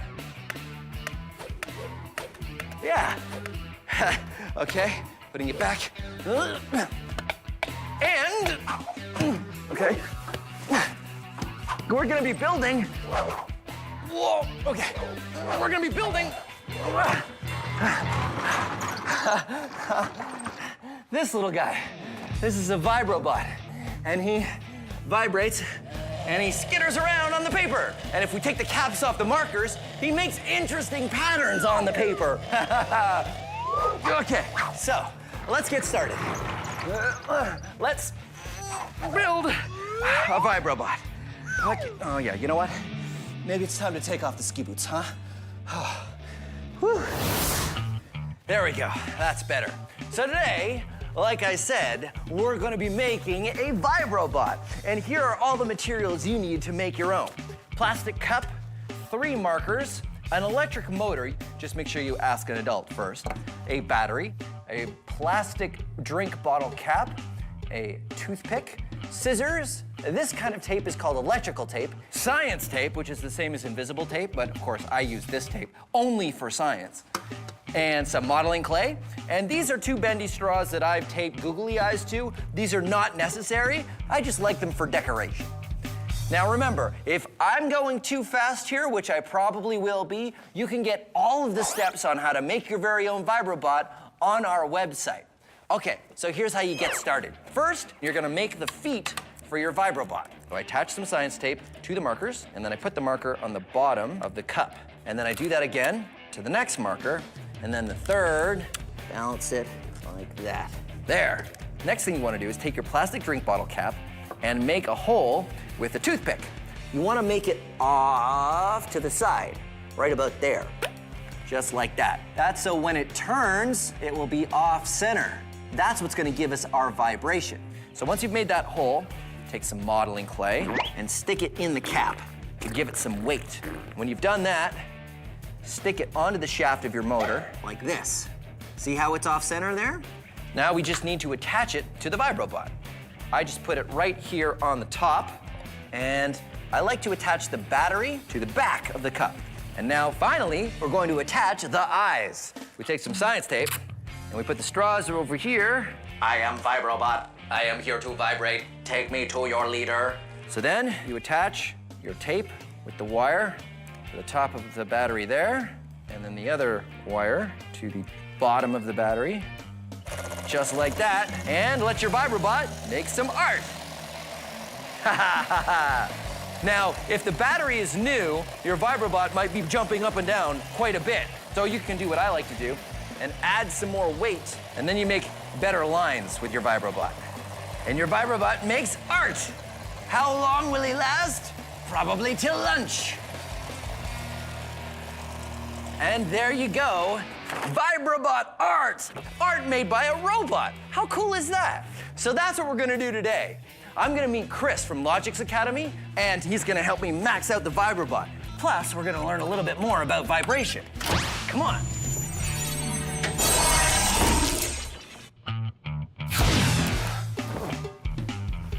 Oh, hey, Chris. Oh, hey, Phil. Thanks for coming. My pleasure. Okay, here's your Science Max lab coat. Thank you. So you guys at Logix Academy, you also build a Vibro-bot, right? That's right, we do. This is mine, and it works pretty well. That's awesome. So, I want to max this out. Cool. So I thought we would start with, instead of this motor, we would start with this motor. Wow. It used to be a round circle, but I cut it off so that it's off center. Perfect. I've also got, this is our battery. Fantastic. That's as far as I've gotten so far. Well, it looks like we need a frame next. Right, something to be the cup. That's right. So we just need some sort of larger cup. Ooh, how about that metal shelf over there? Oh, this thing? Yeah. This is just something I keep my parts on. It's perfect. Really?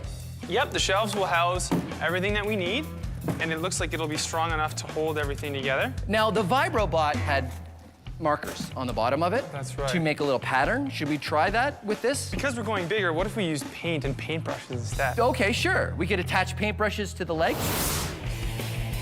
Pass me one. All right, so now all we need to do is get some paint and some paper. That's right. And we can fire it up. Okay, let's move it over this way.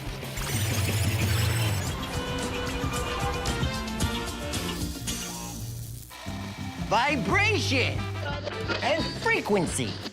What's the difference? They're all connected. Ta-da! Now, whoa. Vibration is things going back and forth. Back and forth. And back and forth. It's a cycle. Cycle, 25 bucks. Oh yeah, it's the wrong kind of cycle. Never mind. Well, if that's vibration, then what's frequency? Well, frequency is a measure of how fast or slow, how frequent those vibrations happen. Look at this bowling ball. Look. It is swinging back and forth, but not very fast. You could say it has a low frequency. We measure all kinds of things by the frequency. This thing is terrifying. When you turn the dial on your radio, you're tuning in to different frequencies of radio waves. Hey, look at this punching balloon. It's going very fast. You could say it has a high frequency. So, now you know. Vibration is something going back and forth, and frequency is how quickly it does it. Ramona, the bowling ball keeps coming through everything. How do you turn it off? Okay, back to our main experiment. Chris and I are taking a Vibro-bot and maxing it out. We have a large motor and a battery, and we're taping it all to some shelving. Just like our small Vibro-bot, our motor needs something to make it unbalanced when it spins. That's what will cause the vibrations.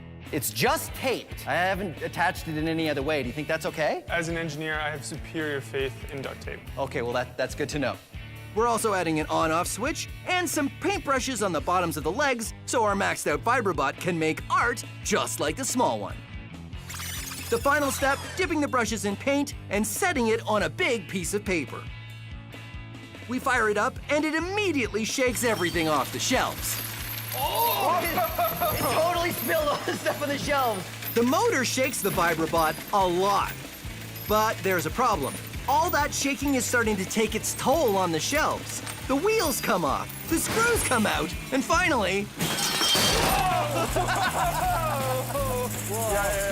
Whoa. It totally shook itself apart. Destroyed itself. The shelving unit just completely falls apart when it's being shaken. Vibration is really hard on the structure of an object. We need something more sturdy, something that can take weight. Steps, maybe? Yeah. Okay, hold on. Okay.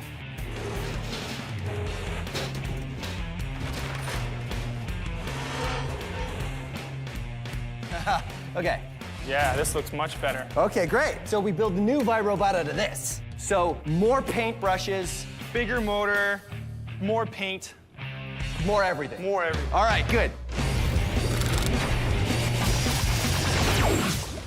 This is a pendulum.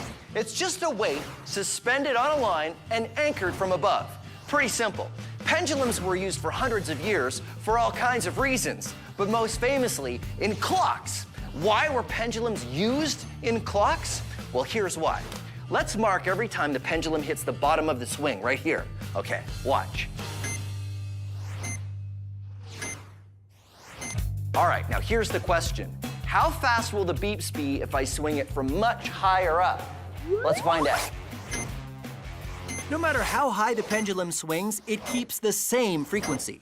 That's why they were used in clocks, because it could swing for a long while, and even though it would lose energy, it would still keep perfect time. The frequency of a pendulum doesn't change, no matter how high it swings or how much weight is on the bottom. The frequency comes from how long the line is. Now this is a pendulum wave. Because each bowling ball has a line that's a different length, they have a slightly different frequency. They start out swinging together, but soon they start to make interesting patterns. Remember, each pendulum is keeping its own perfect time, even if it's slowing down. It's only the length of the line that gives each pendulum a different frequency. And now we're gonna max it out with well, I guess these are already bowling balls, so this is already pretty maxed out. I'm just gonna leave that there.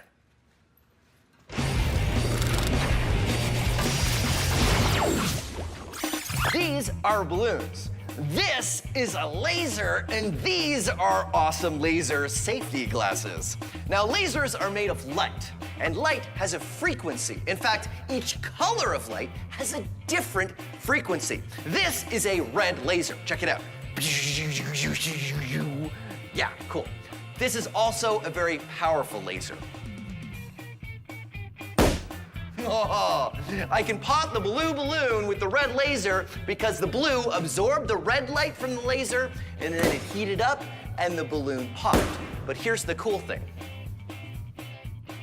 I cannot pop a red balloon with a red laser because the red balloon reflects the red light from the red laser and I can't pop it. If I wanted to pop a balloon with a red laser, I need to use a darker balloon, one that absorbs the red light, like a black balloon.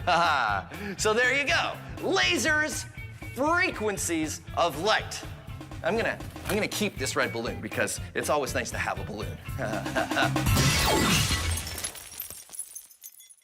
Chris and I are maxing out the Vibro-bot, but our last version shook itself apart. Now the plan is to start with something more solid and try again. We found some very solid steps and added an even bigger motor, an even bigger battery, and attached a half-circle wheel to make the vibrations when the motor spins.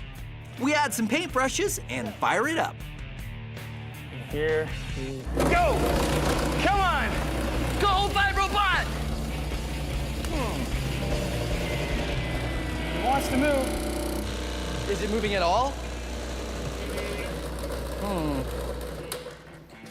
So it's still not working. It's sort of getting caught in the paper and it's on the paintbrushes. And the paintbrushes seem to be absorbing too much vibration and then the paper's stopping it as well. So why don't we remove the paintbrushes? Yeah. And we might as well remove the paper if we don't have any more paintbrushes. Yes. And we'll see what happens. Let's see what happens. Okay. No paintbrushes, no paper. Okay. Now let's try it. 3, 2, 1, go! Yeah! Aha! It's moving. Not bad.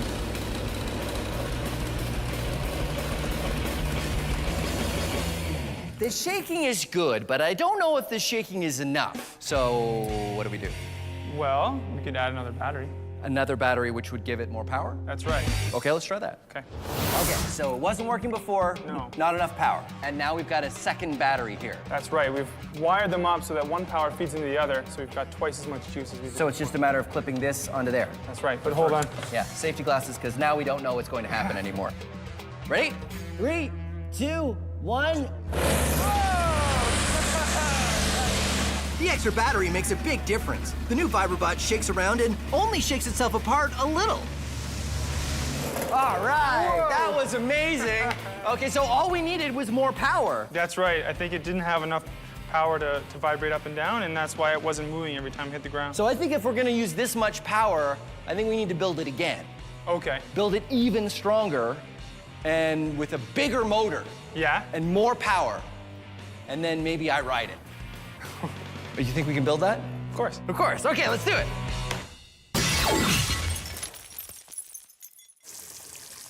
You want to see something cool? I can make this water levitate, defy gravity using the power of science. You want to see? Behold!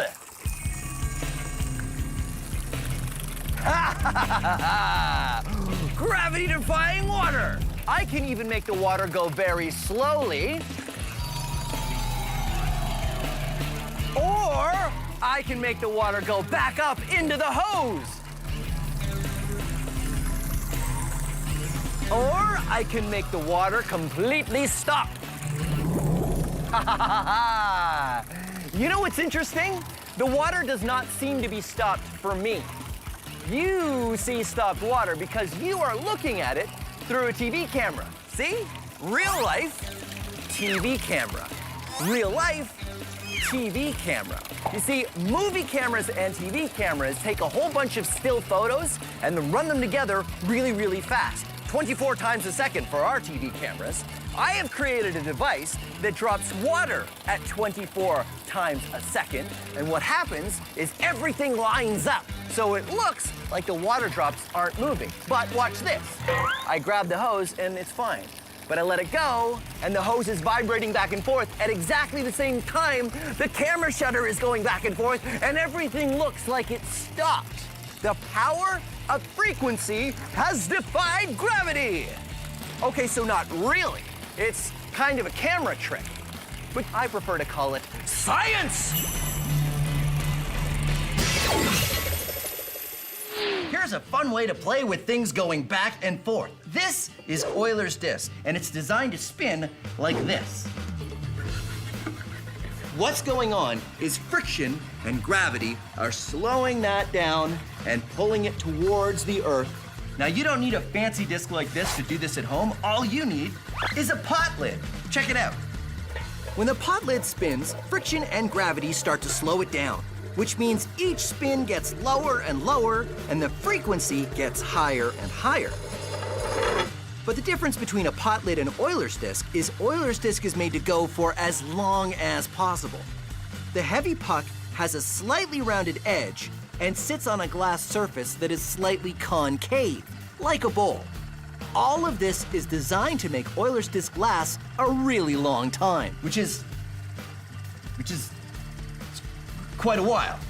But eventually, friction and gravity pull the disc down, and finally, it stops. Pretty amazing, right? Well, wait till we max it out. This is Trevor, head of the Science Max build team. Hey. Thanks for setting this up, Trevor. So what is this?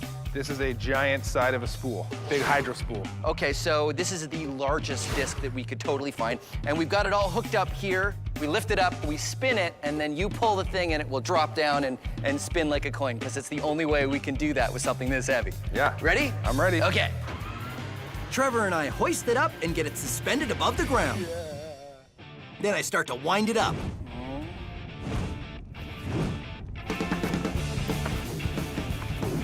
Ready? When it's going fast enough... And go, Trevor! Trevor pulls the release and... It turns out a 200-kilogram spinning disc works exactly the same. As it spins and rolls, gravity and friction work on it, and the frequency speeds up as it gets closer to the ground until it stops. Giant Euler's disc.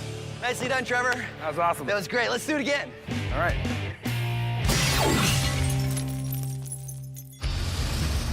Our Vibro-bot was working well, so that means it's time to make it way bigger.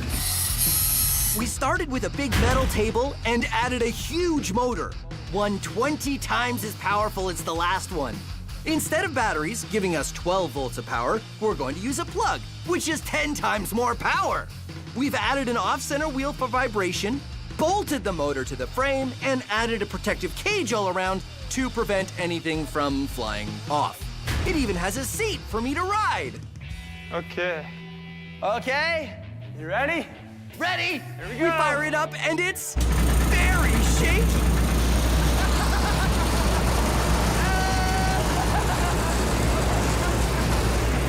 Oh, wow. Wow. That was really uncomfortable.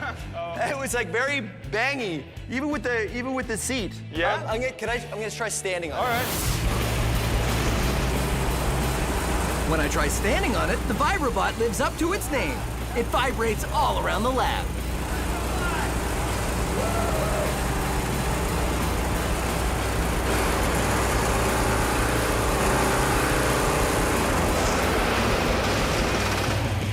Oh, wow.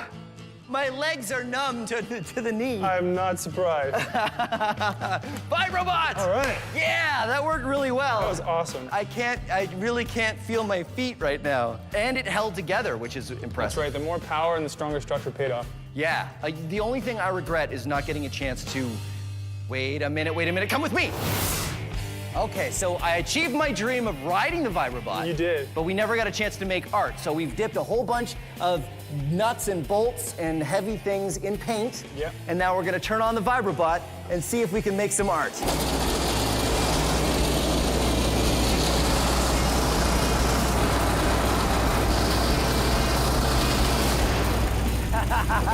Let's see how it looks. Oh, wow.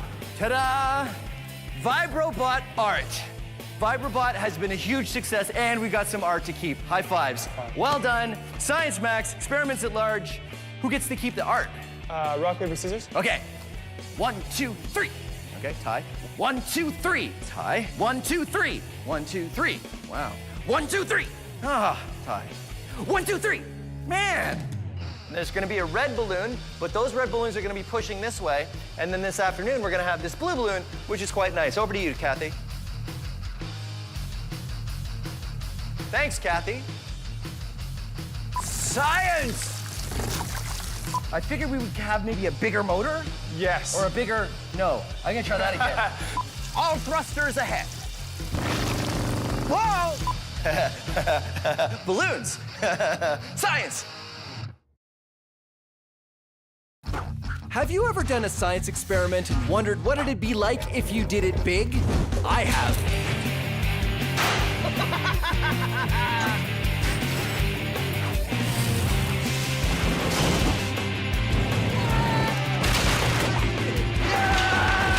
My name is Phil, and I take your everyday science experiments and do them big. This is Science Max, experiments at large. Science Max! This episode of Science Max is all about hot and cold. A giant hot air balloon, dry ice, the coldest temperature possible, absolute zero, and whatever this is. Blubber suit! All on this episode of Science Max, experiments at large. Greetings, Science Maximites. My name is Phil, and welcome to Science Max Experiments at Large. We're gonna be making one of the easiest and one of the hardest experiments to do. Here's what we're gonna make, a hot air balloon. And it's pretty easy to make, that's why it's one of the easiest experiments. All you need is a plastic bag, but not any plastic bag, the kind of plastic bags you get at the grocery store to put your fruit in. That kind of plastic is very thin, very light, good for hot air balloons. And you just want to put 2 paper clips on the bottom of the bag to hold the bottom down. Now here's the other thing you need. You need an adult and a hairdryer. Turn the hairdryer on, put the heat on the highest setting and the fan on the lowest setting.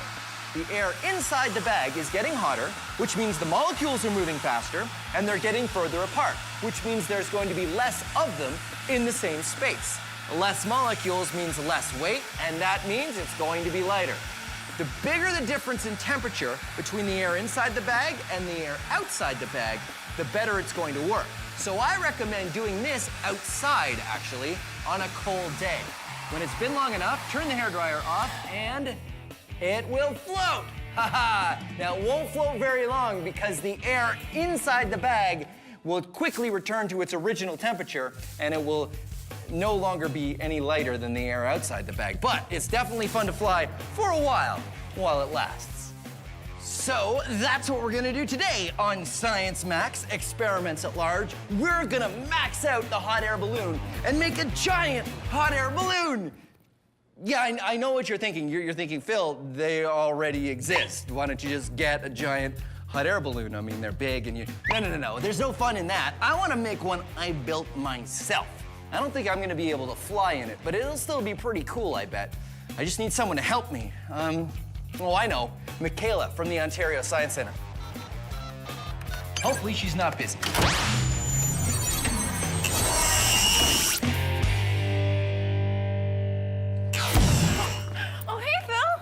Hey, Michaela, how are you? Good, how are you? Good. I was wondering if I could get your help with an experiment. Do you have some time? Yeah, I'd love to help out. Awesome. Sure. Okay, let's go back to Science Max headquarters and I'll show you what we're gonna do. Okay, Nice. So ready? Here we go. Oh, no, still here. Still here. Why are we still here? That's weird. Okay, I know. No? Why is the code not working? I think that's the Science Center code. Try the Oh, it's the lab code. Right.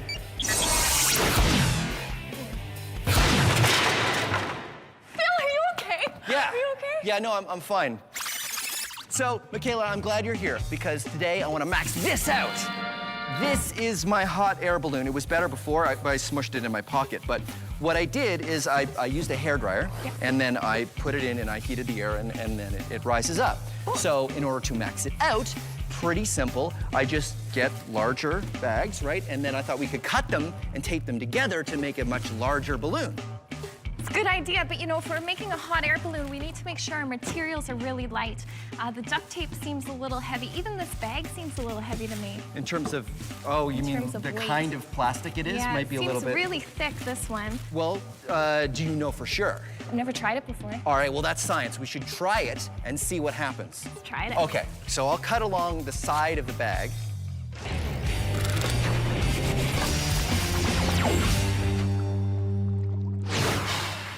You see that?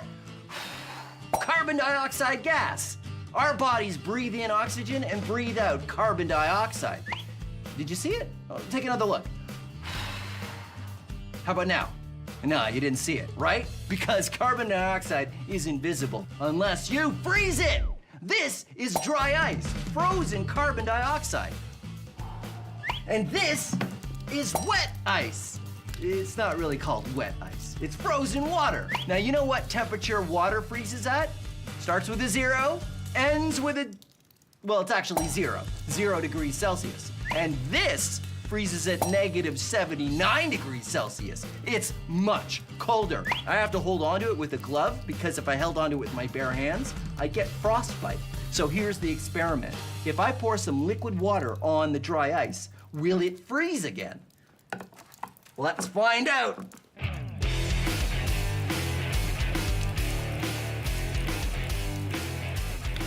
Because the dry ice is so much colder than the freezing point of the water begins to freeze from the bottom up in room temperature air right before our eyes.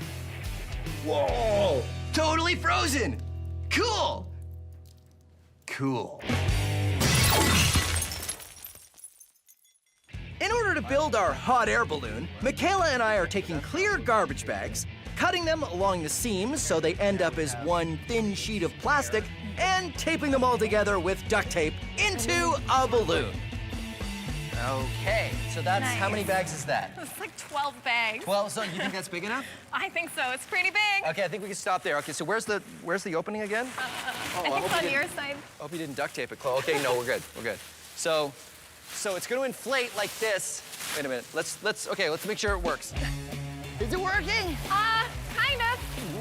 I don't know if it's inflating. Okay, good. So it does inflate. It does hold air. Yeah. Right? So should we try it? Yeah, let's try it. Okay, so we're gonna use a hairdryer. Right? And now we wait.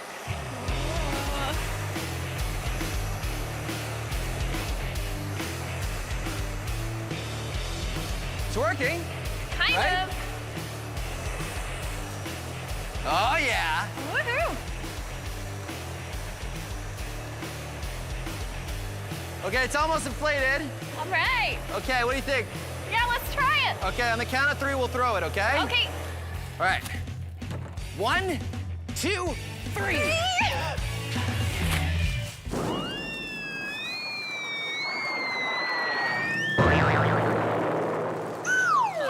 It didn't quite. Not quite.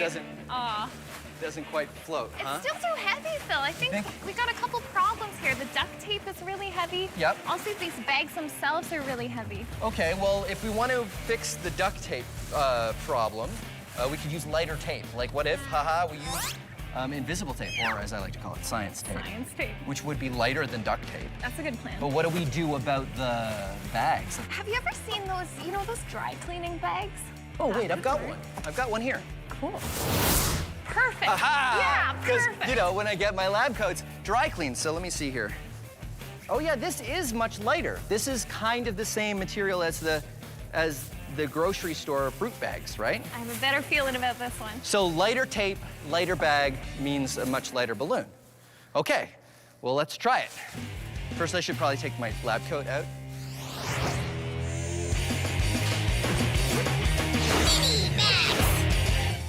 This is water. Now, it's ice water. Science! Okay, no, that's not the science part. Here's something you can do at home. Get some ice water and a way to time yourself and stick your hand in the ice water. It's a little hard to stick your hand in ice water for a long period of time because after a while, it starts to hurt. But don't worry, the pain that you're feeling isn't actually because you're damaging anything. It's just your body's way to tell you that you need to take your hand out of the cold water. Yeah, you usually can't do it for very long. But some animals, like seals and whales, they live in ice water all the time. They live in the Arctic, so how do they do it? One word, blubber. Blubber is a layer of fat that protects you from the cold, or protects the seal and a whale. We don't have blubber, but we are today gonna have some blubber because we're gonna make a blubber glove. Blubber glove, I love saying that. Here's how we do it. First, we want blubber. Okay, this isn't blubber, this is lard, which is actually animal fat. You can use lard, you can use margarine or butter or shortening, anything with a lot of fat in it. And remember, this is messy, so definitely get an adult to help you. So we've got our lard, and we need a bag. So what you're gonna do is you're gonna take a scoopful of lard, like this. And you're gonna put it in the bag, like so. Like that. There we go. And then you're gonna start smoothing out the blubber or the lard like this. Because what you wanna do is have a nice thin layer all the way around. See? Starting to work? Yeah. Then seal the bag and tape the edges. A square of blubber. Then do it again.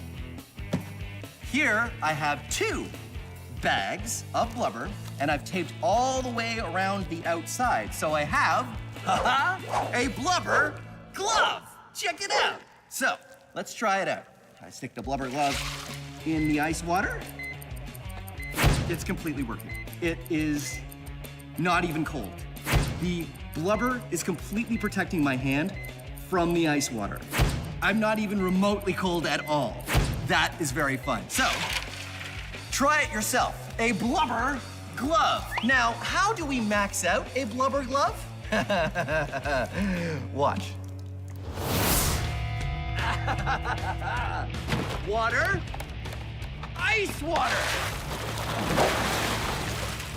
I know for a fact that I wouldn't last more than 10 seconds in here without my blubber suit. I'm gonna make an entire outfit of blubber. I've got them in large plastic bags, and I'm going to get completely suited up in blubber with the help of Trevor and Stephanie. Okay, guys, suit me up. It's very heavy. Let's just go like this. Oh, okay. Time to cut back on the cookies. All right, let's do it. All right. Blubber suit, go! I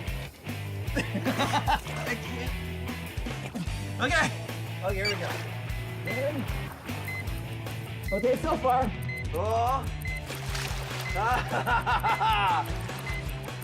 The legs are warm.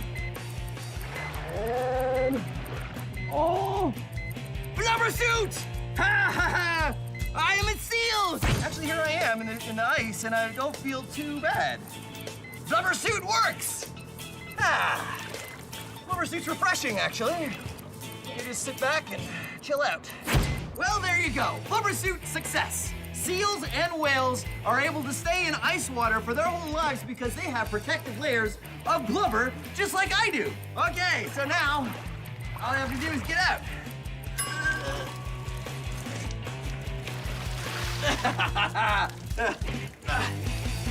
Blubber suit! Oh no! My blubber is leaking! I've sprung a leak! My blubber! Oh, my precious blubber! No! What a world!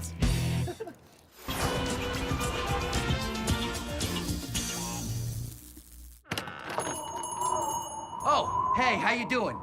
Shut the door, it's cold out there. Cold enough for you, huh? Well, that's nothing. Let me tell you. You know what temperature water freezes at? Yeah, 0 degrees Celsius, but even that is nothing.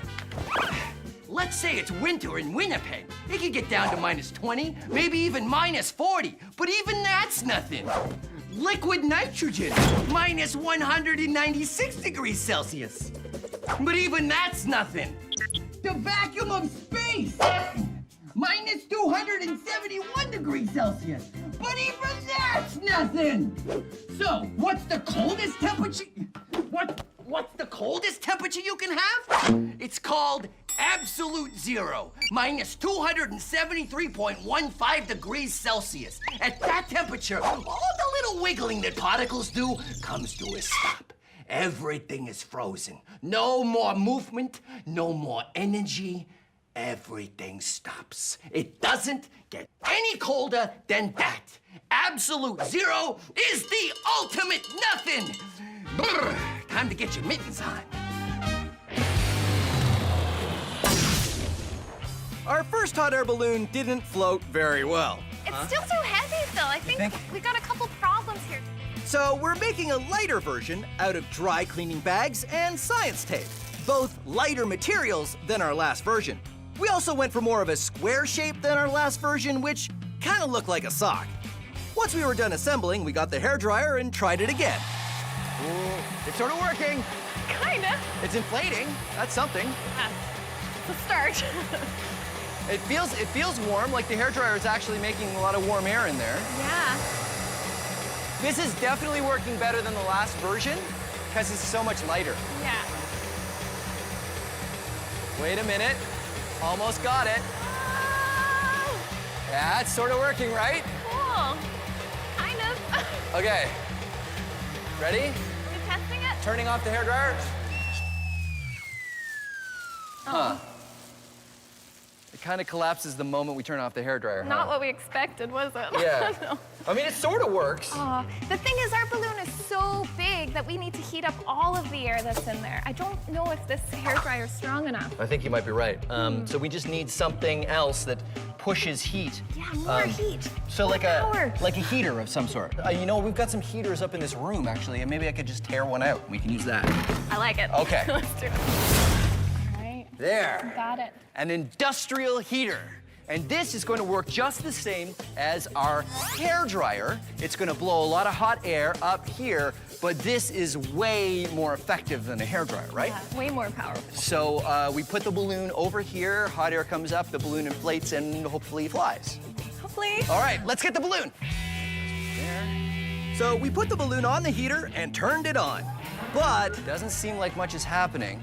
That's because the heater pushes less air, but the air is much hotter, which means it took longer. Should we have brought a book? But soon it was inflating. Definitely a better result than the hairdryer. Okay, you ready? I think it's gonna work. It's gonna be awesome. All right. Yep. 1, 2, 3, let go. Lift off. Yeah! It's like a giant jellyfish! That's huge. Uh-oh, it's tilting, it's tilting. No, no! Oh no, it's coming back down. Okay, so the balloon flies, which is great. Awesome. The problem is it turns over in the air. Yeah, I noticed that. And if it turns upside down, then all the hot air comes out and it doesn't fly anymore. I was thinking next time if we make it bigger, what if we had a little weight at the bottom just to keep it stable? Oh yeah, okay, I've seen balloons that have sort of an X, like a very light wood that goes across the opening at the bottom. Oh, cool. Maybe we could tie a piece of rope to that to keep it weighted. And if the bottom is heavier, then it won't flip over upside down, right? Love that idea. So we're gonna weight it at the bottom with a little X so that it doesn't flip over. And we're gonna make a bigger balloon. We're gonna need more bags. Oh, right, back to the bag store. Bag store! Okay. Wait for me! Being a chef is my absolute passion, and cooking up science recipes is my speciality. I'm Buster Beaker, and this is Cooking with Science. Strange. The spoon is no sharper than it was before. Oh, hello. Welcome to Cooking with Science. I'm Buster Beaker, and today we're cooking with coal. Today we're going to learn how to make a drink cool. Look at this bottle of lemonade. It's warm right now and not very refreshing. So what's the best way to cool this down? We put it in ice, right? But did you know there's an even better recipe than ice? You can make ice colder. It's true. All you need to do is add salt. I've got a second bowl of ice and a second jug of lemonade, and I've got 2 digital thermometers. What I'm going to do is add salt to this bowl.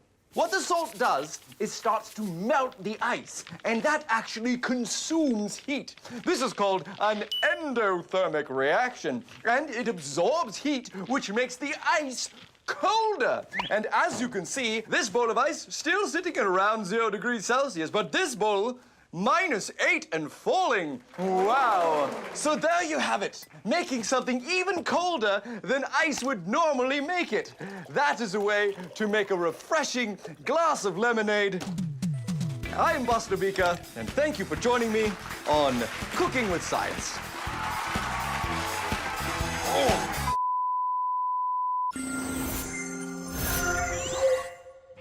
With our new heater and lighter materials, our hot air balloon was floating free.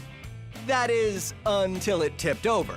When that happens, all the hot air inside escapes. But Michaela and I have a solution. So we decided to build an even bigger hot air balloon and add a way to keep it upright.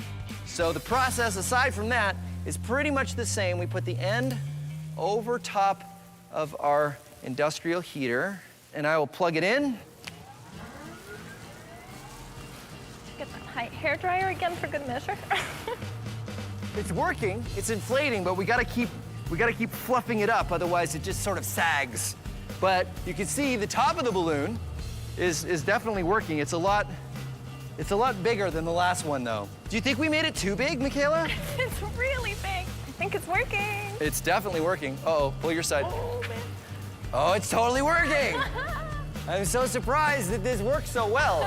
So the stick is gonna keep it balanced so the bottom faces down, but Michaela's gonna tie a string to the stick so that when it goes up, we can keep it centered. Okay, this looks good. You wanna let it go? Yeah, are we ready? Okay. Okay, 3, 2, 1. Whoa! Yeah! So let's recap. The hotter air inside the balloon is less dense than the colder air on the outside.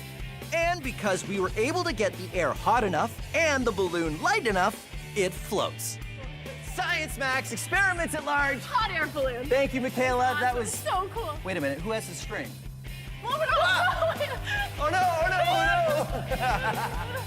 no! Art suit. No way. Behold my giant balloon! Yeah, it's called absolute zero.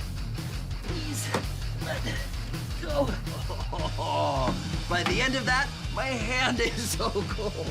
Wait, I can do this. I can do this. Science! Free! Have you ever done a science experiment and wondered what it'd be like if you did it big? I have.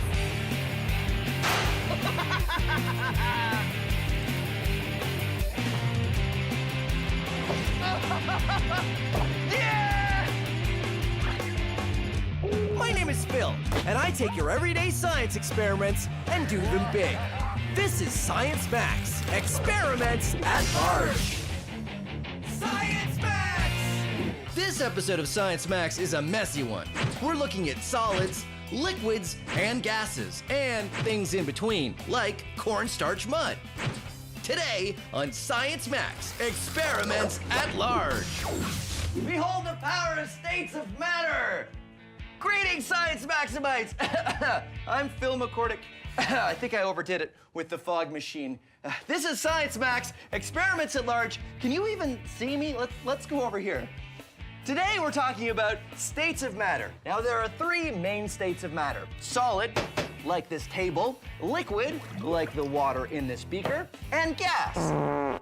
Yes, thank you. And we're also gonna be looking at the things that kind of go in between. Things that are sometimes solid, sometimes liquid, like cornstarch mud, which is very easy to make. All you need is water and cornstarch, which you can get at the grocery store. Mix it up however much you want. Just remember, 2 parts cornstarch to 1 part water. Twice as much of this than you have of that. Very easy. Mix it up, and you get cornstarch mud, which sort of seems like a liquid unless you hit it. And then it becomes solid. But if I pour it, it's a liquid.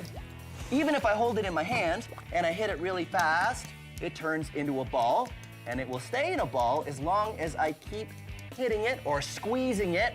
But as soon as I stop, it turns into a liquid again. Now, we're gonna max this out. We'll go through the portal and learn more about solids, liquids, and gases. Yeah, right. That's why I'm going to the Center for Skills Development and Training. Oh, no, wait, that's the code for the fog machine. Wait, stop. Stop, it seems to be stuck. Oh, never mind. I'll fix it later.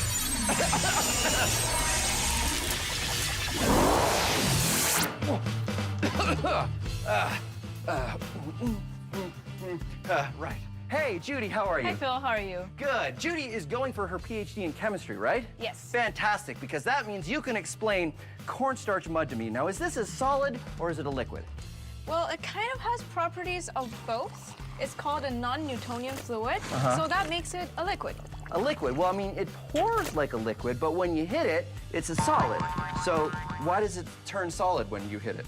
So when you're pouring it, the particles are still far apart, so they can't interact with each other, and so they stay a liquid. But when you're hitting it, you're jamming the particles together, and they line up to become a solid. Now, does it still work the same way if we have a lot more of it? It should. Great, because I've got this 20-kilogram bag of cornstarch, and I have 34 more of them. Wow, that's a lot. But I think you'll need a much bigger container. Much bigger container, great. I got some wood over there. Why don't you go, and I'll follow you. All right. I'll follow you.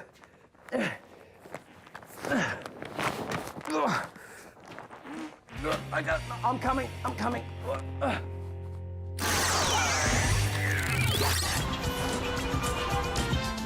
Yeah, thanks, Ramona. And give me one of them fizzy drinks. Not too fizzy, just sort of medium fizzy. Thanks a lot. Hello, do you have trouble knowing what is a solid, liquid, or gas? Are you confused by Jell-O? I mean, which is it? Is it a solid or is it a liquid? Water is a liquid, but what about when it's ice? Well, you gotta know your states of matter. There are three main states of matter: solid, liquid, and gas. And there are three rules that you need to figure out which one of them is which. Does it flow? Does it fit the shape of its container? And can you squeeze it? Rule number one, does it flow? Solid, liquid, gas. Here's a gas. Does it flow? Do the particles pour over each other and cascade down? Yeah, they do. Does a liquid flow? Yeah, it does. Does a solid? Nope. Rule number two, what happens when you put it in a container? Does it take the shape of the container? Gases take the shape of the container. Liquids takes the shape of the container. Solids do not take the shape of their container. I know what you're thinking. You're thinking, I get the whole pouring and taking the shape of the container, but come on. Liquids and gases, they do both of those things. Well, it all comes down to rule number three. Can you squeeze it? Now, solids, you can't really squeeze them. Liquids, you can't really squeeze them. Gases, bam, you can squeeze them. You see, gases compress. Liquids and solids, they don't really compress very well. The other difference between gases and liquids is gases will take the shape and the volume of the container they're put in. Liquids don't do that. So there you go. Solid, liquid, gas. And the rules. Does it flow? Does it take the shape of the container? And can you squeeze it? Now you know your states of matter. That'll be $6.50. Cash only. So what is cornstarch mud and how does it work?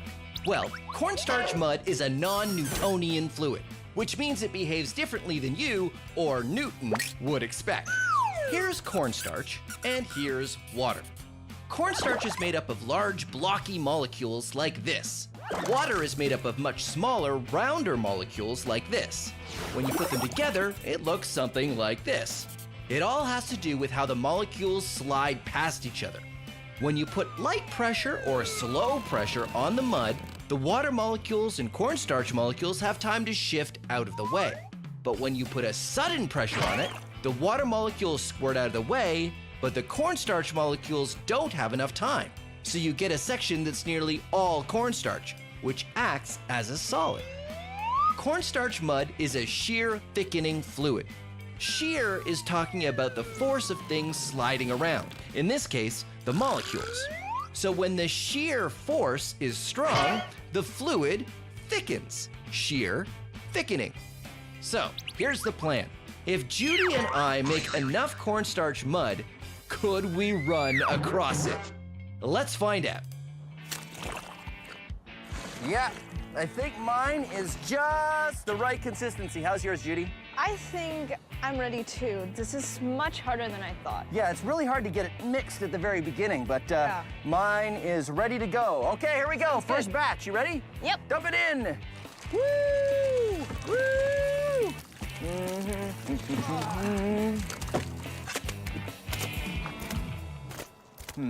I thought that would be more. I thought so too. It's really not filling this up very much, is it? No.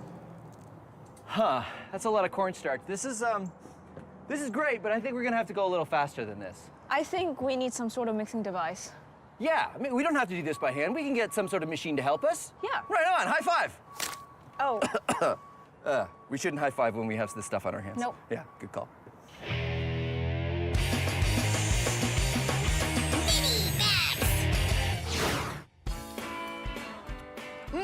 This science is delicious.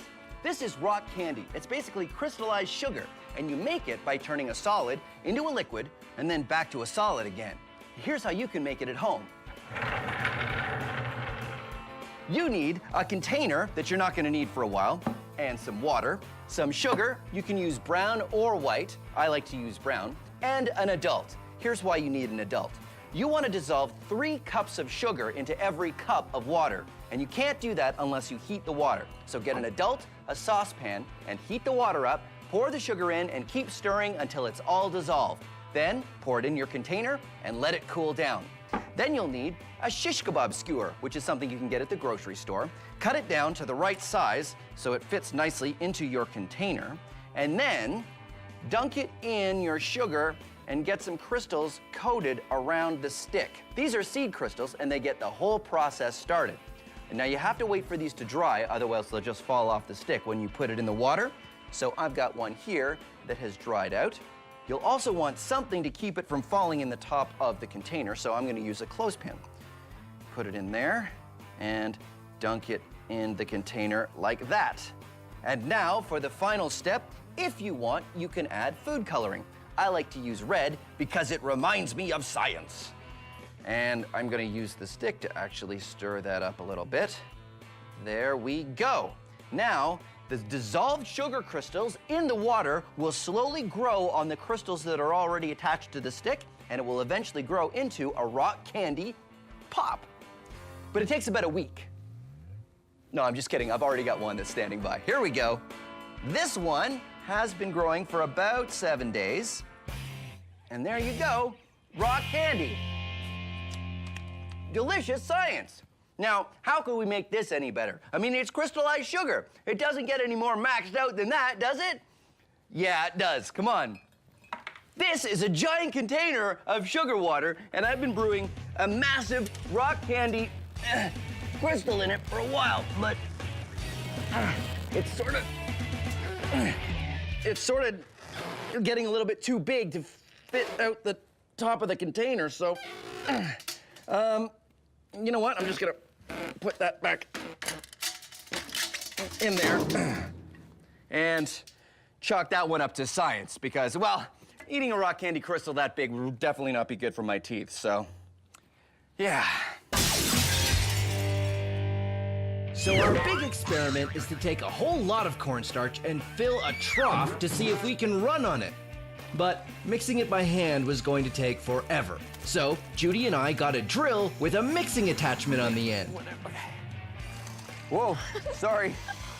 All right, so Judy, I'm noticing a bit of a problem here. What is it? Well, if I mix at the top, everything's fine. But as soon as I get it a little bit deeper, and then it gets really tough and the whole bucket starts to spin and the drill stops. Yeah, I think it's because the drill's trying to mix it too fast. When we're mixing it by hand, it's slow and you can still let it stay a liquid, but now you're just making it a solid. Right, because it's a shear thickening fluid. Exactly. So if you hit it really quickly with something, like the blades of this spinning really quickly in the thing, it'll suddenly turn into a solid and it'll be really hard to mix. Yep. So we go slow. Going slow. Going slow. Suddenly realizing that if we go slow, we'll be here forever. Yep. You know what I think we need? Whoa, sorry. You know what I think we need? We need a different way to mix this. Yep. We need a way to mix more of it, and we need a way that it doesn't hit it with blades that suddenly go through it really quickly. Something that can mix on a large scale, but slowly. I have just the thing. Come with me. All right.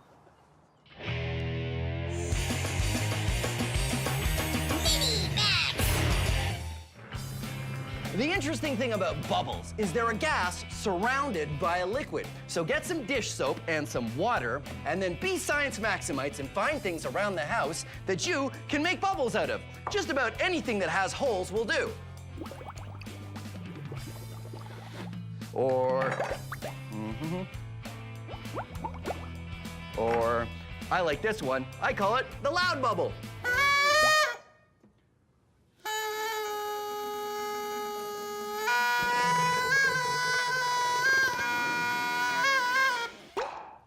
Or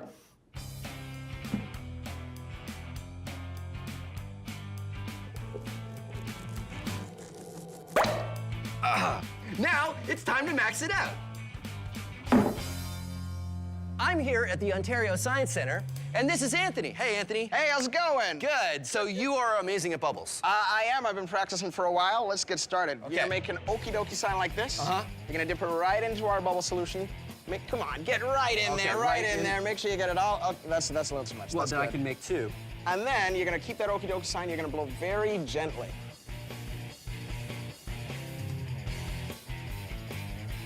Nice. I brought these two giant sticks here, and I don't know if you noticed, but I've got a smoke machine here. Right. So we'll turn that on, and then if you press that green button there, you're gonna shoot some smoke, and we're gonna try to catch that smoke in a giant bubble. You ready? Okay, and I'm gonna try to... Oh, that was so close. great. Did you see that one? You give it a shot. Nice! Oh, check that out! That was amazing! That was huge. Try it again. Let's see if I can get the smoke machine. Here we go. Go for it, go for it. Push right towards. Oh, check that out! You did it! Look at that! Look at that! No! Smoke, and it bounces on the floor because the floor, it doesn't have any oils like our hands do. Isn't that amazing? That was oh my great. God, that was so cool. That was great. You know what I think we should do? What's that? Giant bubble, tons of smoke. Done. Okay, here we go. Let's do it. You ready? Giant bubble, tons of smoke. Go. Awesome! Oh my God! Look at that!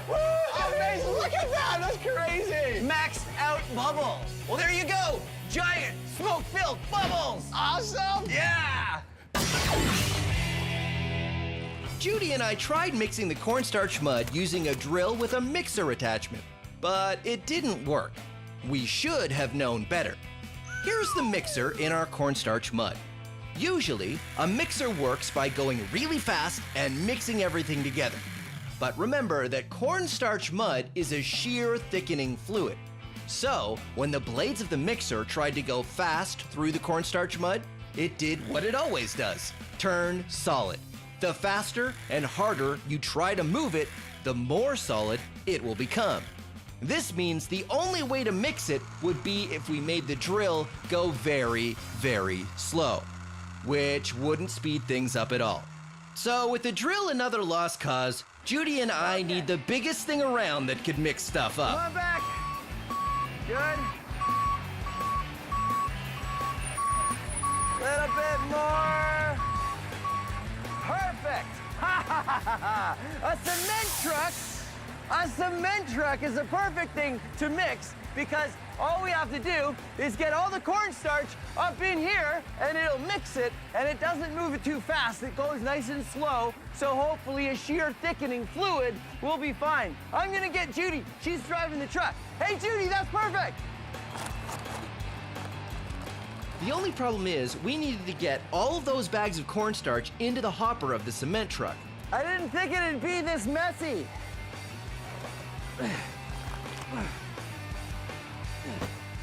We needed to call the entire Science Max build team to help us out.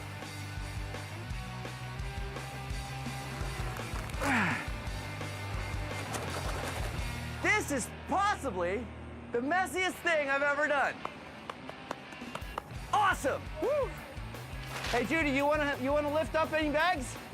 I'm okay, thanks. That's okay. I'm having a lot of fun, so I can do them. Cool.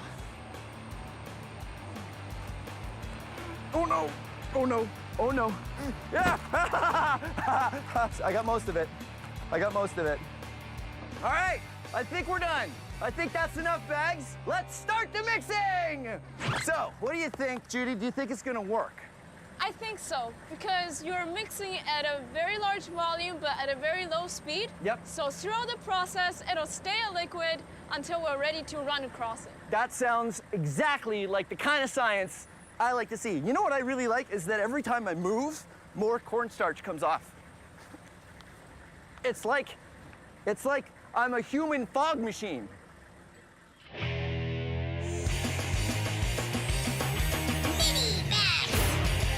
This is liquid nitrogen. Nitrogen makes up most of the air we breathe, but if you get it really, really cold, it turns into a liquid. The fun thing is you can use it to make other things really, really cold too, like this banana. I have frozen this banana solid thanks to the liquid nitrogen, and normally a mushy banana would not be able to hammer in a nail, but whoa, because it's frozen, I can hammer this nail into this block of wood. So that got me wondering, if I can turn a banana into a hammer using liquid nitrogen, could I turn a pumpkin into a sledgehammer? Let's find out. Pumpkin sledgehammer, take one.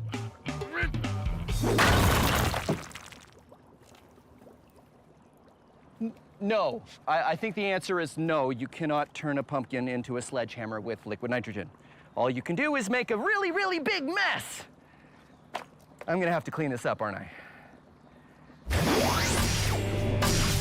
Now we have a cement truck to help us do the mixing for our cornstarch mud.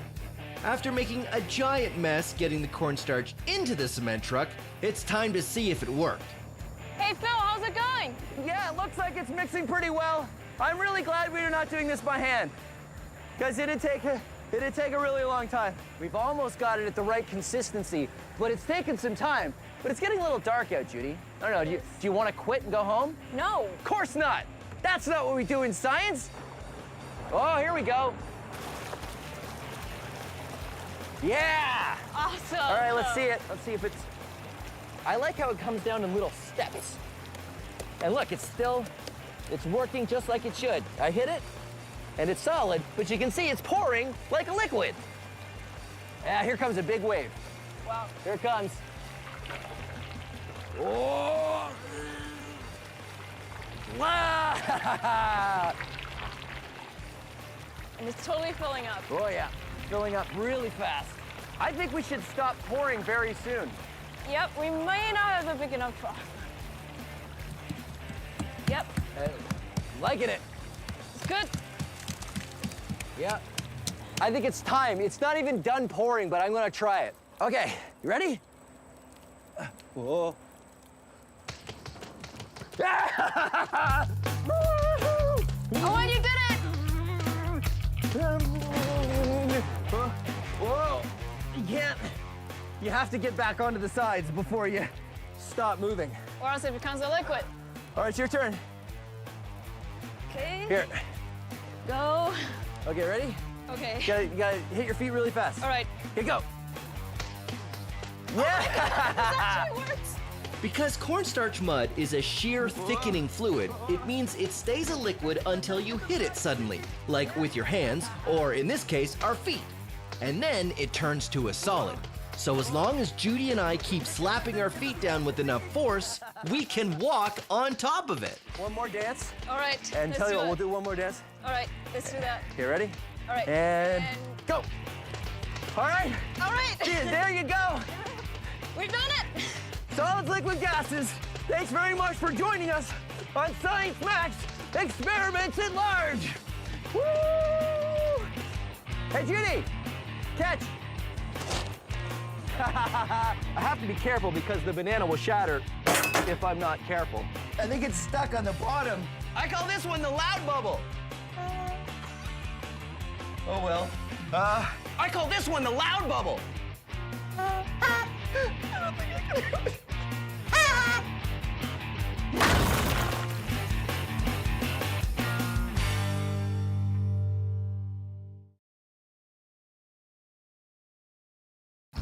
Have you ever done a science experiment and wondered what it'd be like if you did it big? I have.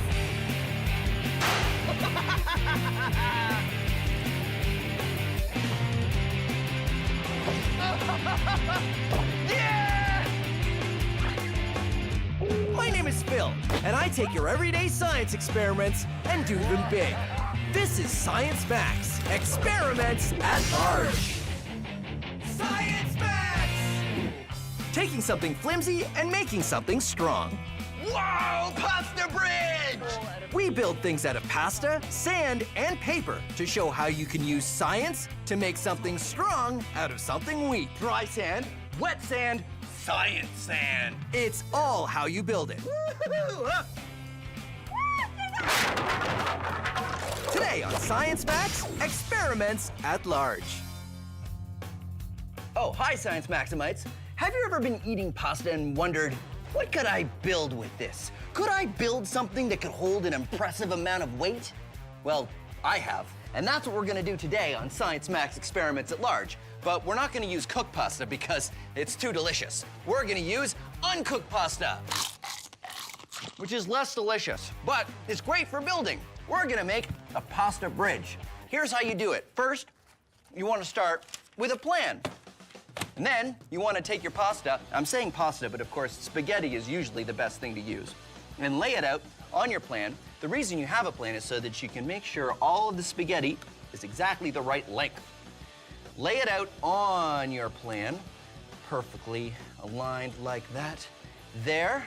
And now it's time to glue it all together. Now you can use white glue, but it takes a long time. So I suggest a hot glue gun, but make sure you get an adult's permission before you use one of these, okay? So you take your plan, you lay it out, you glue it up. Don't glue it on the paper because that will be bad. And you will end up with your truss, and it looks just like this. Now remember, you want 2 sides because those are the sides of your bridge. And as you can see, I've used several strands of pasta because that'll make it a little bit stronger. Once you have your trusses, it's time for the next part of the plan. This is the roadway, and it works the same way. Lay out your pasta, glue it up, and bam, there it is. Now, you put your trusses on your roadway, and you glue them all together, and you also want to put some struts along the top here, probably, to keep it nice and rigid. In the end, you will end up with a fantastic-looking pasta bridge. Pretty good, huh? Pasta bridge. No other bridge could claim to be 100% pasta. Minus the glue. 99.8% pasta. 0.2% glue. I say there, Captain. Set sail. Set sail for the land of pasta bridges. Now, if that was pretty fast for you, don't worry. All the instructions are going to be on our website. Now, a bridge isn't a bridge unless it spans a gap, because that's what bridges are for. So you put your pasta bridge up there across the books like that, and then you can see just how much weight the bridge holds. It's pretty impressive. If you build it right, even something as flimsy and as delicate as pasta can hold quite a bit of weight. I like to use big, heavy blocks and put them in the middle where there is no support from the books whatsoever, and just keep adding heavy things and see how much weight the bridge will hold before it breaks. How much will it hold? Well, I'm not gonna tell you. That's where you get to be Science Maximites and find out for yourselves. And now, we're gonna max it out. Today on, oh, my pasta. Today on Science Max Experiments at Large, we're gonna be looking at how fragile things can become strong if you build them right. We're also gonna be maxing out the pasta bridge experiment to see if we can make one that's strong enough to hold me. You think we can do it? I know I have no idea, but I'm going to the Center for Skills Development and Training to find out.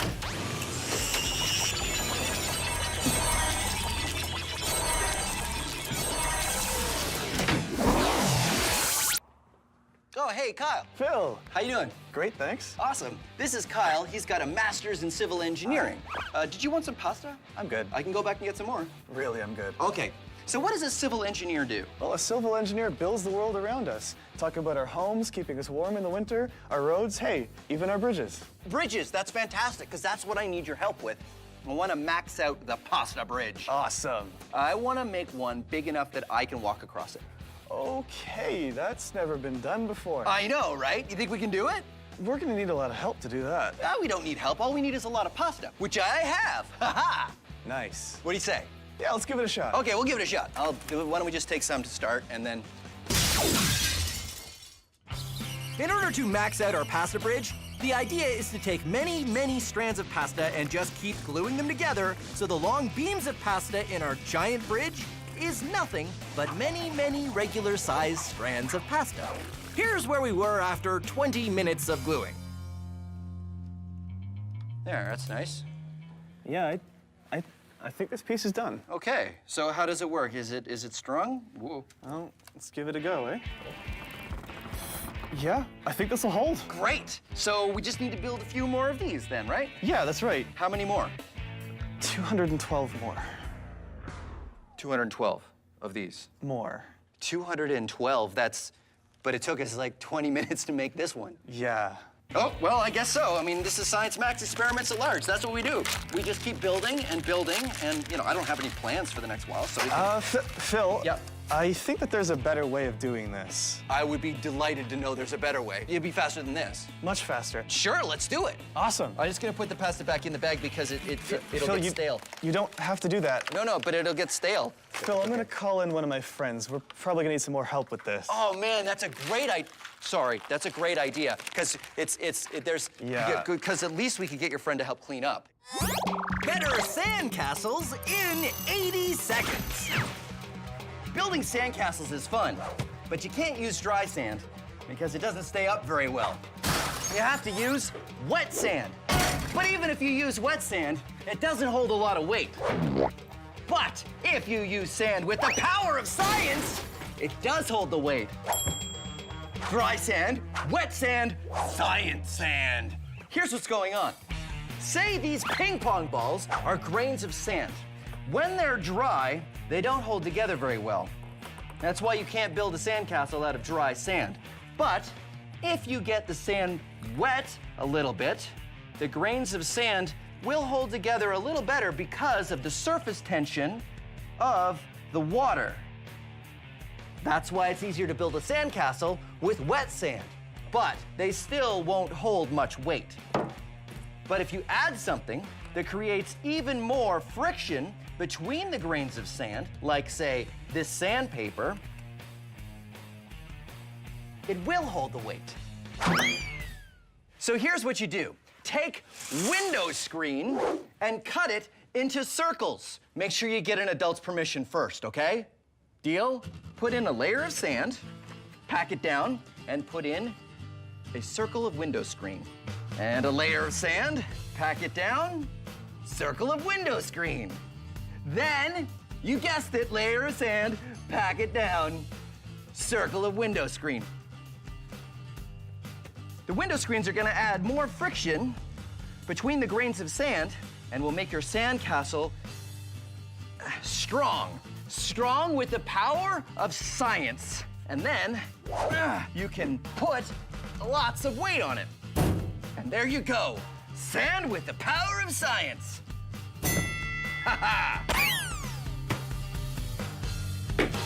Okay, I had to max it out. Let's see how strong science sand really is. Huh? Science! Our pasta bridge was going to take a long time to build out of individual pieces.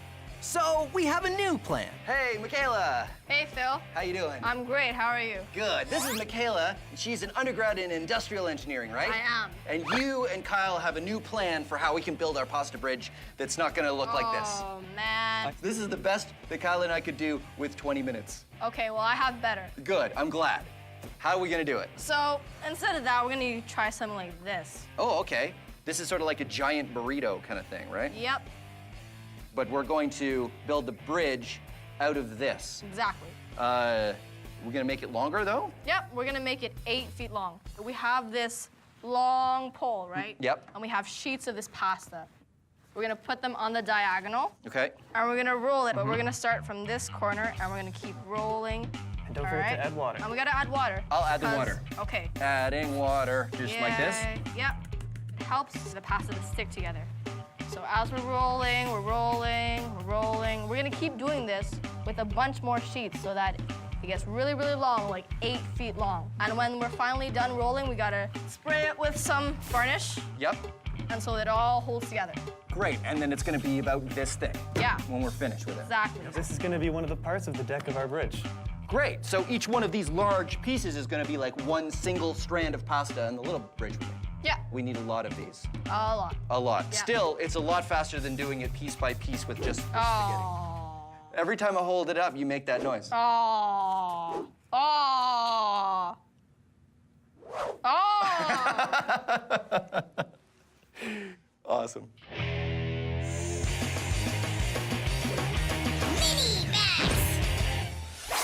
The shape of something makes a big difference in how strong it is. Get some toilet paper rolls and put them in a square, and then stack books on top of them.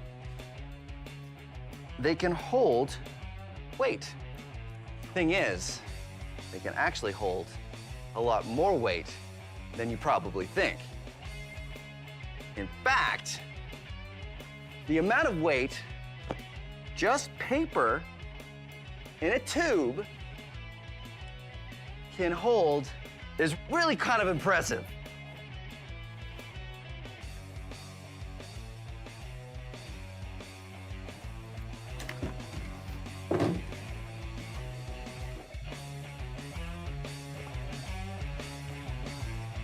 Ha ha! And now, let's max it out.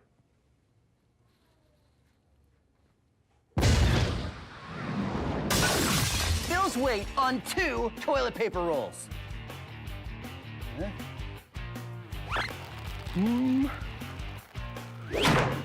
Nope. Bill's weight on 4 toilet paper rolls.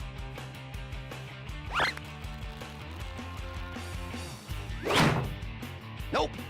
Bill's weight on 6 toilet paper rolls.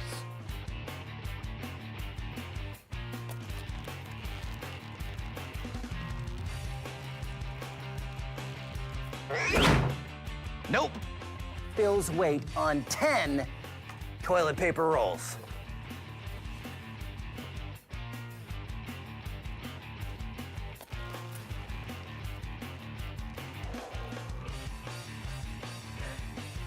Oh. Ha! Ha ha! Phil's weight can be supported by 10 toilet paper rolls. But what if Phil jumps? Ha ha ha ha ha! Didn't really work. Kyle and Michaela's plan is to use a long pole and sheets of uncooked pasta. We roll the pasta around the pole and spray it with a little varnish. We roll sheets and sheets of pasta along an 8-foot-long pole, making many layers of pasta. Then we wait for it to dry and remove the pole. What we have is an 8-foot-long hollow tube of pasta that becomes a single piece of the bridge. Then we attach a bunch of these pieces together and use more sheets of pasta to glue them into the shape we used for our small pasta bridge. We're making our giant pasta bridge by wrapping sheets of pasta around and around the poles using the technique we just had, making a whole large pole out of many, many, many sheets of pasta rolled around each other. and we've made a giant truss. Look at this. This is great, guys. It's looking pretty good. Yeah. If I hit it, you think it'd stay together? No, stop. What? This is pasta, not steel. It's only made to just hold you. Kyle, what do you think are the chances that this is gonna hold me when we build it? Something like 50-50? Not bad. Michaela, what do you think? I'm gonna hope for the best.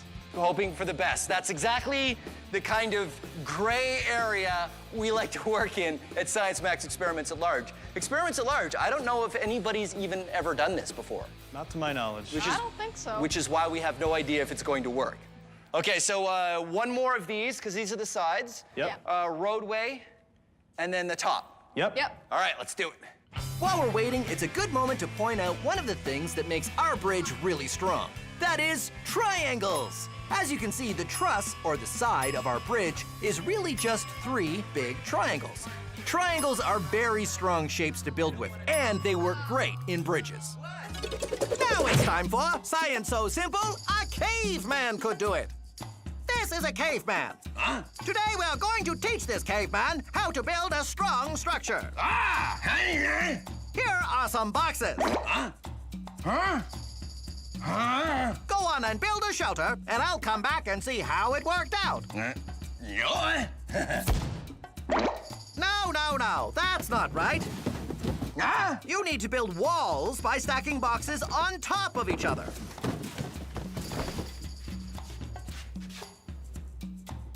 That's how you build. Understand? Oh, yeah. I'll come back later and see how it worked out. Uh-oh. Does that look right to you? Yeah. Look at those boxes. They're stacked on top of each other. But if they are in tall stacks, what would happen if you push on the wall?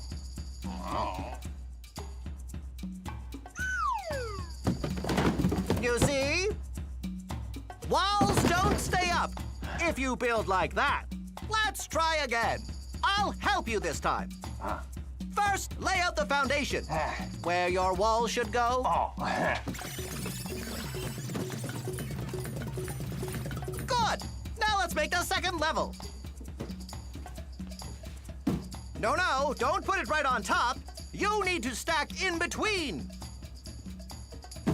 That's how you make a strong wall. Okay, I'll come back later. Nice work. Why don't you give it a try? Looks strong, but you forgot a box.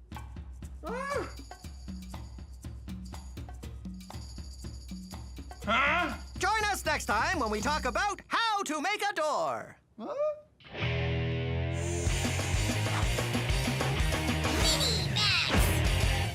Building a door in a wall is hard, because how do you make a big gaping hole in your wall without your wall falling over? Well, people have come up with lots of ways to put doors and windows in walls made of stone blocks over the centuries. And you can do this at home with books like I'm doing, or with building blocks. Just go up until you're happy with the height, and then stack each next layer a little closer to the middle until the final layer touches just like this. And then you take a big heavy book and you drop it right on top. And it's pretty stable, and you've just made a doorway. It works even better if it's part of a wall, because you want extra weight on the outside of these books here. So of course, I had to build one that was part of a whole wall. This is the same corbelled arch built out of little building blocks. And as you can see, I went closer and closer together until it meets at the top, and it is very strong. Whoa. Ha-ha! Now, let's max it out. The kind of arch we're building is a corbelled arch. And the Science Max build team and I are using pieces of wood cut to different lengths. How high can it go? We can use my head to, no, okay, wait. It takes a while to get together, but once it's done, it looks just like the kinds of doorways stone buildings had in ancient times. Ta-da! There you go, a maxed out corbelled arch. We went straight up until we got to these layers, and they got a little bit closer and closer to the middle until the last piece is one big solid piece. And if we built this right, it should be strong enough to hold me up. Yeah! Science! Woo-hoo!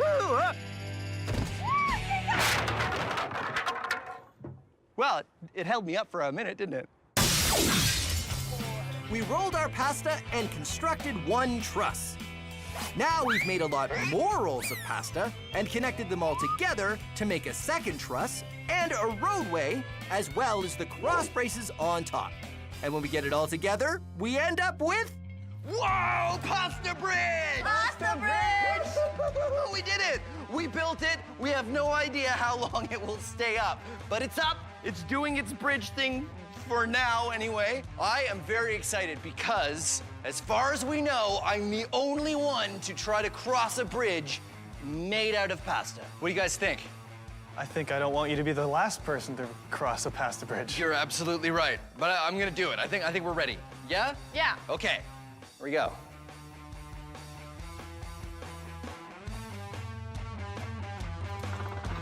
Ah! Oh no! That doesn't bode well for our pasta bridge. What happened here, Kyle? You put all your weight in the middle of the joist. It snapped. Uh-huh. If only there was a way to distribute your weight. Maybe if you crawled? Do like the military style kind of. Oh, right, so that I'm putting my weight on more than one spot. Yeah, exactly. Oh, wait a minute. That gives me an idea. You guys stay right there. I know what to do. I know what to do. I know what to do. You're coming back, right? Skis distribute your weight over a large area so you don't sink in the snow. That's what skis do, which is perfect for the pasta bridge. Come on. Okay, here Come we go. on. Carefully. Uh-huh. Is it working? It's working. I hear some cracking. This might do it. Uh-huh. Try to spread your legs apart. Spreading my Distribute legs your weight. apart. Distribute your weight. Distributing my weight. It's swaying a lot. Oh, man. Oh. Whoa. Crossing the pasta bridge. Woo, high fives. There you go. Science Max, experiments at large, pasta bridge, skis. What more could you want? Maybe a pasta chairlift of some sort.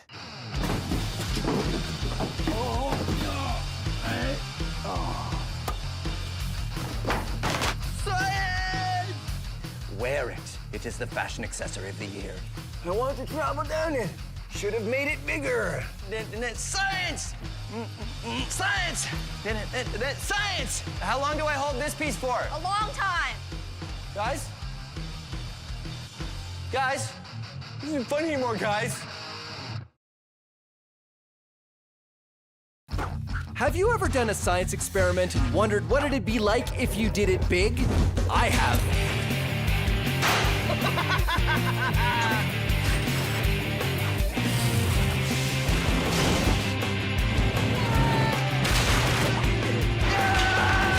My name is Phil, and I take your everyday science experiments and do them big.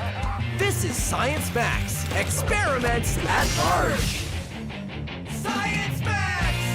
Electromagnets are magnets you can turn on or off when you want. We build our own electromagnet and see just how powerful we can make it. It held 100 kilograms.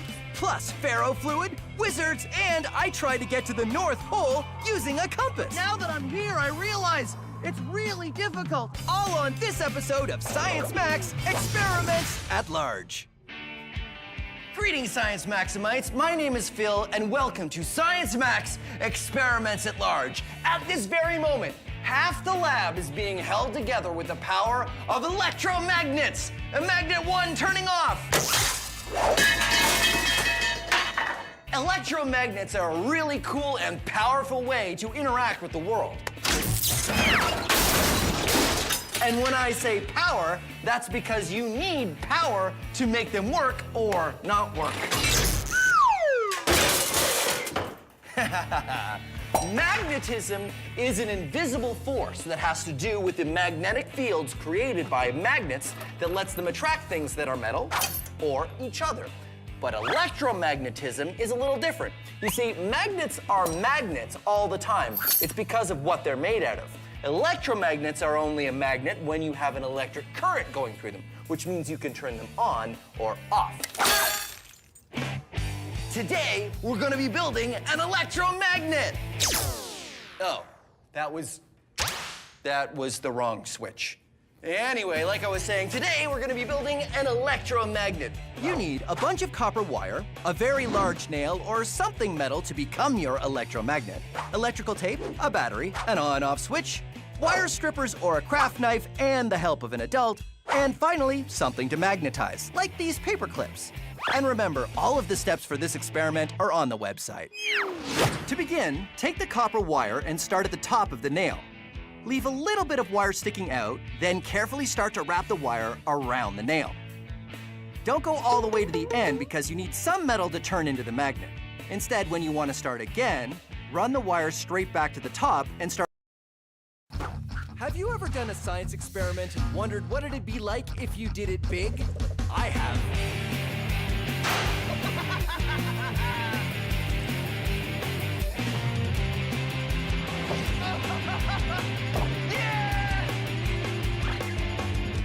My name is Phil, and I take your everyday science experiments and do them big.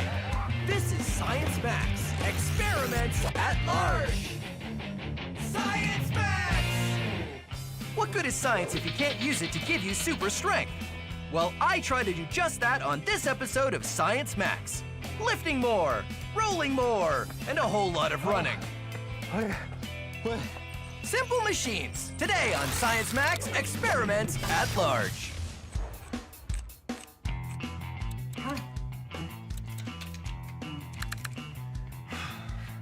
Greetings, Science Maximites. I have a question for you. Have you ever wanted superpowers? Like super strength? Well, today on Science Max Experiments at Large, I'm gonna give you and myself super strength using the power of science. But we're gonna do things a little differently today. You see, well, the portal hasn't been working perfectly since I built it. But I ordered a new particle impulse controller, and all I have to do is get it back to the lab.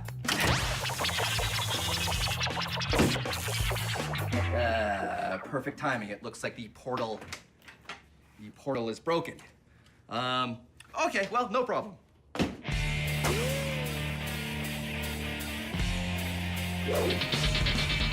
Okay, I'm here. Wow. That's perfect. One particle impulse controller for you. All right, thanks very much. No problem. Appreciate it. Enjoy. Thank you. Well, my very own particle impulse controller, okay.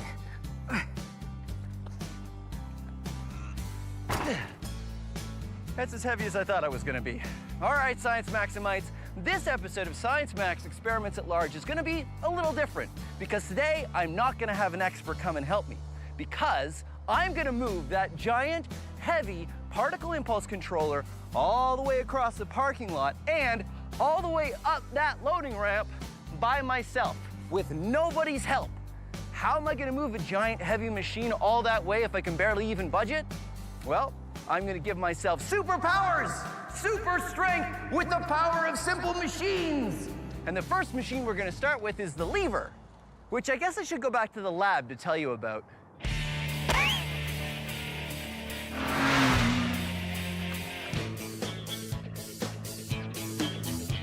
All right, Sal, I'll see you next time.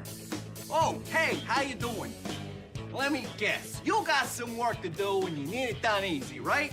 I mean, look at this book. I mean, you could pick it up, but what, are you gonna be some sort of book picker-upper person now? Is that all you're gonna do? Is that gonna be your life, just picking up books left, right, and center? No, you're smarter than that. You know what you need? A lever, like this. Now, I know what you're thinking. I know you're thinking, hey, this is just a plank. You're right. That's because you're smart. A plank can be a lever. All you need is two sides and a place for it to pivot. A fulcrum. It can be anything. Look at this. Bam! Now it's pivoting. I put the book on this side, and then I push down on that side. I'm doing work easy. Hey, look at me doing this work over here. If I want to do more work, I could move the fulcrum a little bit further over. Now I do lots of work, but I lift the book a lot further. Look at that. Whoa! Wow! Whoa! Yeah! Huh? What do you say? What do you say? Huh? Huh? You don't like this lever? Don't worry. Hold on. I got another one for you here. Hey, take this stick. All you need is two ends and a place for it to pivot. Like this. Bam! Now, it's a lever. This side goes down, that side goes up. Down, up. It's a lever. It's a lever. You want to make a catapult?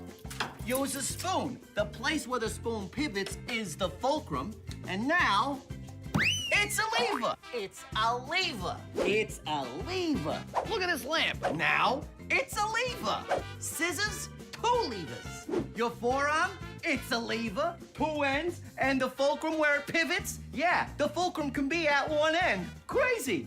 This fish, you guessed it, now it's a lever. And now you know your levers.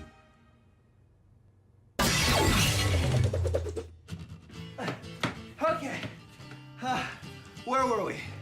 Oh yeah, levers.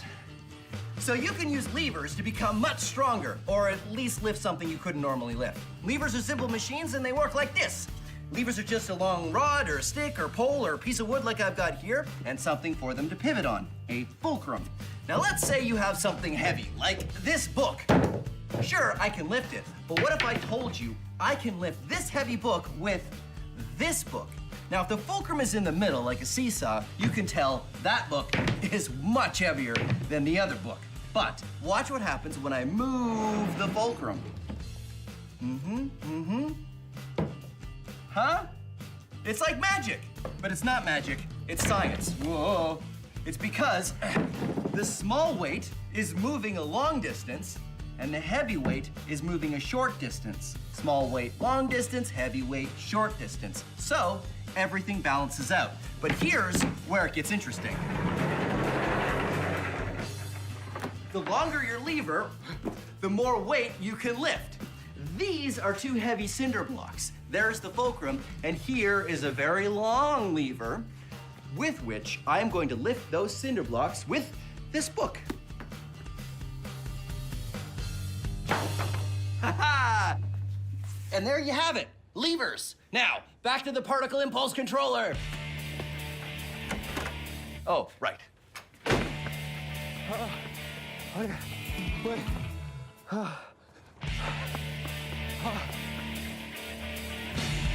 ha ha ha! Lever! Here we go. I got my giant lever. The bigger the lever is, the easier it is to do the work. I need a fulcrum. Just about anything will do for a fulcrum. And put that there. Now the hardest part is getting it on the lever. Okay. All right, hardest part is over. Get the lever up on the fulcrum. And, oh, look at this. No problem, 1 finger lifting. It suddenly became very easy for me to move this.